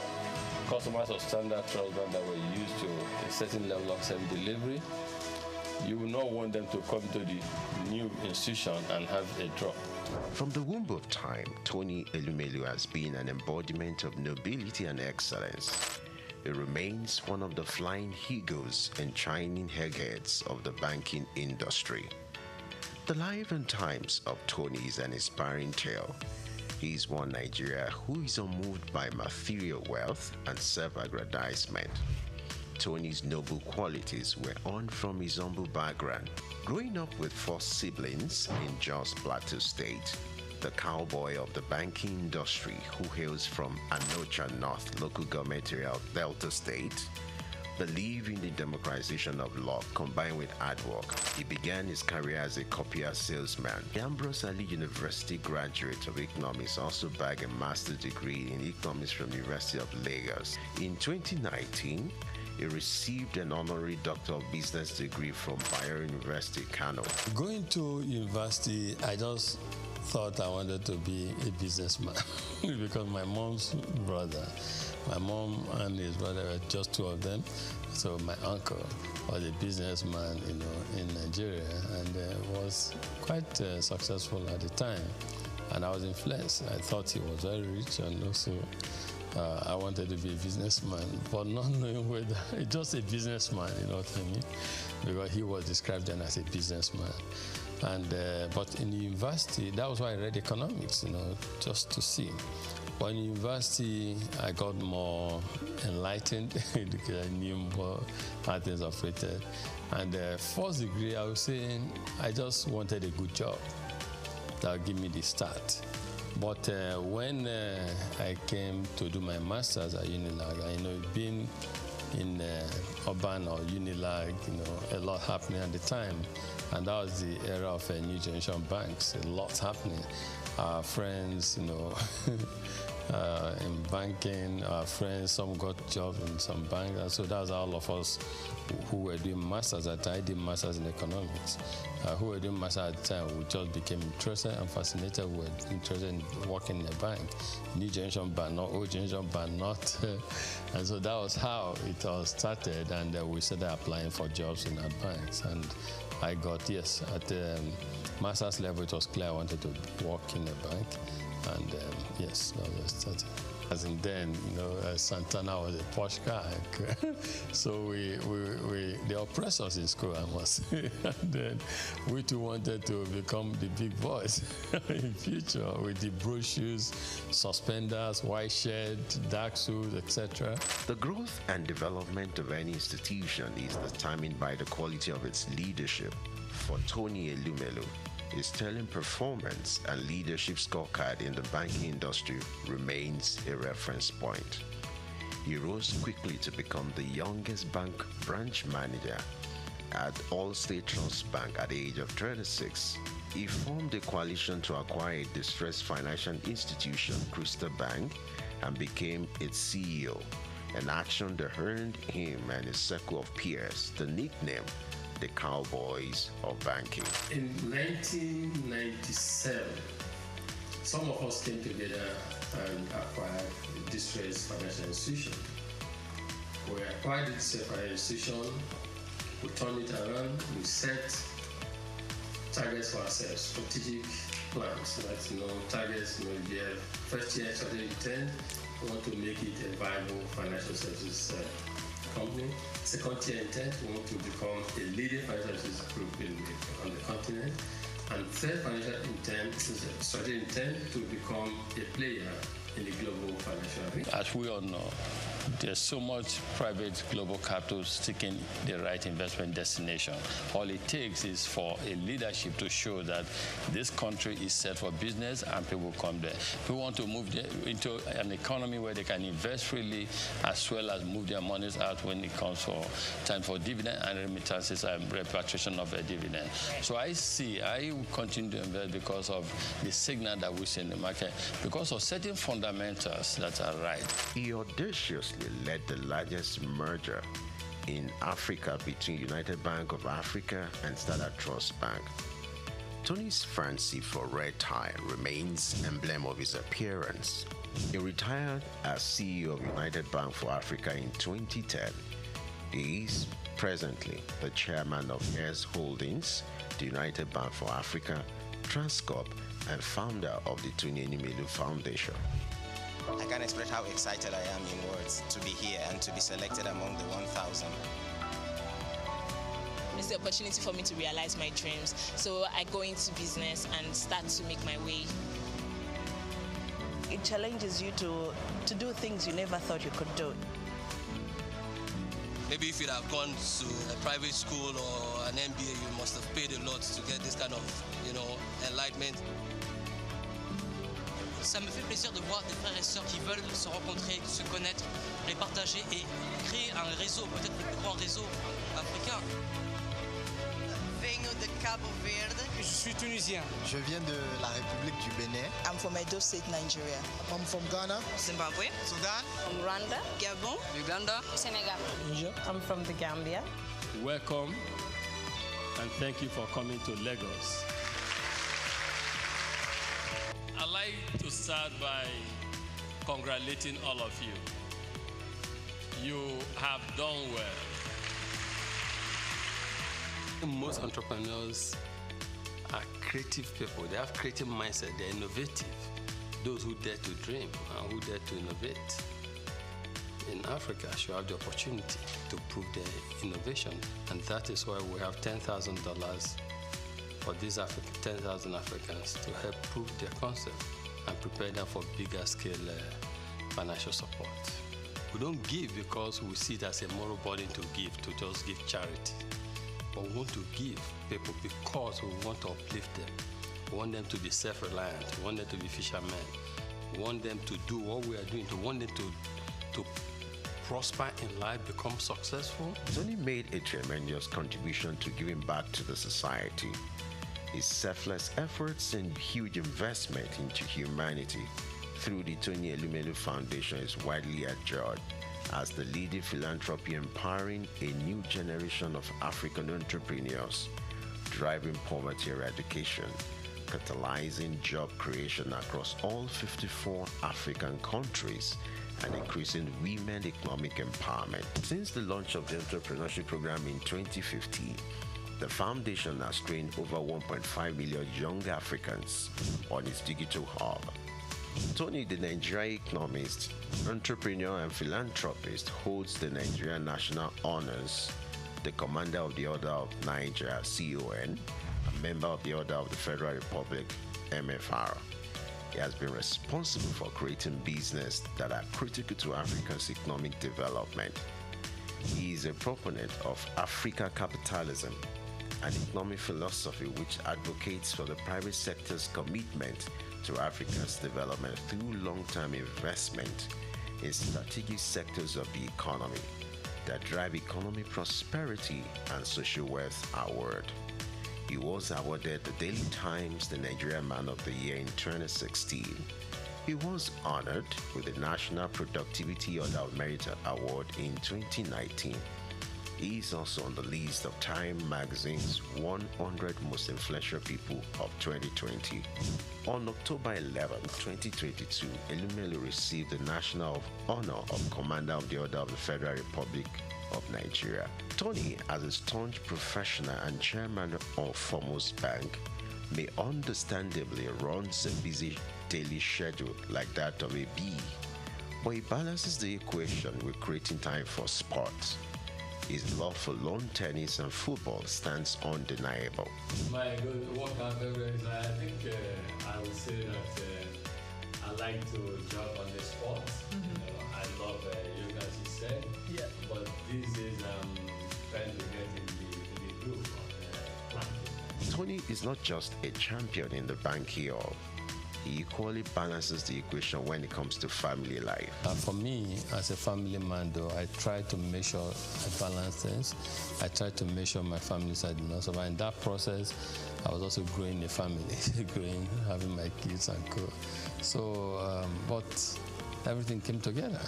Tony is happily married to Awele Vivian Elumelu, who is the chairperson of Harvey Medical Practice Limited.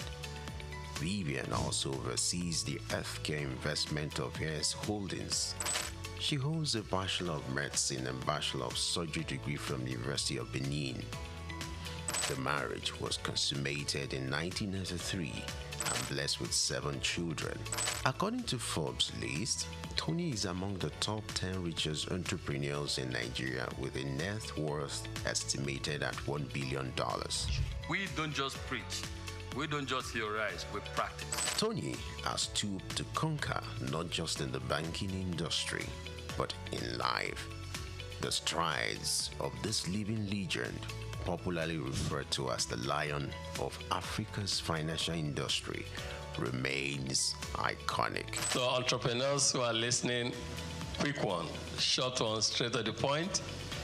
Entrepreneurship is a long-term journey. Stop seeing it as a short-term goal. Long-term journey. Great companies, great and accomplished entrepreneurs did not make it in 1 year. They didn't make it in 3 years. It's a long-term journey. So move in, dare to dream, implement your dream, and stay focused.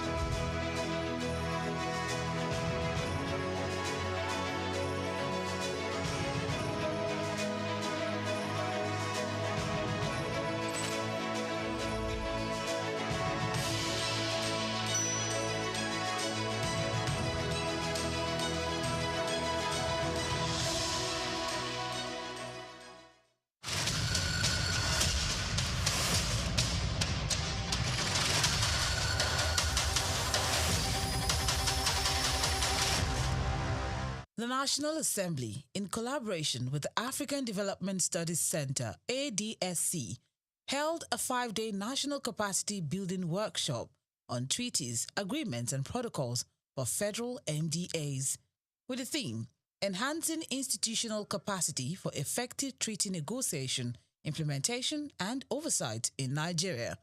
Honorable Barrister Rabiu Yusuf, Chairman of the House Committee on Treaties, Protocols, and Agreements in the 10th Assembly, highlighted the importance of strengthening the skills of key government officials in treaty processes. At this particular moment of our country, we need a situation whereby all the stakeholders involved in external engagement with other countries, particularly state and federal governments, and mostly MDAs of the at national level, to ensure that they are aware, they know what it takes, they know how it will be, and they know what it takes to ensure the institutionalized democracy and the legal approach as far as ratification, engagement, domestication of treaties. That is why the 10th National Assembly, under the able leadership of the Right Honorable Speaker Tajuddin Abbas, mandated our committee, pursuant to Section 12 sub 2 of the Constitution,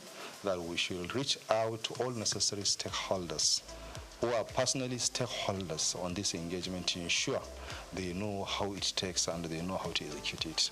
Basically, that is the reason we are conducting this exercise. Actually, I think there is no point for me to deliver my remark at this time, because I'm very much aware that my remarks have been delivered yesterday in distinction.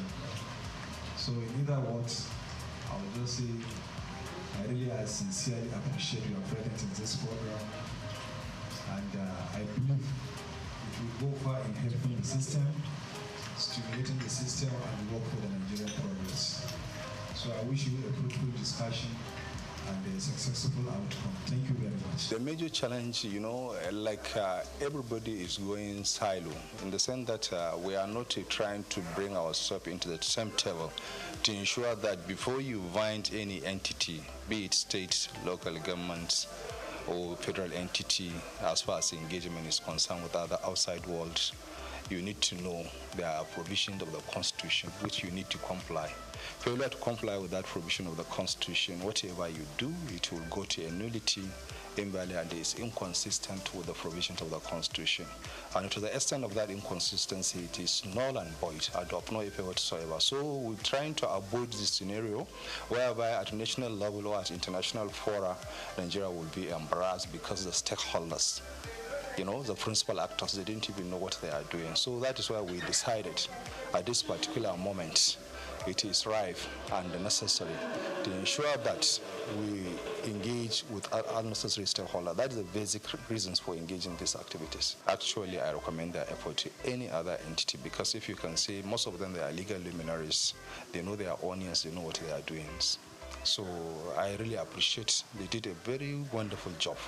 And I sincerely appreciate. That's the main reason that I say I need to be here in Lagos, at least to supervise the happening in Lagos, and I'm impressed. Engagement with outside world, it is two ways. It is going to be either bilateral or multilateral. So with this kind of workshop, or with this kind of discourse, we believe the principal actors will now know what it takes to enter a treaty. And if they comply with what they are taught in this session, if they advise their principal when they go back to their respective MDA on the right way to go, I believe most of the treaties will be legally binding in Nigeria, provided they follow the procedure laid down by the Constitution. The future is bright. And the future, we will ensure in the future that all the treaties, all the agreements, all the international protocols have been observed to the latter, have been protected and imposed as it is enshrined in the Constitution. And with this kind of workshop, we believe we will create a series of avenues whereby we will engage other parties, other necessary stakeholders. We just set the ball rolling, and we will be there, inshallah. Also sharing insights on the workshop, the clerk of the House Committee on Treaties, Protocols and Agreements discussed the value of the training in improving the understanding and application of international agreements across MDAs. He noted that the engagement served as an eye-opener, equipping participants with tools for more effective negotiation and oversight. I'm a Nigerian, I'm a citizen of Nigeria, and I want Nigeria to benefit from its interaction with the international community, and it starts from things like this. For us to be able to interact well, we need to know what it entails to engage in the international community. When we are talking about treaties, what does it entail to enter into treaties? How do we do that? How do we negotiate? How do we implement? How do we oversight as a parliament? So it is my duty as a clerk of the committee to advise the chairman and the committee members on how to go on all these issues, and also very instrumental to the organization of this workshop today. Our partners, the facilitator, are very, very excellent. We appreciate them, and it's also a collaborative effort between us and them. And so far, so good. What we have ensured so far has been fantastic. The participants are very, very impressed. I myself am impressed, and I also there are some things I'm taking home. For instance, now. Nigerians used to think before that our negotiators who negotiate treaties will just go abroad, go on tea party, shopping, but it's not the case. By what I'm seeing here now, I can see experts, technocrats who know their honors, who take the bull by the horn and do what they're supposed to do. That one has been established. Even our facilitators can attest to that as well. Another thing is that the quality of ideas being shown and being given us here is very, very apt to our situation presently, so that we can apply in our situation in Nigeria. And going forward, if this lesson continues, it's going to impact a lot, because the MDs, many of the MDs are here, even state governments, like Kogi State Government is here, the SSG is here, the Attorney General of Plateau State was also here, and also some top directors in the federal MDA, they are here. So it's a high-class, high-level engagement workshop. We are in a political environment, I must tell you that. But we technocrats are supposed to be the advisors and movers of policies. So they don't need to bend. They need to stick to the rule.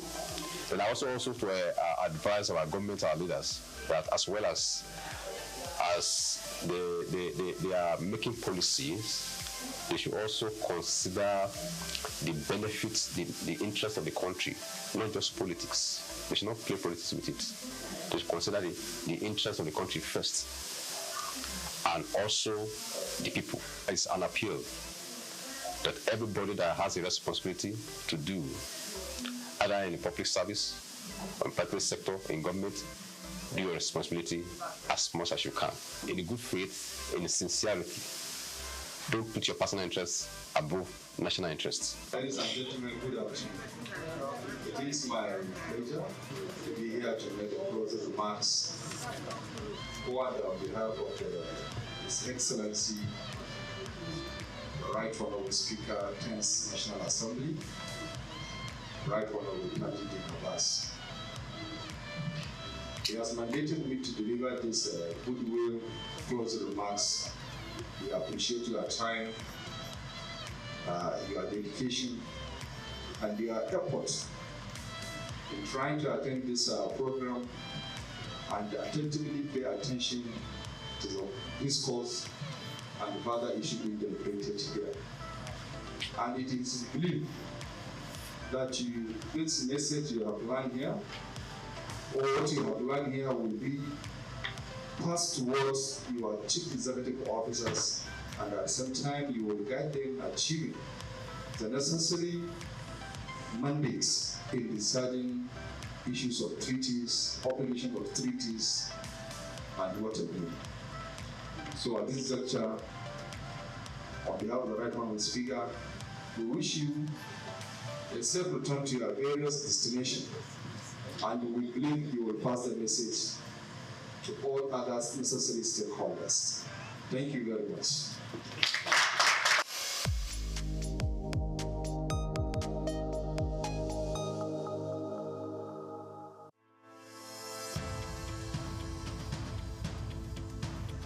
Plastic waste is a mounting crisis, but it also presents an opportunity for business and government to lead the vanguard for systemic change. While regulations, corporate initiatives, and citizens' engagement have made progress, much more is needed in how businesses shape consumer behavior, how governments enforce environmental policies beyond rhetoric, and how public perception is managed through strategic communication. For decades, Nigeria's reliance on single-use plastic sachets, bags, and food packaging has grown, driven by affordability and convenience. However, this has come with a cost. The country generates an estimated 2.5 million tons of plastic wastes annually, with only about 12% recycled. In urban centers like Lagos, Abuja, Ibadan, Port Harcourt, waste is a leading contributor to clogged drainage systems, flooding, and environmental degradation. In this special report, Bayo Olaoye examines the challenges facing efforts to tackle the menace of plastic wastes in the country. Despite past government efforts to curb indiscriminate plastic use, such as Lagos environmental sanitation laws under former Governor Babatunde Fashola, enforcements have been inconsistent. The challenge now is moving beyond periodic government crackdowns and isolated corporate initiatives to a coordinated long-term shift towards a responsible plastic use, recycling, and waste management. Leading Nigerian manufacturing companies are taking active steps to integrate recycling and responsible disposal into their operations. Key initiatives include investing in recycling hubs, with Coca-Cola of Nigeria, Nestle, and Guinness setting up plastic recovery and recycling hubs, creating an ecosystem where post-consumer waste is collected, processed, and refused. Retailers and distributors are being encouraged and in some cases incentivized to set up collection points where consumers can return used packaging for responsible disposal. There is also brand-driven consumer education. Organizations have introduced citizen advocacy campaigns to influence individual waste disposal behavior. This kind of messaging, when amplified by large brands, can have a ripple effect in shifting cultural habits. Beyond environmental responsibility, investing in circular economy models enhances long-term profitability, strengthens brand equity, and aligns with global environmental, social, and governance standards. To effectively shape consumer behavior and stakeholders' engagement, businesses must leverage communication strategies that go beyond compliance reports. Employees should be active participants in sustainability efforts. Companies can integrate sustainability training, incentivize waste reduction, and implement office-wide plastic reduction policies, engaging suppliers, investors, and partners in sustainability commitments such as reducing excessive packaging or co-investing in recycling solutions to create an ecosystem-wide impact. Mass communication campaigns, social influencers, partnerships, and media collaborations can help educate consumers on practical steps for responsible plastic use and disposal. While Nigeria has engaged in international climate and sustainability conversations, the government must go beyond policy declarations and foreign aid incentives. The priority should be local, long-term economic and health benefit. Rather than reactivate bans that are often poorly enforced, the government can provide tax incentives for businesses, investing in recycling infrastructure while enforcing stricter regulations on reduction and disposal, expanding waste management facilities, establishing more government-led recycling centers, and integrating waste picker into a formalized economy can improve efficiency and create jobs. The administration of Governor Babatunde Fashola demonstrated that when the government from Dubai to Lagos, Nigeria, and across the globe, SOUQ News TV is your #1 station focusing on business, economy, and development. With global digital reach, we connect Africa's pulse to the world stage. Welcome to SOUQ News Television, and here we go beyond the headlines, from breaking news, in-depth conversational programs, to market analysis and indices. From policies affecting growth to unique documentaries, from live event coverage to bespoke productions, we deliver content that connects you to the world. At SOUQ News Television, we provide news surrounding business, economy, and development, infomercials and jingles that stand out, short and long-form documentaries crafted to international standards, independent production spaces with full technical support, special coverage for individual and corporate events, a special form of documentaries through our prestige package, Immortals, where we tell your story the way you'd love it, and business support services tailored for small enterprises. SOUQ News TV, powered by FemWatch Limited, also home to the Isle 95.9 FM Lagos and Kasua 99.7 FM Kano, and Emirate News Television Abuja, together forming Africa's trusted media powerhouse. Storytelling, coverage, and connection that matters. SOUQ News TV, your home for business, economy, and development.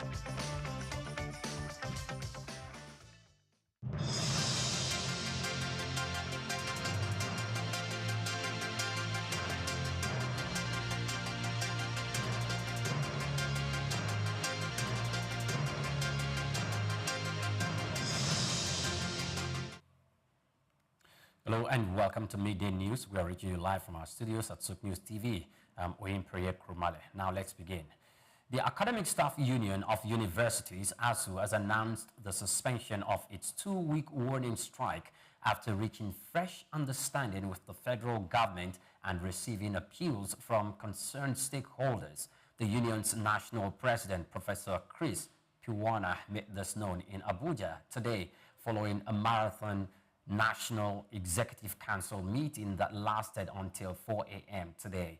He stated that the decision was a gesture of goodwill to encourage continued dialogue with the government.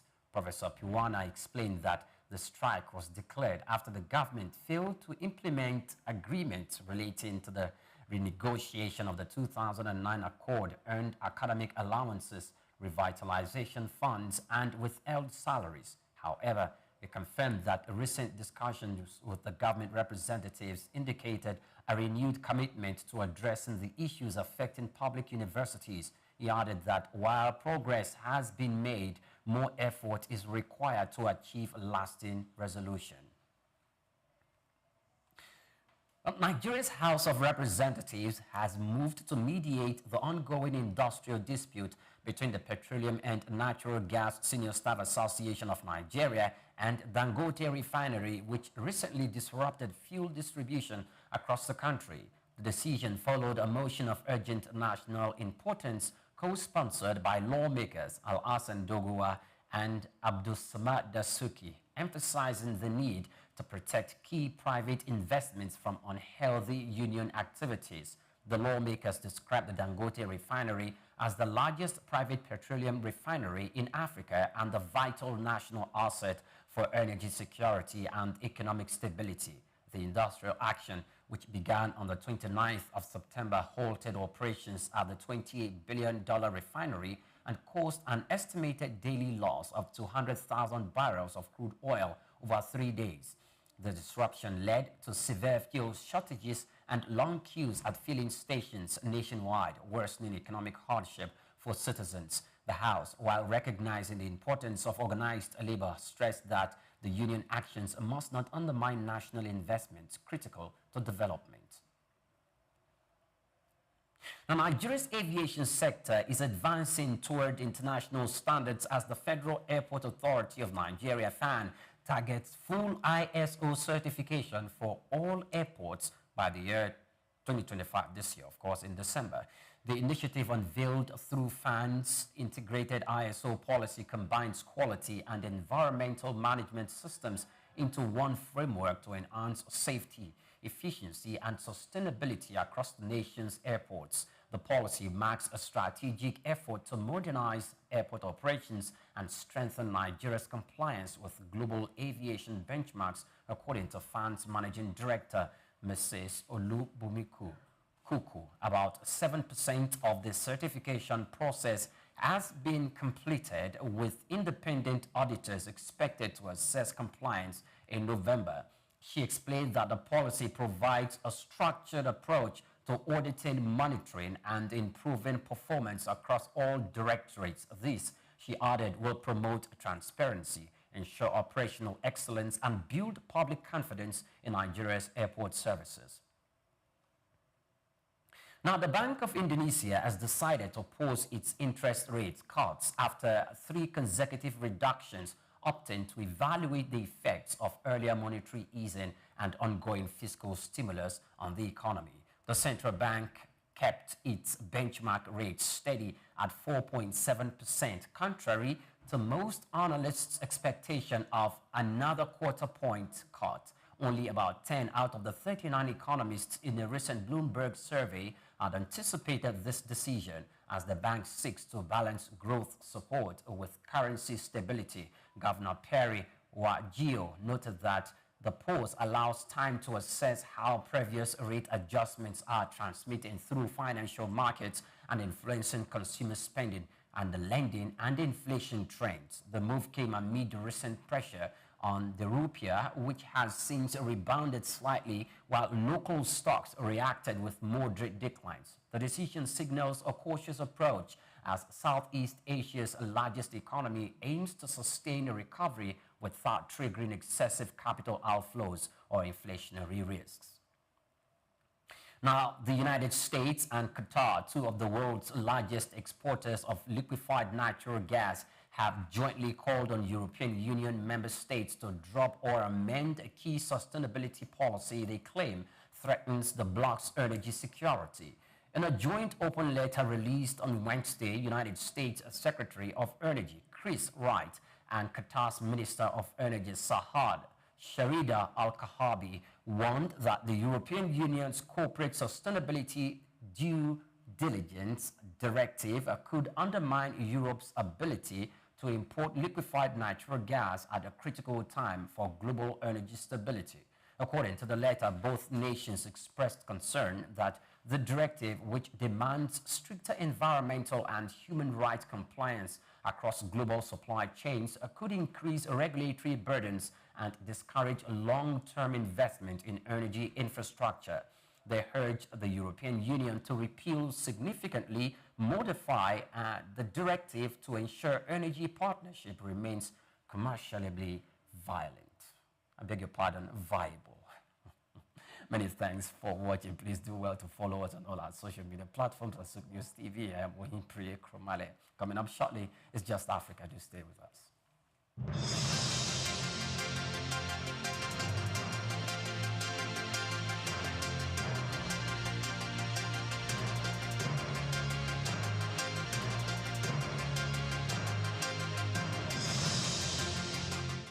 Africa is a rich continent, and when it comes to African countries with hidden riches, Burundi is generally overlooked.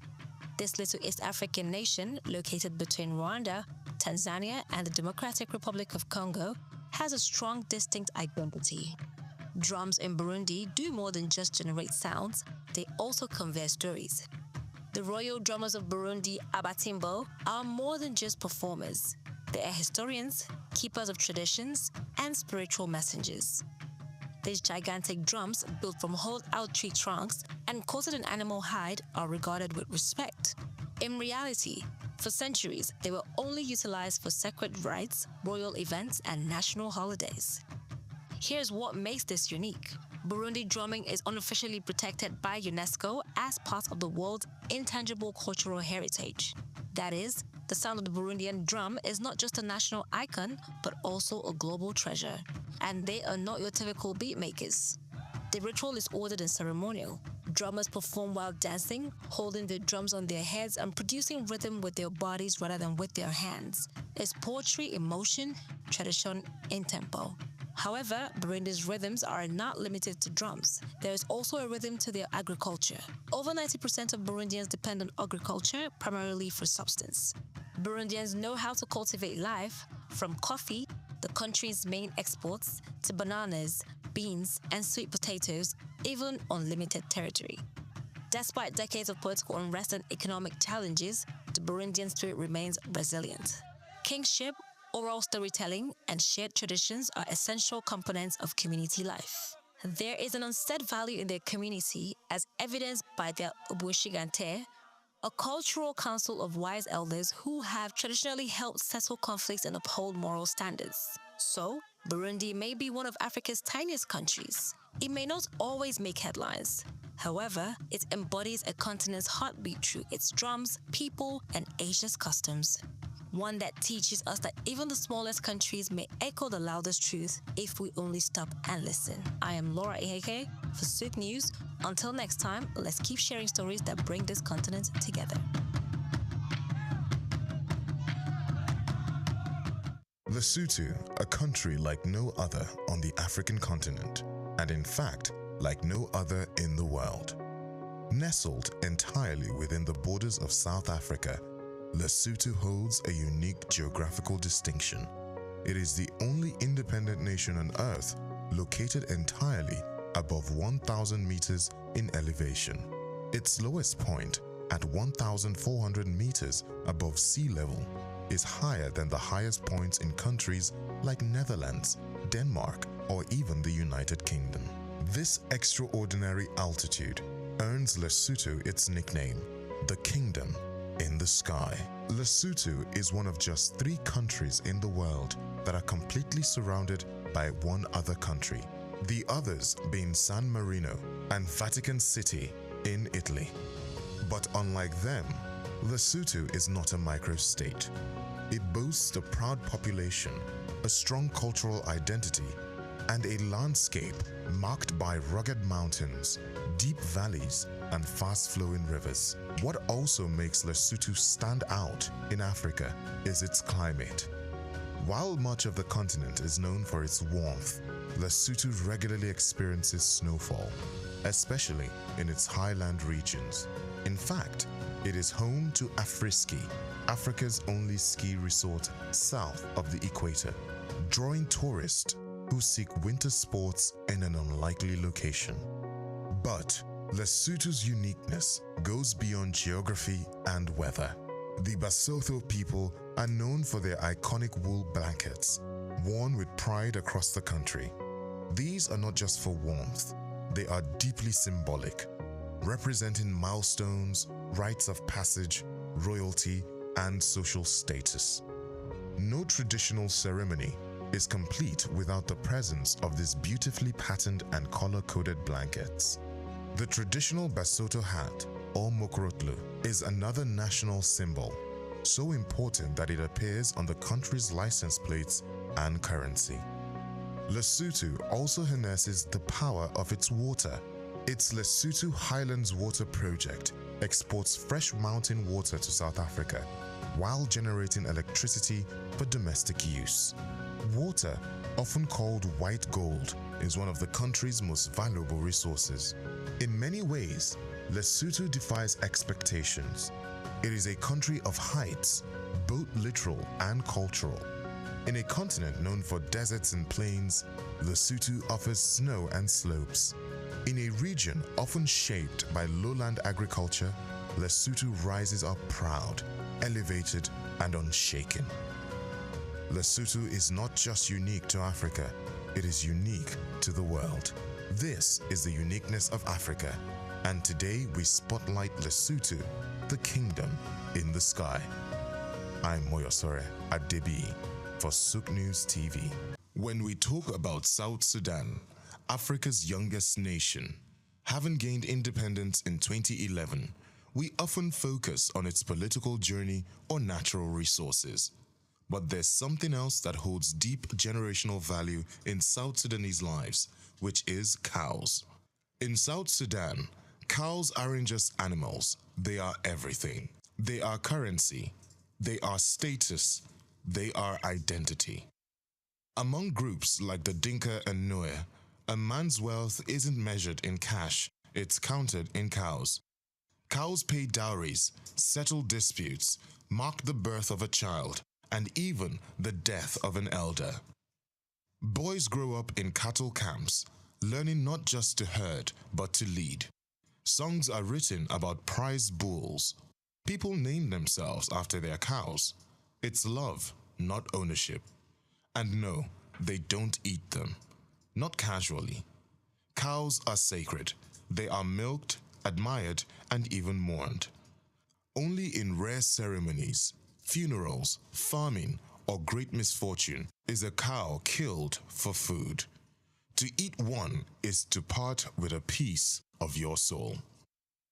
I'm Moyosore Adebi for Just Africa, only on SOUQ News TV.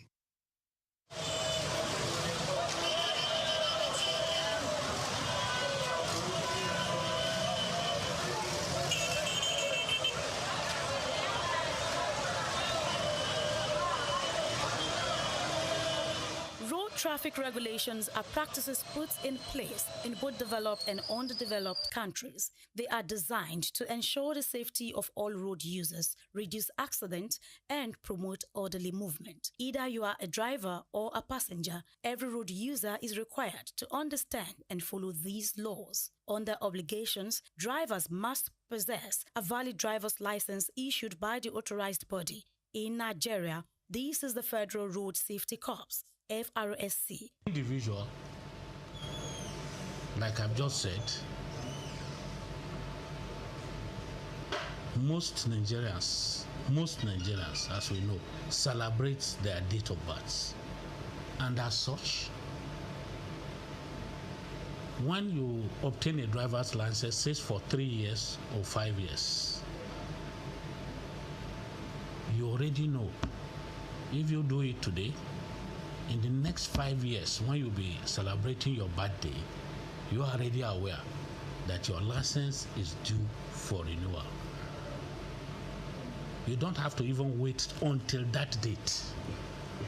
By law, a month to that date, you should start processing the renewal of the driver's license. While other countries have their respective designated authorities, vehicles must also be properly registered and insured, with up-to-date documentation readily available when requested by law enforcement officers. Mandatory rules include observing speed limits, which vary depending on the road type. In cities, the limit is 50 km per hour, increasing to 80 km per hour on highways and 100 km per hour on expressways. Before hitting the road, seat belts are mandatory for both drivers and front seat passengers. Also, all traffic signs, signals, and road markings must be obeyed. Drivers must remember that using a mobile phone while driving is a punishable offense unless assisted by a hands-free device. Drunk driving is illegal, with penalties ranging from fines and license suspension to imprisonment. For passengers, wearing seatbelts is essential, and distracting the driver should be avoided at all costs. In public transport, any reckless driving should be reported to the authorities, and pedestrians, on the other hand, must also cross at designated pedestrian crossings, zebra crossings, or pedestrian bridges where available. They should follow pedestrian traffic lights and only cross when the signal indicates it is safe. Looking left, right, and left again before stepping onto the road is crucial and should avoid running while crossing. Making eye contact with approaching vehicles ensures they see you before you proceed. By following traffic regulations, road users can prevent accidents, protect lives, and contribute to smoother transportation for everyone. Grace Komolafe, SOUQ News Television. Madagascar, the world's fourth largest island, stands as a geographical and ecological marvel of the southeastern coast of Africa. Isolated from the African mainland for over 80 million years, this island nation has evolved into a biological treasure trove found nowhere else on Earth. Over 90% of its wildlife is endemic, meaning it exists only in Madagascar, including the world-famous lemurs, baobab trees that look sculpted by myth, and an astonishing array of reptiles, insects, and plants. This extraordinary biodiversity has made Madagascar not only a focus of global scientific research, but also a symbol of nature's ability to evolve independently and richly. Beyond its natural wonders, Madagascar is home to a deeply diverse and culturally layered society. The Malagasy people trace their ancestry to both Southeast Asia and East Africa, making their culture a rare and fascinating fusion of traditions. This dual heritage is reflected in their language, rituals, architecture, and belief systems. The Malagasy language, derived from the Austronesian language family, is one of the few of its kind spoken on the African continent. This cultural hybridity also extends to cuisine, dance, and storytelling, blending African strength with Asian intricacy in daily life. Madagascar's history is equally distinctive. It developed powerful pre-colonial kingdoms, including the Merina Kingdom, which unified much of the island before French colonization in the late 19th century. Unlike many African countries, Madagascar experienced a relatively centralized monarchy before colonial rule. Since gaining independence from France in 1960, the country has navigated political instability, economic hardship, and natural disasters. Yet, it continues to strive toward democratic governance and sustainable development. Strategically located in the Indian Ocean, Madagascar is positioned as a crucial maritime node for trade, conservation, and regional diplomacy. Its economy, while heavily reliant on agriculture, fishing, and mining, is beginning to explore tourism as a sustainable development path. The island's unique biodiversity, combined with its warm hospitality and rich cultural heritage, makes it a compelling destination for ecotourists, adventurers, and scholars alike. In the face of deforestation, climate change, and poverty, Madagascar's story is one of resilience and irreplaceable natural wealth. It serves as both a warning and a wonder, reminding the world of what can be lost through neglect and what can be preserved through global cooperation and local stewardship. Madagascar is not merely another African country. It is an ecological arc, a cultural crossroads, and a national identity unlike any other on the continent. I'm Moyosore Adebiyi for SOUQ News TV.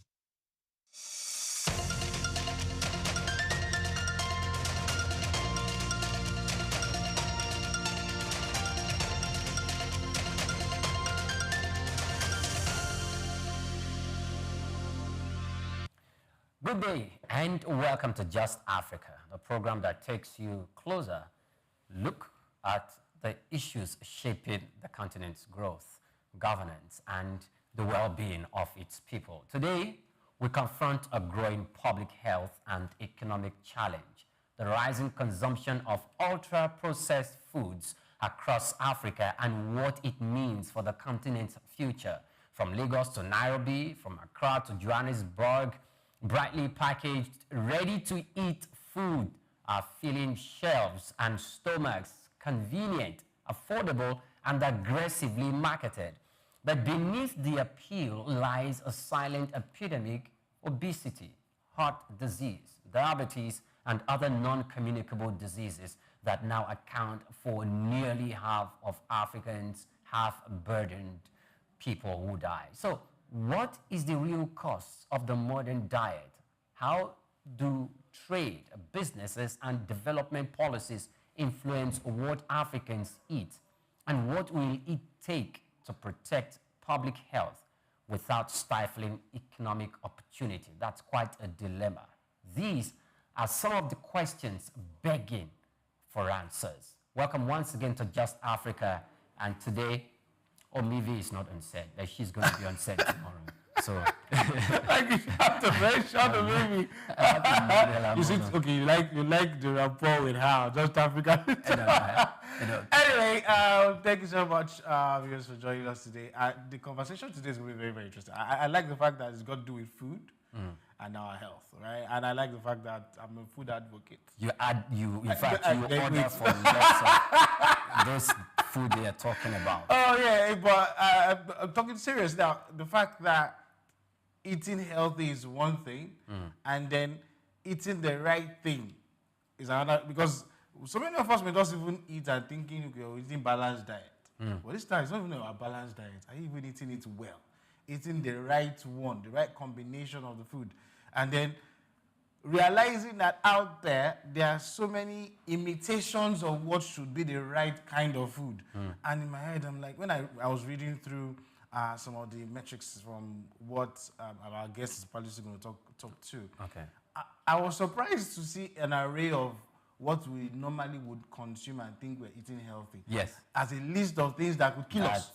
Because Yes, I saw the list. When you're telling things like, oh, there's a high rise in hypertension amongst young people. My head, I was like, and one of the very, very common decimals is the fact that we now eat so much salt. In the things that we consume, so much salt. And many of them come from pastries and all these other processed foods. I was like, we that would normally wake up sometimes at 12 in the night, we want to quickly get a snack.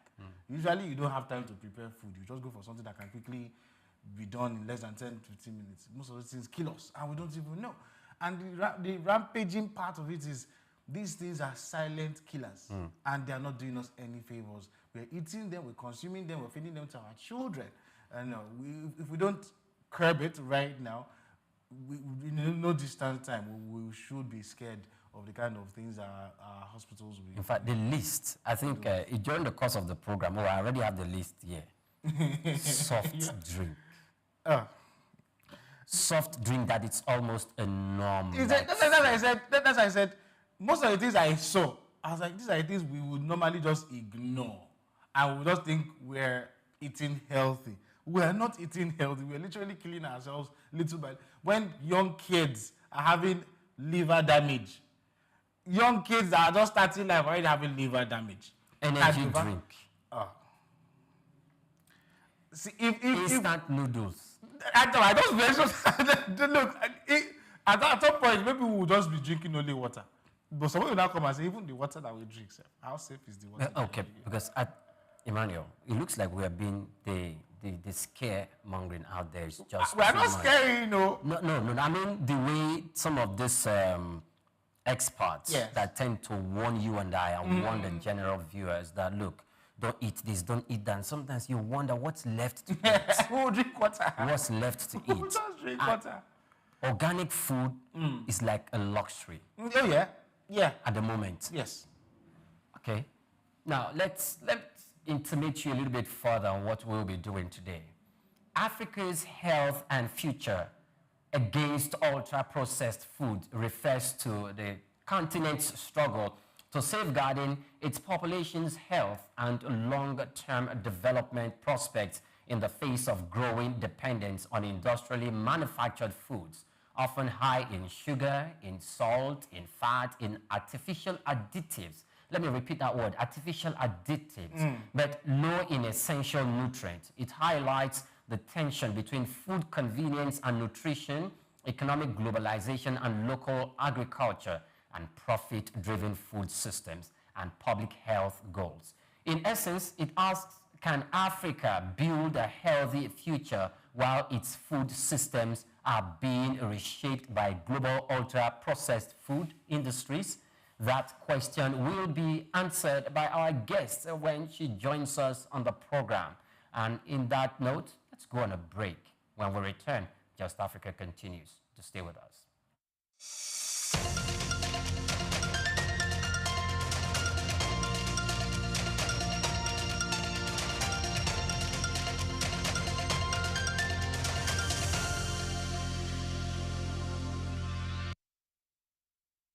Africa is a rich continent, And when it comes to African countries with hidden... Africa is a continent of different individuals, tribes, languages, and even destinies. Every African country is unique in its own way, with something that sets it apart from the others. Today, on The Uniqueness of Africa, we take a look at Chad. Chad, located in north-central Africa, is a land of extremes and quiet resilience. What makes Chad truly unique is its extraordinary geographical and ecological contrast. Stretching from the harsh Sahara Desert in the north to fertile savannas and wetlands in the south. One of its most remarkable features is Lake Chad, once one of Africa's largest freshwater lakes. Though it has shrunk dramatically over the decades due to climate change and overuse, it remains a vital lifeline for over 30 million people across Chad, Nigeria, Niger, and Cameroon. But Chad's uniqueness goes even deeper. It is one of the most linguistically diverse countries in Africa, with over 120 local languages spoken, despite a relatively small population. French and Arabic are the official languages, but the diversity reflects its deep ethnic and cultural complexity. Chad is also home to Zakuma National Park, a conservation success story in Central Africa. Once plagued by poaching, the park has rebounded and is now a sanctuary for elephants, lions, giraffes, and rare birds, showcasing the country's ecological richness. In the Enedi Plateau in northeastern Chad lies another treasure, a UNESCO World Heritage Site filled with ancient rock formations and prehistoric cave art, some dating back 7,000 years. These natural cathedrals in the desert tell stories of early human life long before modern civilization reached the region. In terms of identity, Chad is where Arab and Black African cultures blend, creating a unique socio-cultural fusion seen in its clothing, cuisine, languages, and traditions. Despite economic challenges and regional instability, Chad remains a country of untapped beauty, resilience, and cultural depth. It is a land where survival meets strength and where the desert holds not just sand, but stories. This is the uniqueness of Africa, and today we spotlight Chad, the bridge between the desert and diversity. I am Moyosore Adebi for SOUQ News TV.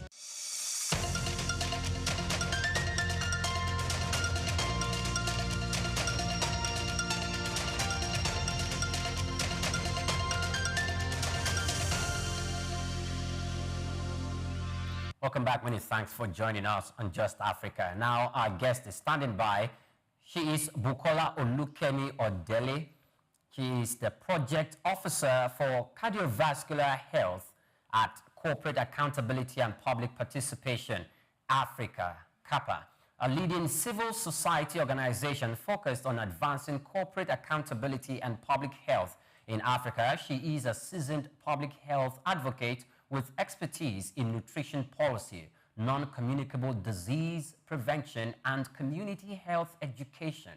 Through her work at CAPA, Bukola has led public awareness campaigns on health, diet, tobacco control, and food regulation, and has been instrumental in CAPA's advocacy for stronger regulations on ultra-processed foods and sugary beverages across West Africa. Bukola Olukemi Odele, yes.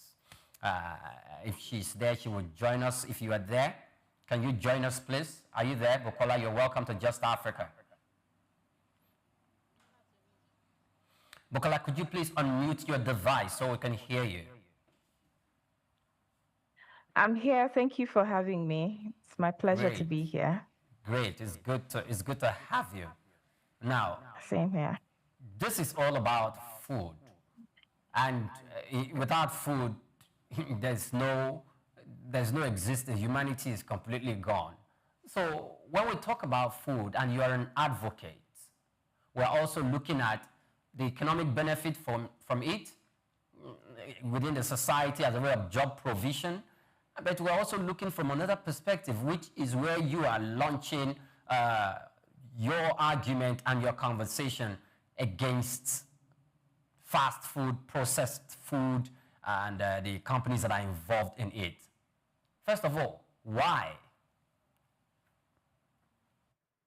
Now, food is actually an integral part of human existence.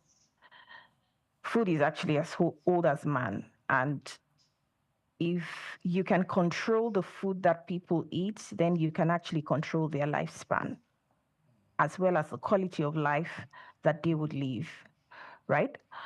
So this forms the basis why the issue of food should be taken seriously, not just by individuals, but by corporations as well as the government of countries. Because the quality of food you eat or I eat determines if an individual or a population would be well nourished. And trust me, a well nourished population is a productive and a healthy population. So this translates not only to, individual productivity, but national productivity as a whole. So as individuals, the government, corporations, every stakeholder's hand must be on deck to ensure that the quality of food that reaches the citizens is healthy and adequate. Great. Now, so how serious this threat of ultra-processed food consumption in Africa? How serious is that threat? The issue of the proliferation of market shelves with ultra-processed food is a very serious issue, in the sense that the world is now a global village.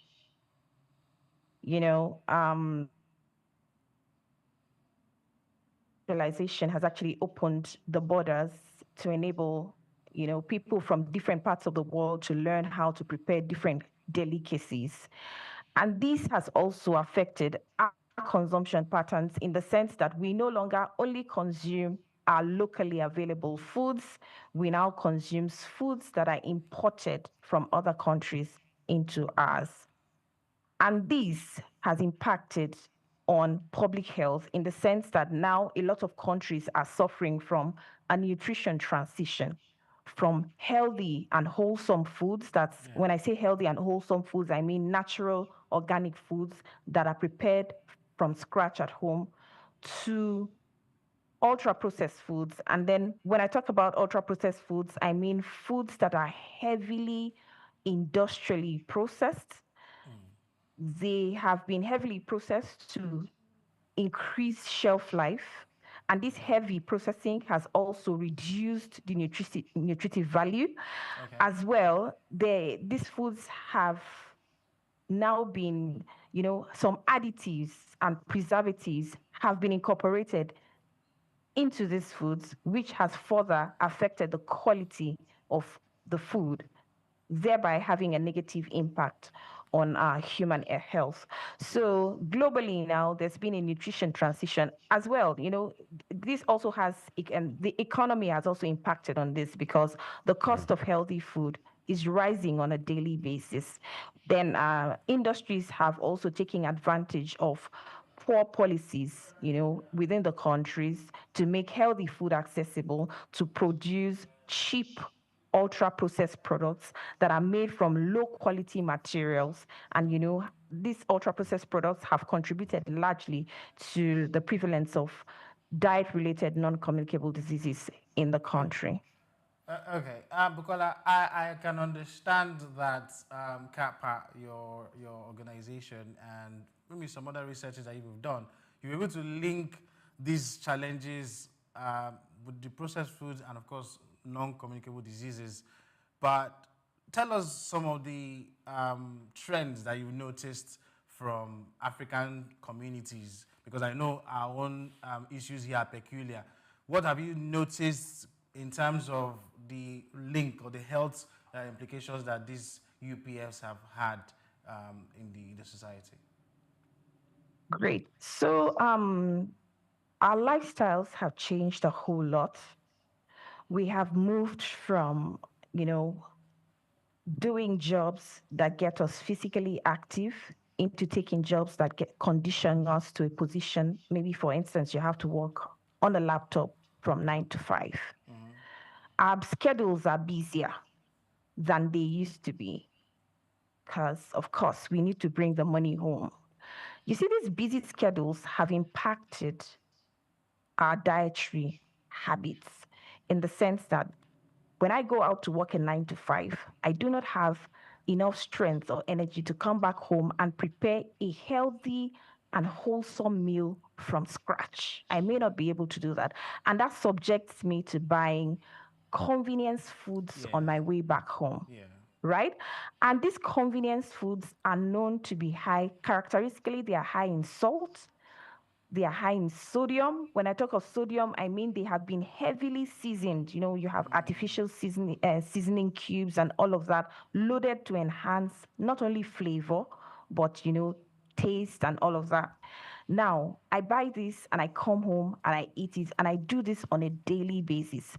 This exposes the individual to consuming foods that are high in sugar, high in salt, and unhealthy fats. And the public health implication of this is exposure. When you eat foods that are high in salt, excessive consumption of salt raises your blood pressure and exposes you to health complications like heart failure and kidney failure.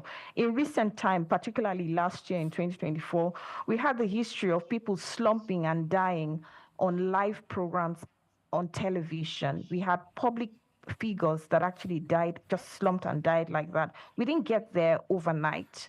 Something has happened to the quality of food that we eat. We have moved, our culture has shifted.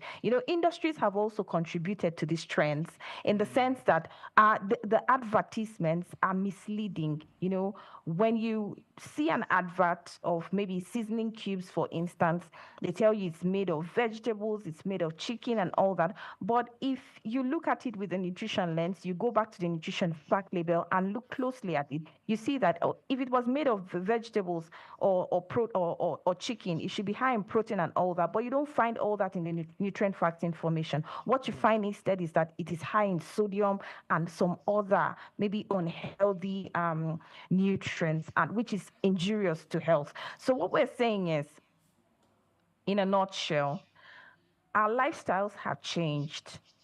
We are busier. Households, in fact, these adverts have also affected our social lifestyles in the sense that households, no longer eat together at home. They have developed a culture of eating out every weekend as a way of hanging out and all of that. And that negatively also impacts on human health. You see, we cannot replace wholesome, nutritious meals with ultra-processed foods and expect to stay healthy. These industries have brought us to a point whereby, these unhealthy, ultra-processed foods are painted to look like, it's classy. When you eat a wrap of shawarma, you appear classier than someone who is eating rice and beans at home. This deceptive marketing has gone really far, and it has eaten deep into our culture, as well as it has caused a nutrition transition that has caused the prevalence of diet-related non-communicable diseases. Nowadays, you find children getting down with diabetes. Children are getting diagnosed with hypertension because parents have moved from packing healthy meals in children's lunch packs into packing sugary drinks and highly salted, ultra-processed foods given to kids every day to school. And then you have children coming down with these diseases that were common to the aged population sometime in the past. So this is a huge problem that you've noticed needs to be addressed. Okay, so I mean, you mentioned marketing strategies by corporations, and I really wanted you to highlight some of the health implications that you've noticed from your researches. You had one of the most recent one, I think something about our plates. I can't remember the title, but it had to do with junk on our plates. Junk on our plates, bless you. Because when you mentioned people were slumping on TV sets, I had to adjust myself. When my co-host was like, okay, I hope you're good. Yeah, but we see some of these health challenges, but we don't know what the causes are. And then you're looking at the marketing strategies that these corporations use. Why are they particularly targeted or to children? Because, I mean, that's where it usually comes from. What are the implications to kids and then the health implications of these strategies? Now, you see, just as I said earlier, these industries actually latch on our poor regulatory frameworks within the country. Ideally, children, normally children are vulnerable. You know, they do not have the power to make informed decisions. So these industries intentionally target these children with unhealthy marketing. That's marketing of unhealthy food products, because they know that they are not able to make wise decisions. However, children have a unique gift called pester pressure. If you have a child at home, you know, if your child pesters you in public that, oh, mommy, I want these noodles, or I want this, you know, ultra processed biscuit, sometimes you can't resist them. You just want to give it to them so you can have your peace back. So the industry knows about this, and they know the strategic position that these children occupy in our hearts and in our lives, and then they take advantage of this. And it's unfortunate that in Nigeria, our marketing restrictions, in fact, I don't think our marketing restrictions do not extend to protecting children and adolescents from unhealthy food. And that's the reason why you see industries freely going to child-centric spaces. For instance, you're on social media and you want your child to watch a cartoon, and then the advert of a particular noodle or a particular, you know, sugar-sweetened beverage just pops up from out of the blues, and you'd be like, where's this coming from? And before you know it, you know, besides even going on social media, now these industries have developed the strategy of targeting these children at school. They go to schools and, right. you know, and shopping we'll have to go on a centers. break.